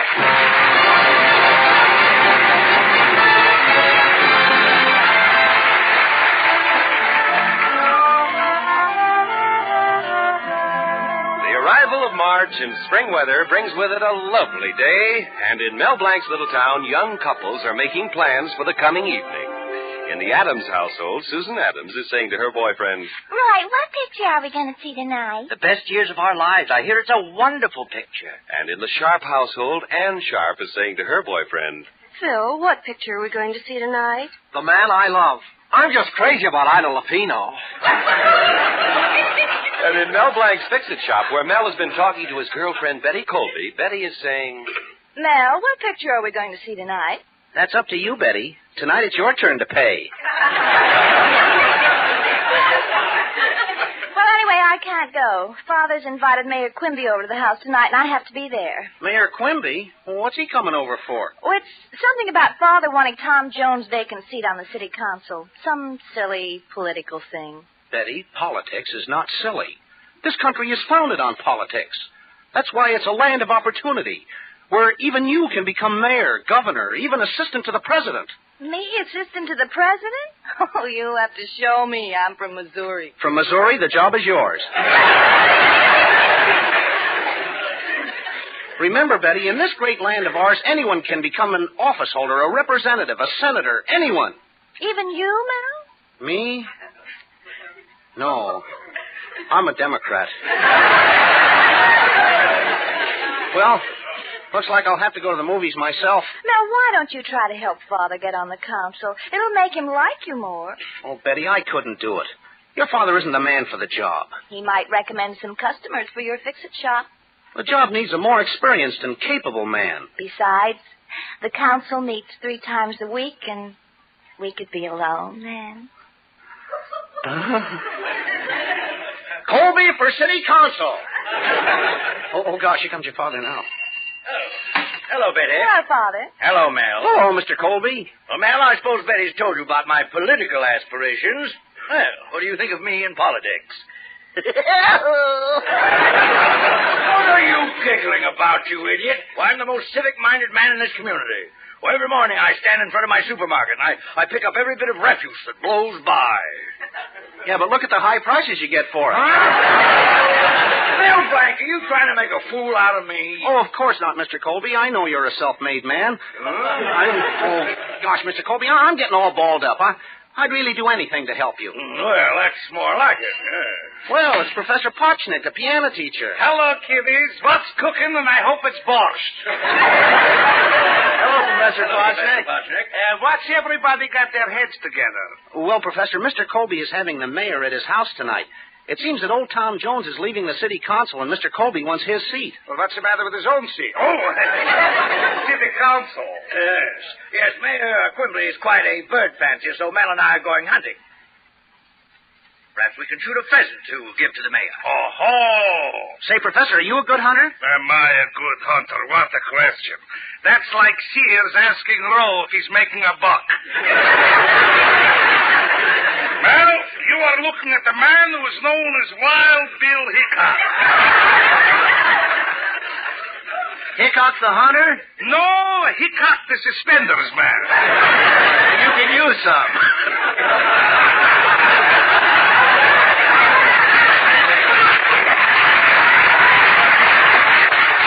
But back in Russia, I was a ferocious hunter. When I entered the forest in Odessa, the animals would flee for miles. They were terrified, huh? Why not? I was wearing a skunk coat. And then I went to hunt. Quickly, I blew the mating call of the bull moose. And what happened? That's how I met my wife. After we got married, we used to hunt together. Sonia and Max, agents for the Hudson Bay Company. One day was the most exciting day of my life. In the middle of the forest, we were face to face with a wild bear. One of us had to go. It was either me, Sonia, or the bear. And what happened? Sometimes I wish that bear could cook better. Well, Professor Pat, this is too tame for you. Mel and I are going bird shooting. Birds, I love them. Only last week I bought a toupee for a bald eagle. Oh, I know everything about birds. Oh, really? Do you know what a blue jay is? There you got me. I happen to be a Dr. Scholl man myself. Well, we haven't any time to lose. If I'm going to get a bird from Mayor Quimby, we better leave now. Come on, Mel. Are you coming with us, Professor Potchnik? A hunting we will go. A hunting we will go. Tovarich, Tovarich,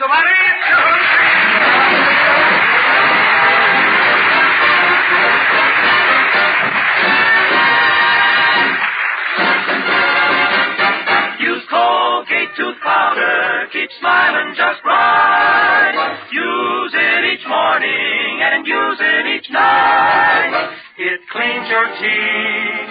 Makes breath so sweet. Use Colgate tooth powder. Want teeth that sparkle and dazzle, a breath that's fresh and sweet? Then try Colgate tooth powder, for the new all-purpose Colgate tooth powder cleans your teeth and sweetens your breath. Yes, this new all-purpose tooth powder produces an amazingly rich, active foam that's marvelously effective. Every time you brush your teeth with this new all-purpose Colgate tooth powder, your whole mouth feels clean, sweet, fresh. Your teeth regain their natural sparkle. It's been proved in 7 cases out of 10 that Colgate tooth powder instantly stops unpleasing breath that originates in the mouth. And as for cleaning, you can depend on Colgate tooth powder revealing the natural brilliance of your teeth. Yes, Colgate tooth powder, the new all-purpose tooth powder, does everything you could expect or ask of a dentifrice. Try Colgate tooth powder today for teeth that sparkle and a breath that's sweet. Use Colgate tooth powder. And now the sportsman, Victor Miller, and the orchestra with If This Isn't Love.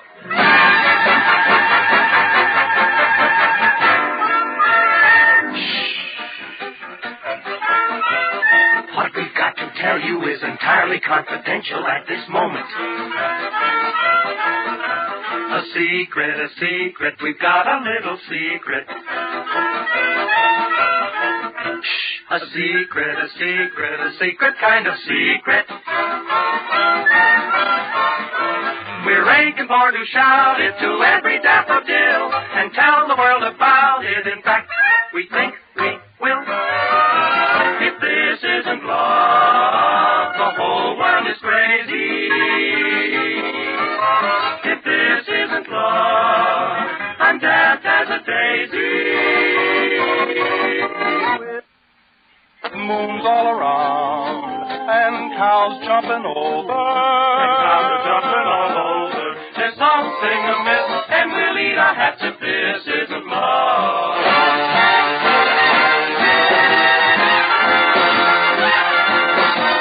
We're feeling like an apple on top of William Tell. With this, I cannot grapple. Because you're so adorable. If this isn't love, then winter is summer. Spring and fall. If this isn't love, my heart needs a plumber. And that isn't all. We're swinging on stars. We're riding on rainbows. We're busting with bliss. And we'll kiss your hand if this isn't love.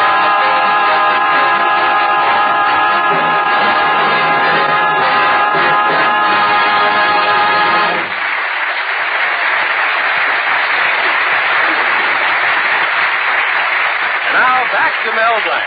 Mr. Colby, hoping to attain a seat on the city council and anxious to make a good impression on Mayor Quimby, who is a bird fancier, invited Mel and Professor Potchnik to go hunting. The result of the expedition, 1 ring-necked pheasant, shot by Mr. Colby, which he wants to have stuffed and give to the mayor. We now find him bringing the bird into Mel's fix-it shop, which is for the moment in the hands of Mel's assistant, Zookie. Oh, hello there, Zookie. Hello, Mr. Colby. Zookie, you have have so much trouble saying Colby? What on earth would you do if my name was Flickenheimer Feigenspan Holzen? I'd say, hello, Mr. Flickenheimer Feigenspan Holzen.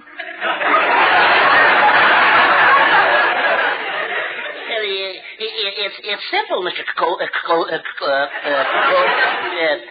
Flickenheimer Feigenspan Holzen. Well, Dookie, as soon as Mel comes in, I want you to tell him to stuff this pheasant. And tell him to hurry.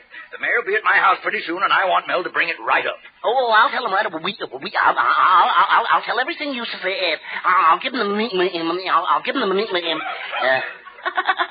I'll write him a note. Okay, so long, Dookie. So long. Let's see. What was I doing before he came in? Oh, yes, this crossword puzzle. Let's see now. A four-letter word for domesticated animal. Oh, I know. Cow. It's C-O-W. No, that's 5 letters. I got it. Cat. It's C-A-T. Oh, hello, Mel. Mr. That's all right, Silky. I ran into Mr. Colby outside, and he told me all about it. And now I'd better get to work and stuff this bird. What a funny-looking bird. Oh, it's my lodge president, Mr. Cushing. Greetings, mighty potentate. Ugga, ugga, boo, ugga, boo, boo, ugga. Hello, Mel. Ugga, ugga, boo, ugga, boo, boo, ugga. Oh, hello, darling. Darling? Mighty potentate, you're looking at a stuffed bird. I could have sworn that was my wife with a hair up. I should have known, though. The bird is better looking. Mel, if you're stuffing that bird, the excelsior should be the stuffing, the wire frame, the foundation. Well, Mr. Cushing, how do you know so much about stuffing a bird? Why shouldn't I? I've been feeding that vulture of mine for 20 years.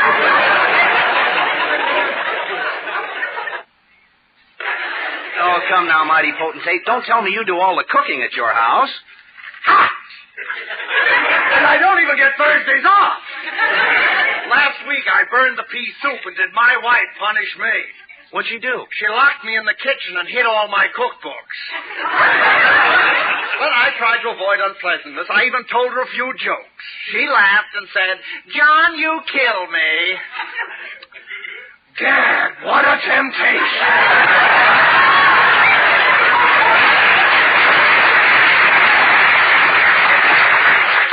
I don't know why I'm telling you all this, Mel. It's just that I don't know when to talk. What's the matter? Oh, you know, mighty potentate, there's one thing I can't understand. Why did you marry your wife in the first place? Well, Mel, I'll tell you. It was a combination of things. A combination of things? Yeah. A full moon, a thick veil, and a large bank account. Was she mean right at the start? Oh, yes, Mel. You see, she was an only child, and she became spoiled. Matter of fact, by the time I got her, she'd already turned sour.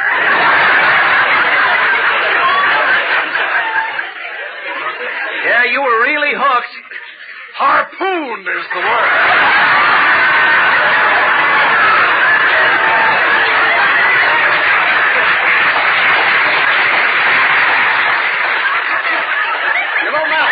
I'll never forget when that preacher married us. He said, "I now pronounce you man and oh, brother." And the way her mother carried on, she kept crying, "You're stealing my daughter! You're stealing my daughter!" Mel, after 20 years of married life, I can say only one thing. What's that? Crime does not pay.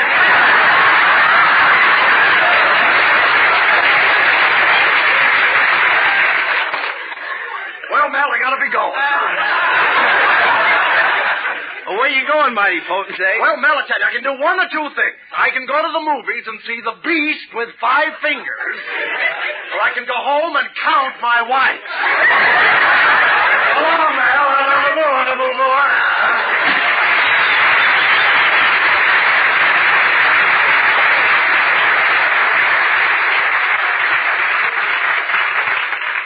Oh, poor mighty potentate. Well, I haven't time to worry about him. I gotta stuff this pheasant. Let's see. Where's the bullet hole? Why, that's so-and-so Colby. Shot the bird while its back was turned.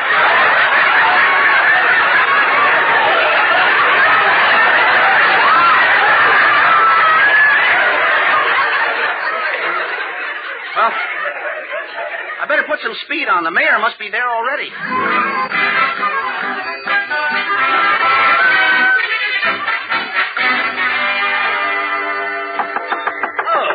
Mayor Quimby now, Betty. I'll open the door. Well, hello, Mayor Quimby. Glad you could come. Where's your charming wife? My sweet little birdie. She'll be along any minute. She had to stop at Mel Blanc's Fix-It shop. Say, I think I'll call her and find out what's delaying her. Well, what's she doing at Mel?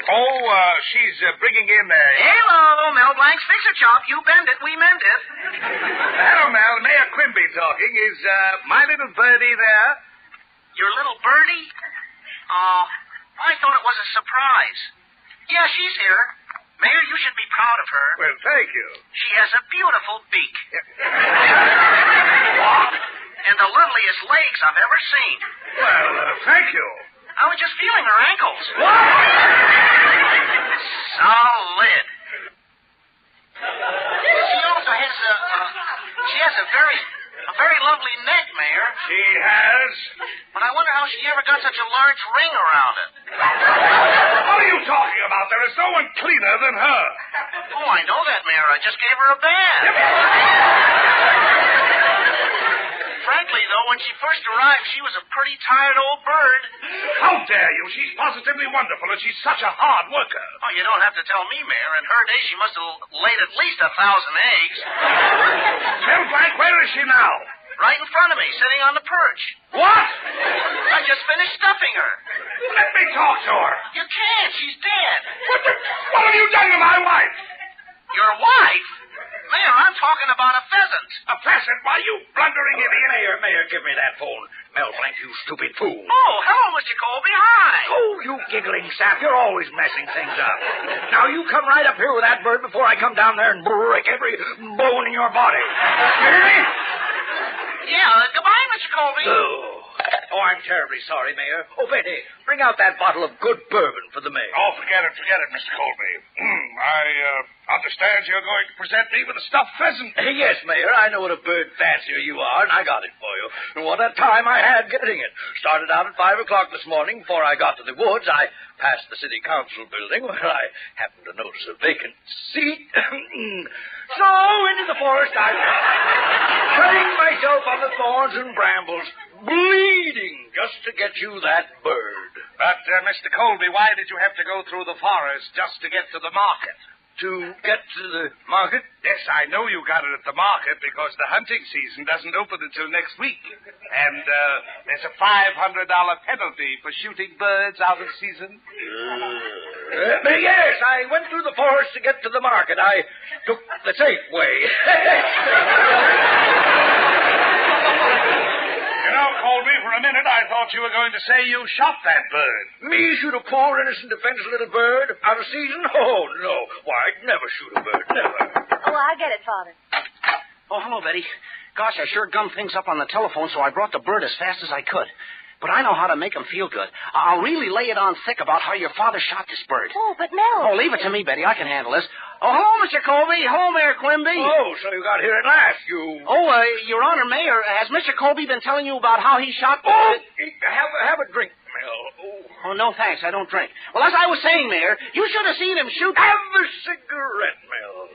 No, thanks. I don't smoke. Well, there Mr. Colby was, in the forest, surrounded by pheasant. So he ran... Mel, why don't you and Betty go sit on the couch in the living room and turn off the lights or something? No, thanks. I don't... Huh?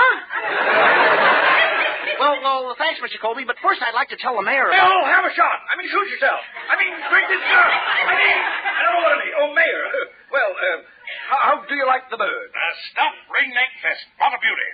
Yep. You can't even tell where it was shot. So it was shot, eh? Sure, Mr. Mel, there's a $500 fine or a 90-day jail sentence for anyone who shot that bird.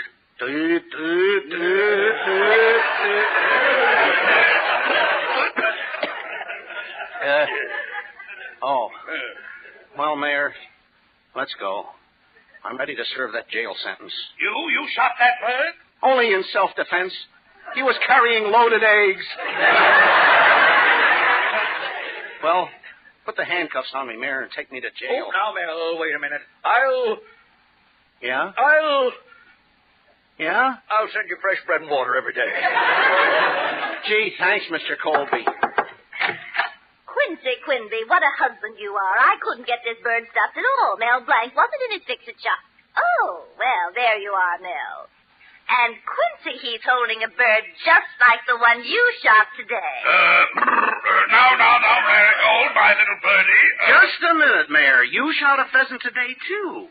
Well, I'm sorry to hear that, cellmate. Maybe we ought to reconsider the whole matter. Well, I'm willing to forget it, and I know you are too, Mayor. But there's one other person here. Well, who's that? Councilman Colby. Councilman Colby? But, Mel, are you sure he can fill the vacant seat? Stand up, Mr. Colby. Take a look at him, Mayor. He can fill any seat in town.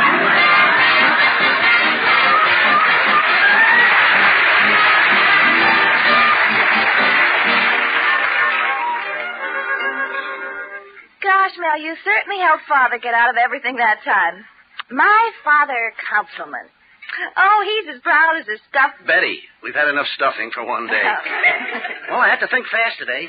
I had something to look forward to.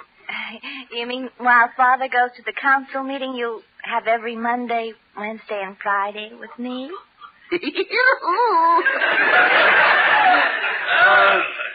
you are, you two. Well, Mel, after what happened this evening, I know you're on my side. And because of that, I'm going to make you my assistant. Your assistant? You mean at the supermarket? No, on the city council. Now you'll be able to go with me to the meetings every Monday, Wednesday, and Friday.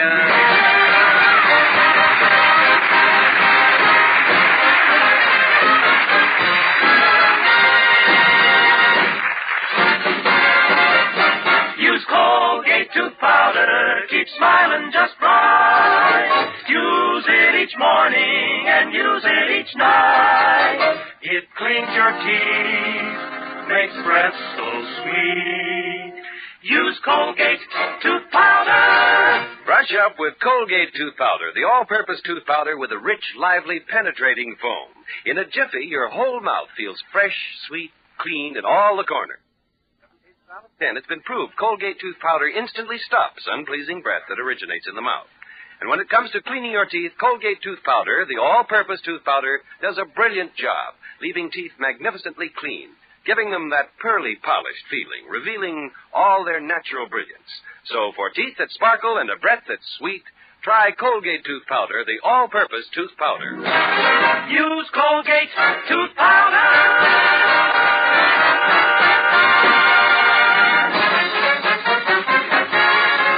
Bud Easton reminding you that Colgate tooth powder for a breath that's sweet and teeth that sparkle brings you the Mel Blanc Show every Tuesday at this time. Be sure to join us again next Tuesday night for more fun with Mel and the people you'll meet in Mel Blanc's Fix-It Shop.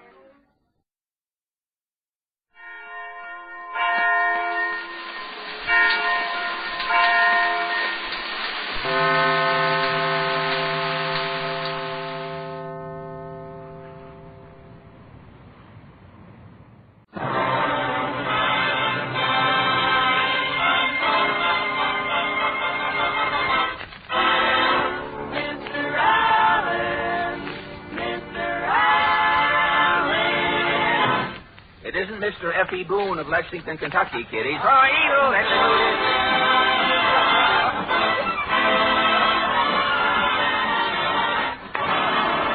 The Fred Allen Show, with Fred's guests, the Metropolitan Opera star, Lauritz Melchoir, Portland Hoffa, Minerva Pius as Mrs. Nussbaum, the DeMarco sisters, and Al Goodman and his orchestra. And if you ever want to have me paged, my name is Kenny Delmar.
gentlemen, a certain news commentator starts his program saying, there's good news tonight.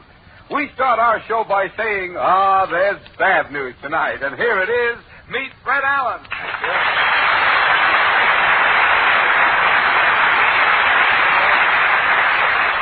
Thank you, and good evening, ladies and gentlemen. And Kenny, speaking of news, it may interest you to know that I was called to Washington this week. Oh, still trying to get out of the draft, huh? No. No, Kenny. General Grant straightened that out for me. Mr. Allen! Well, of course. What is your question tonight? Was your family income higher in 1944? And if it was, what accounted for the increase? Shall we go? As the nostril said to the Kleenex, I think I'll blow.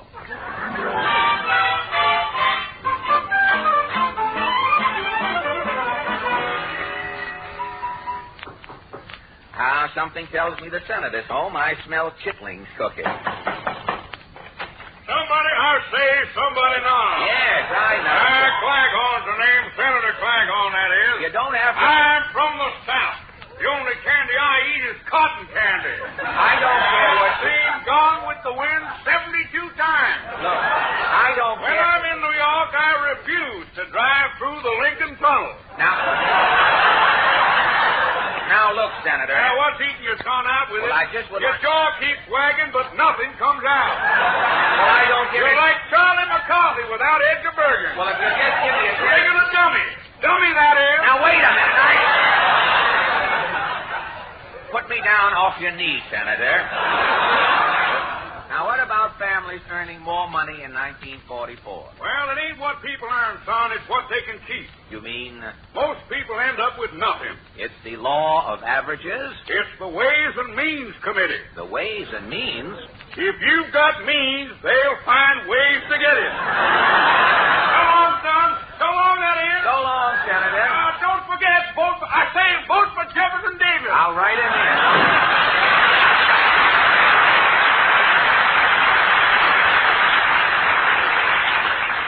Well, you can tell the Senator's doing a whale of a job. Instead of a cane, he carries a harpoon. Oh, well, let's see if Titus Moody is here. Howdy, Bob. Well,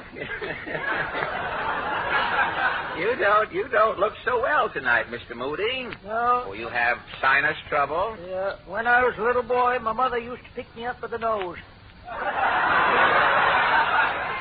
Your mother picked you up by the nose?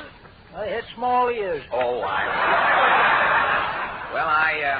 I couldn't see your ears. You have your earlaps on there. Yeah, I've been out chasing my wife. Chasing your wife, huh? My wife had a dog biscuit, accidental. Ate a dog biscuit? Yeah, last 2 nights. Uh-huh. She's been running up and down the road barking at strangers. Well, about these higher wages, how did you do in 1944? Only made one deal. One deal, huh? Yeah, in January, I bought a pig for $8. I see. Fed the pig $12 worth of swill. Yeah. $20 worth of mash. Yeah. December, I sold the pig for $40. Now, wait a minute. If you bought the pig for $8, spent $12 for swill, that's $20. $20 more for mash, that's $40. And you say you sold the pig for only $40. Yeah, I didn't make no money. No? No, but I had the use of the pig all the year. So long, Bob.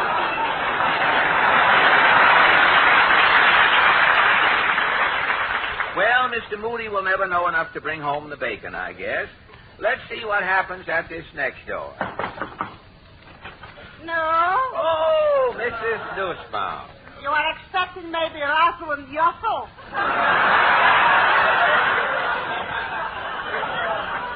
Tell me, Mrs. N, did your family make more money in 1944? Money is all over. Oh, really? In the closets is money. On the shelf is money. The cat, a little pussy, is sleeping on money. Well, were you, with all this money, were you and Pierre both working? I am welding with overtime. Oh, welding, huh? Pierre is working in the shipyard. Fine. He is a funnel sealer. A funnel sealer? Yes. When a ship is finished, Uh-huh. Pierre is sealing up the funnel. Well, why should he seal up the funnel? If nothing is in the funnel, Yeah? smoke can going out. Oh, Well, what happened to all this money you made? Pierre is buying a filling station. Good, a filling station. Pierre's gasoline heaven. Gasoline. Open 23 hours a day. 23 hours, why not 24? A man has to sleep. Oh. Pierre ran the whole station alone? And what service he is giving. You mean when a car drove up? Pierre is running out and combing the raccoon tail on the radiator cap. Next, with a squeegee, he is cleaning the windshield. Good. He is waxing the chassis, Uh-huh. putting air in the tires, Good. polishing the fenders. I see. And for the driver, he is shining the shoes, pressing the suit, and blacking the hat. Hey, with that service, Pierre must have made a fortune. In 2 months, he is broke. Broke? Pierre is so busy combing, cleaning, waxing, shining, and prepping. Yes? He is forgetting to sell gasoline. And today? He is still calling it Pierre's Gasoline Heaven. Uh-huh. But the business is going to... I see your point. Thank you.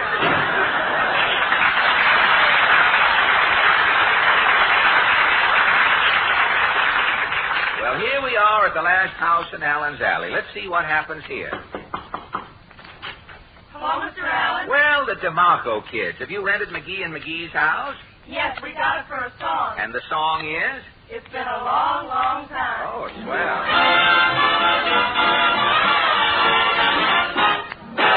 Kiss me once, then kiss me twice, then kiss me once again. It's been a long, long time. Haven't felt like this before since can't remember when. It's been a long, long time. You'll never know how many dreams I dreamed about you, or just how empty they'll seem without you. So kiss me once, then kiss me twice, then kiss me once again. It's been a long, long time. Kiss me once, kiss me twice, then kiss me once again. It's been a long time. Haven't felt like this before since can't remember when. It's been a long, long, long time. You never know how many dreams I dreamed about you. Oh, just how empty without you. So kiss me once, then kiss me twice, then kiss me once again. It's been a long, long time. It's been a long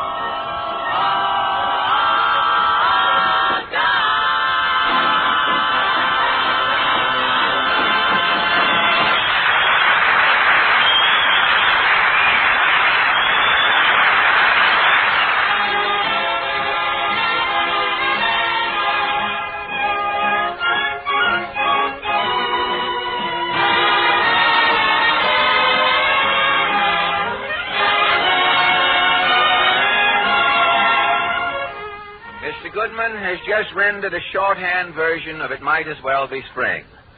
That's as much music as Mr. Goodman's men can hold on their stands without crowding off their racing form. So that happens every Sunday the same way.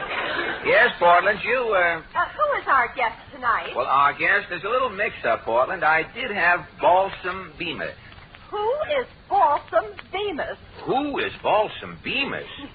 He is the manager of the only theater in New York City that isn't showing an Ingrid Bergman picture this week. But he just called up. He can't make it tonight. His popcorn machine went haywire. It squirted 2 pounds of butter on a statue of Louis B. Mayer in the lobby. He's there with some bread mopping up the lobby. That's what happens. Our guest stars drop out like that. We never know. Well, is anyone coming? Well, Lauritz Melchoir, the big opera star, may drop in. He called me up and said that he wanted to see me. Wasn't Mr. Melchoir here 2 years ago? Oh, it's over 2 years ago. He was griping about Sinatra making $30,000 a week. Remember? Mr. Melchoir wanted me to get him on the radio. Well, what does he want tonight? Well, at that time, I told him to stay in opera. He became a big star, so he probably wants to thank me for giving him that advice. This must be Mr. Melchoir now. Come in. Ladies and gentlemen, may I present Mr. Lauritz Melchoir.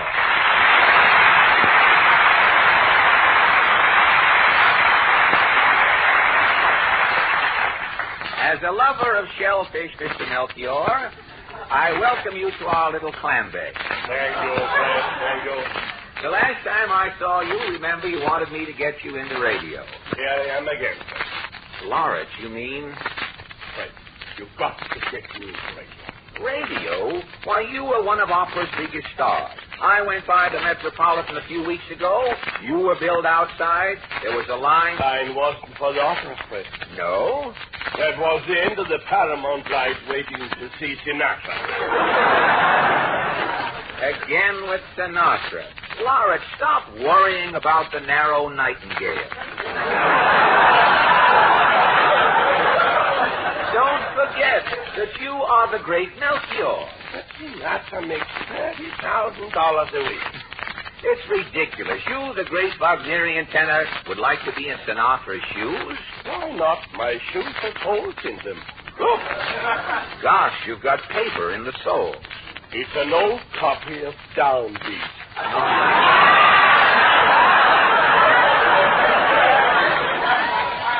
Well, what are a few holes in your shoes? In opera, you are a star.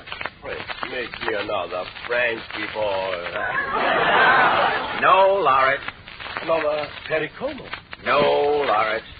Dick Haynes. Not even Dick Haynes. Lauritz, think back. What did I tell you 2 years ago?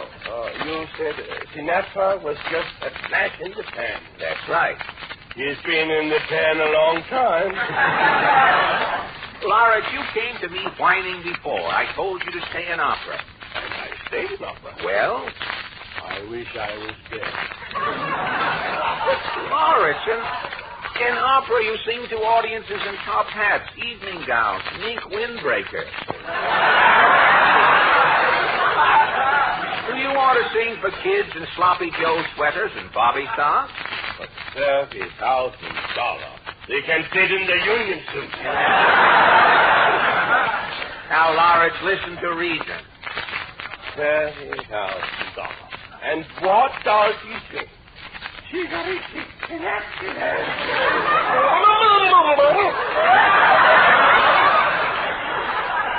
took some liberty with the lyrics, I see. Lauritz, who could take your place in opera? Carmen Lombardo is on the road by request.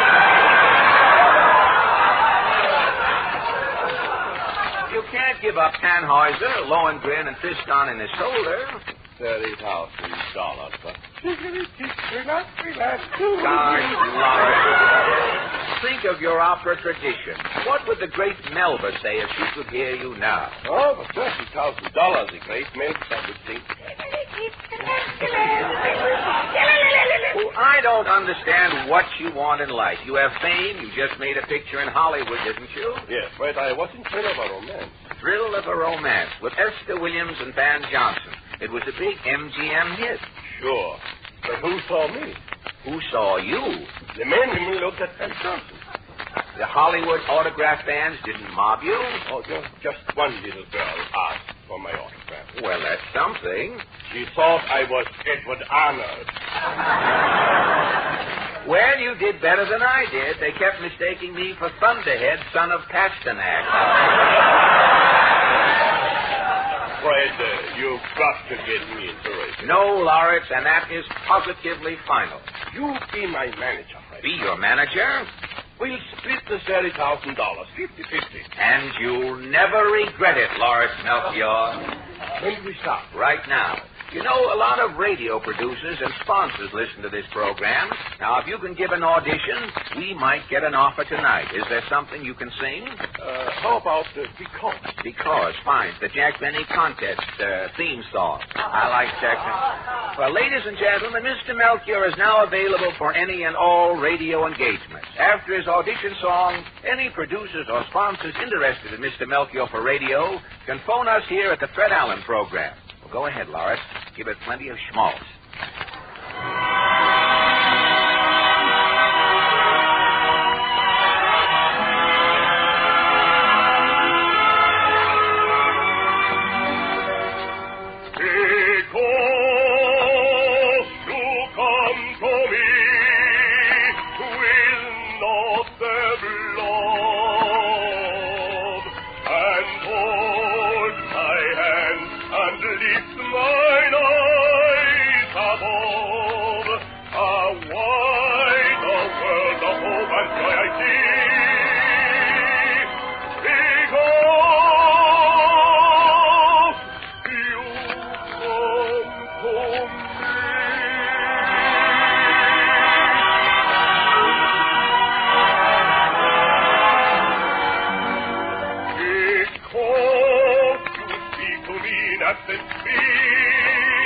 I find there's all this waiting round my feet.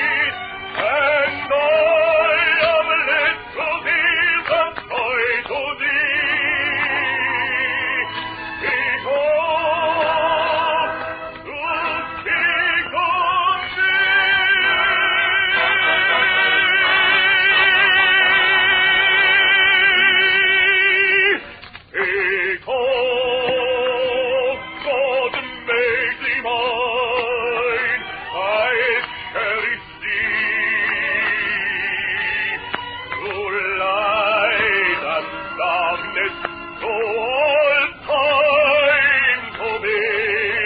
And pray his love may make all love divine. Because God made it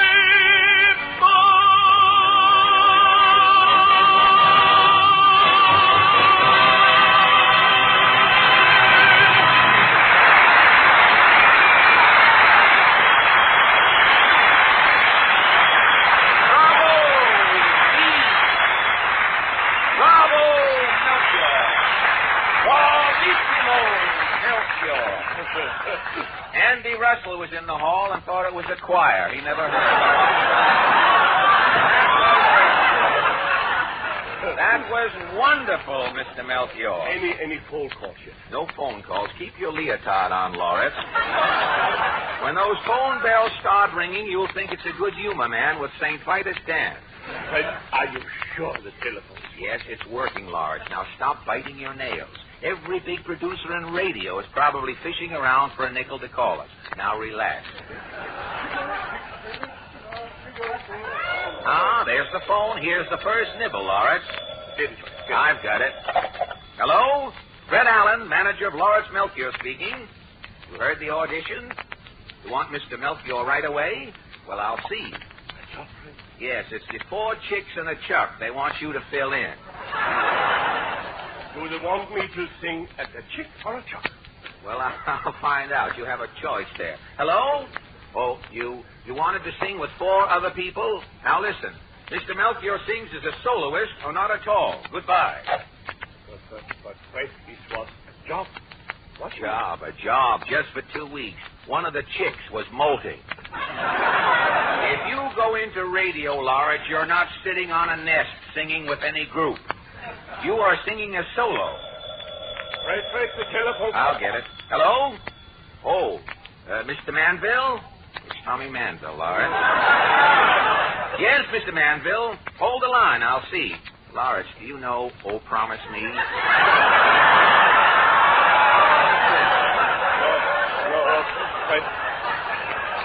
Fred, I can't sing at weddings. When I open my mouth, I always get a mouthful of rice. Well, it's a good offer, Lauritz. Not much money singing at Manville weddings, but it's steady work. No, Fred. Sorry, Mr. Manville. Thanks for calling. What? No, I don't know Lucy Monroe's number. Goodbye. Maybe I should sing again, Fred. Now, Lauritz, stop worrying. Something big will come in any minute. Maybe we could call back the chicks and the chuck. No, Lauritz. If the next is big enough, I could sit. Now, please, Lauritz. Please. Hello? Yes, Mr. Melchior is here. Hold it, I'll ask him. Lauritz, yes. Can you sing in a blonde wig and slacks? In a blonde wig? It's Phil Spitaldi. What shall I tell him? Tell him my wig size is 7.5. Yes, Phil. What? No, I won't let him sing falsetto with 14 dames. Goodbye. You're going to sing a solo or nothing. But, Fred, I'm hungry, Lauritz. Hello? Yes? An offer for Mr. Melchior? What? You sing a solo? We'll be right over. Goodbye. Lauritz, this is it. Grab your hat and alpine stock. Never mind my hat. Let us go. All right, let's... Ah, this is the studio, Lauritz. See that sign on the door? Radio Productions Incorporated. Let's go in. Can I help you, Jen? I am Mr. Melchior's manager. This is Mr. Lauritz Melchior. Oh, Mr. Batou, Mr. Melchior's here. Ah, Melchior, the great Melchior, it's you. How do you do? Mr. Melchior, everything is ready. Not so fast, Batou. Before we sign anything, remember Mr. Melchior will only sing a solo. This is a solo. The orchestra's 100 musicians. At last you're in radio, Lauritz. Are you happy? Great. I can never thank you. Let's see the studio's ready, Mr. Melchior, right through here. And what an orchestra. What an orchestra. Toscanini personally is playing the cymbal. We're ready, Mr. Batou. Here is your music, Mr. Melchior. We're all set to go. Good luck, Lauritz. Thanks, Fred. Quiet, everybody. Let's go. We're on the air. Ladies and gentlemen, gentlemen, presenting the glorious voice of the great Lauritz Melchoir.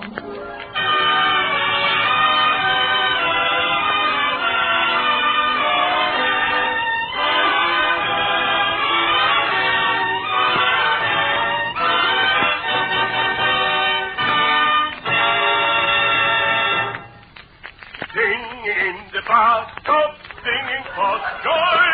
Live in the life of life. Why can't sing?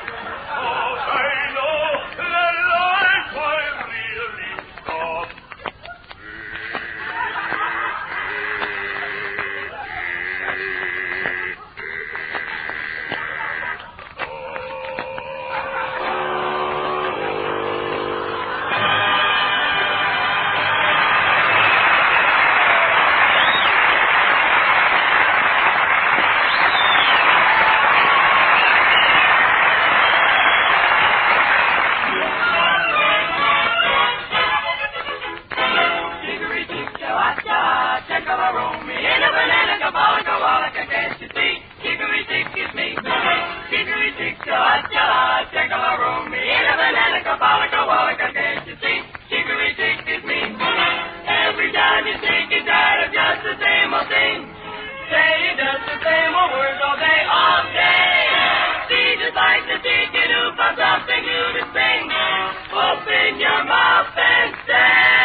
Armed Forces Radio Service.